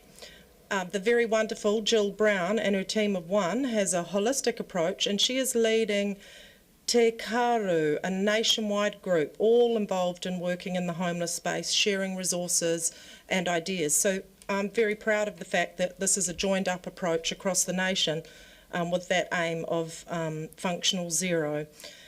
So she provided a lot of updates at the August hui on things that are already happening here in Dunedin, like Orange Sky facilities, outreach services for laundry and shower services for people. And I believe they met in September, and we'll be looking at setting up those facilities in March next year. Children and young people, young women especially, without shelter should be a priority. We heard some of the sobering statistics from Councillor Lafiso.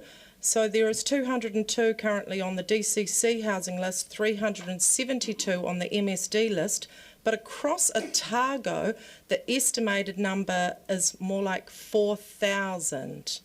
1,000 of those being in Dunedin. I think we need a much better measuring stick on what makes a home uninhabitable. At the moment it's something like no water or power, but I think we've got a lot of housing stock here in Dunedin that's old and cold and mouldy and pretty much uninhabitable in my opinion. The general conversation is, as a collective we can push back, and I believe that we should never give up, especially around advocating for our most vulnerable. So I'll encourage you all, please do support this motion. Thank you. Councillor O'Malley. Thank you, Mr Mayor. I'm going to support this motion, but I hope it follows up in the next training with maybe a more holistic approach to where we're doing this. I think we've got some commentary coming that central government has withdrawn from its role, which I think was traditionally a central government role, but it looks like they're not coming back. And so the people of Dunedin will have to ask this question about looking after those who are most vulnerable in our city. Because yet again, if this is the way this keeps going, what was once a central government activity is now being pushed, or this case, under the rug. And do the people of Dunedin feel that that's not appropriate and want to respond to it? If we do, then if we bring on those activities, Councillor Van der Vis is quite correct. We don't have hardly any of that expertise in house at the moment. So this would be a major activity to bring on, a new activity, but I don't think we can ignore it. So if this is the first step towards addressing it, I'm happy to support it. I really don't know what kind of report we'll get in just 8 weeks' time. But I imagine that it's a starting point to go on to the next triennium to actually get a proper city position, and I would like to see this eventually develop all the way into a consultation component of the next 10-year plan as to whether the people of the city want to take on an action that the politicians in Wellington have withdrawn from the city. Councillor Walker.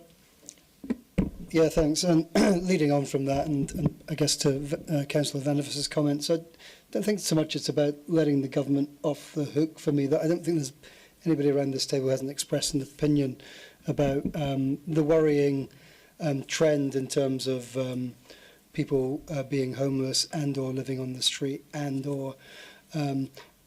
Councillor Vandervis, you're not wrong. It is, you know, it is a there are multifaceted reasons why people find themselves in unfortunate positions societally, and we can go on about that separately until we're blue in the face. But I thank Councillor Lafiso for bringing this, because at the end of the day, I think this is an attempt to be led by the experts in the field, in this case being Jill Brown and her team, just to try and get to a point where we are being proactive in terms of supporting a way forward. And I'm encouraged, and I'm definitely going to support this, because at the moment we're asking for something else to come back to us that will have greater detail, particularly around cost implications. But my feeling is, and we are in an election cycle, the sense out there in the community is that the community want us, whether or not it's right or wrong, they want us as elected officials to step up, if nothing else, to be seen to be doing something. And that's how I read this, and that's why I fully support it at this juncture. Councillor Houlihan. Thank you, Mr Mayor.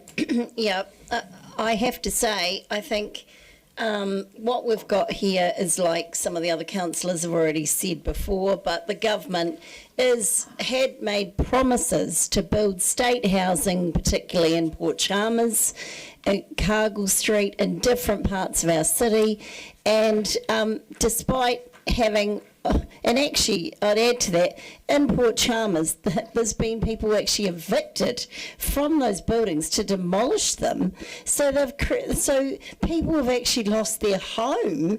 It hasn't actually added housing, it's taken housing away from people, and they've now got it to sell. On October 7, I think the date is going around that they're selling off this land and they're moving out of our city and not doing any more work. Now, that is adding to our homeless, and it's not on. It is, as everybody else has said, it is when I say national government issue, you know, central government issue.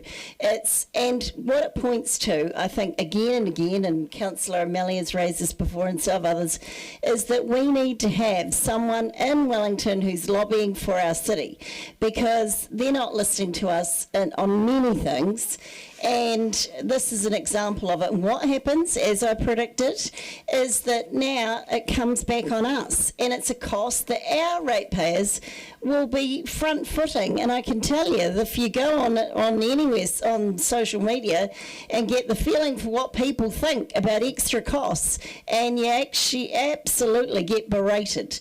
They are not happy with the rates at the moment and the costs. So I don't think that, while I understand everybody is unhappy about homeless people, nobody likes it, there's numerous people in our city who won't be happy if this adds to our rates to take on these things. However, I will support this motion as far as the points it raises, that we're getting to the point in November where, if I'm privileged enough to be around the table, is that we then have to look at the costs at that point and see what they are and what the implications of it are. We've got Jill Brown, as everybody said, who's doing some great work in this area, and I personally think the best thing we can do as a City Council is use our people like Jill Brown, who's come from Kāinga Ora, and others, but as a networker and connector, to bring a lot of those social services and people around together, and to see if we can get as much support as possible for our homeless. We are probably a small enough city that we can work out the numbers of the homeless and to a degree track where they are and what they're doing, I would say. And if that's the case, we can then put support around them. And as some others have said, sometimes a drug addiction or mental health issues are a problem and they need care. And this goes back to probably in the 80s or even when a government at the time decided to put a lot of people with mental health issues back into the community. And this is a result of it, is that we see people now who can't look after themselves and who are in dire need and don't actually know what to do often. So, it's not fair on the government to put this back on us. Thank you. Councillor Eklund. Thank you, Mr. Mayor. Councillor Vandervis did sum this up very, very well. And I certainly agree with most of the things that he said. In particular, advocating for support for this unfortunate group of people. This is a central government role, don't be fooled. And again, as Councillor Vandervis said, we don't have the resources, the knowledge, at the moment, the budgets and all that sort of thing.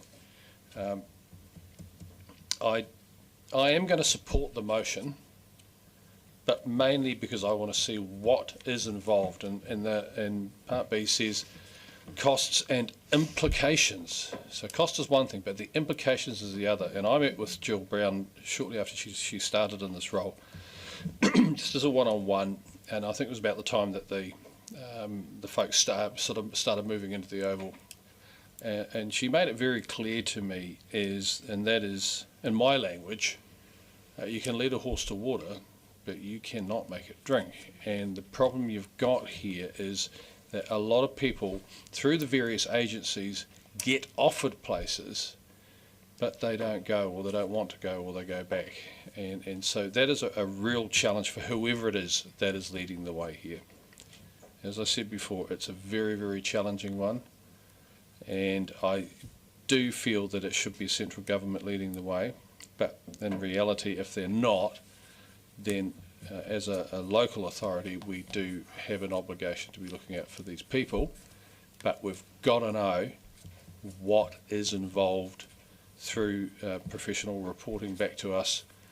I think Councillor O'Malley also has a good point that we should be asking the community, do they want us to take on this type of extra role as a council where we have no experience, no skills, no nothing. So we're starting from scratch. And as a community, are you prepared to fund it? Thank you. Thank you, Councillor Gilbert. Thank you. I agree that my first reaction was to agree entirely with what Councillor Vandervis has mentioned, that this, to me, isn't a local government issue, or shouldn't be a local government issue. It's a central government, always has been, certainly when I grew up. But it's also, as others have said, it's become clear that central government, they're not even avoiding their responsibility, they're ignoring, yet again, their responsibility. So for me, it's coming down to a couple of points in this notice of motion. One is that the agrees in principle. We're not specifically committing to anything other than starting the walk, starting at least the investigation, and then all of B in terms of, okay, if we do this, what are the implications, what are the costs? And I think Councillor O'Malley, as Councillor Eklund has pointed out, I think he kind of hit the nail on the head in terms of there need to be, once the report's through, there'll undoubtedly, I'm assuming, be workshops with the new council to truly get a handle on what it is, where it is going, what the implications will be, and then, yeah, a consultation with the community saying, do you want this? And if so, before you answer, this will be the cost, not just for you, but for everybody, this will be the cost. And if it comes back as yes, grand, whole hog. So for me, disappointing that we have to even consider this, but the point is we do, and at this stage it is starting the conversation, and that's for me the main bit. Thank you, Councillor Barker. Thank you, Mr. Mayor, and I will support this as it is asking for the report and trying to look in more detail. One of the things I think we need to think about is that our housing action plan was passed in 2022, and it was, looking on our website, supposed to be reviewed on the 1st of July 2024. And having gone through the action plans, it does talk, it says, Councillor Lafiso's motion says to commit to a functional zero approach to homelessness under the Dunedin housing plan. However, it's not there as one of our goals, so I think that we immediately need to go back and revise our housing plan to have a look at what our goals are and what we are funding those for. Currently, we've got $228,000 in the budget for our housing action plan, and I think we need to think about where we are putting that budget for the best outcomes as well.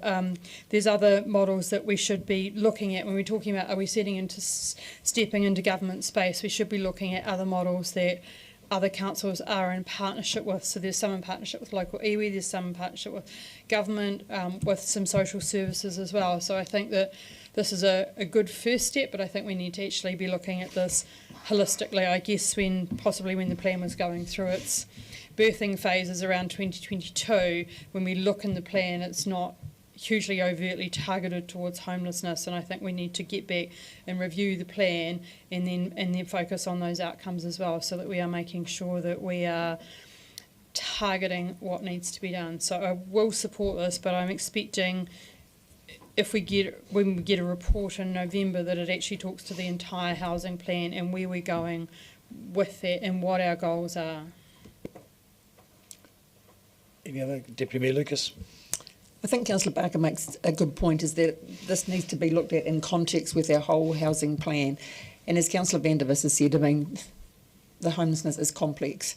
And I think in some ways it's unfortunate that we're discussing this today, because if we've been discussing this a few months ago, and as Councillor O'Malley says, this is something that we really need to consult our community with, because this takes funding, and we're going into potentially a completely new environment with the central government who have signalled potential rates capping, removing the 4 well-beings, and asking us to focus on, what they consider core infrastructure and things like that. So we need to be discussing this potentially in a different environment, and I think Councillor O'Malley's idea of talking to our community based on the environment within which we're heading is probably a very good one. But yes, and I just think we need to look in the whole context, as you've said, Councillor Barker, of our housing action plan. Okay, any others? I'll make a couple of comments. The thing is, with homelessness, it's a central government responsibility, but it's a local government issue, because here is where it happens. So right here, we get to see it on our streets, whether it's up George Street, whether it's on the town hall steps, whether it's down at the Oval. We get to see it. And so we get to experience, in some cases I certainly have, the outrage of citizens driving by that don't want to have those people on the Oval, or parents with kids playing soccer that don't want to have those people on the Oval. And they say, what are we doing about it? And so, it's not essential infrastructure, but it is core community. So, we need to be doing something. And so I think having an outreach, we'll need a special type of person to fill that role, but someone who's capable of going forth and finding shelter for the people that we're talking about. So someone who's going to get out there and look around the city, discussing that with agencies, discussing that with the various people who have shelter services, to be able to house those people. And I know that MSD and MHUD and Kaingaora are doing that on an ongoing basis, but this would be someone who's not working for a particular government agency and having to stick within tight parameters depending on who's doing their funding. This would be someone that is working for the community of Dunedin and can work right across agencies and look for the shelter wherever they can find it. So I do support this. I certainly found that when I spent a lot of time talking to agencies and people, and a lot of the people involved when it came to the Aaron Lodge situation, and the being able to coordinate funding across the three different agencies that can provide money is a tricky business. So having someone outside of the government who is able to do that on our behalf, and we representing the community, so you'd have a community representative out there hustling for the shelter and for the money on our behalf.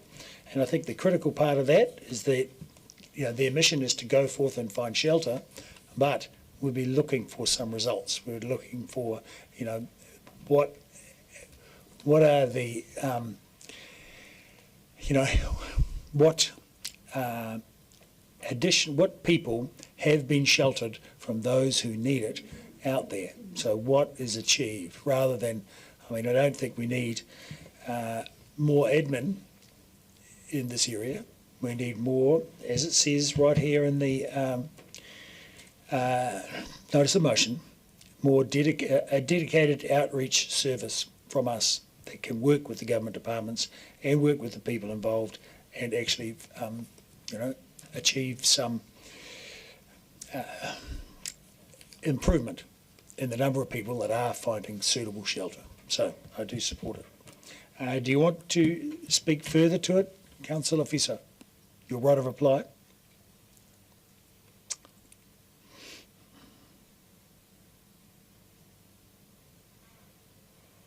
No, unmute.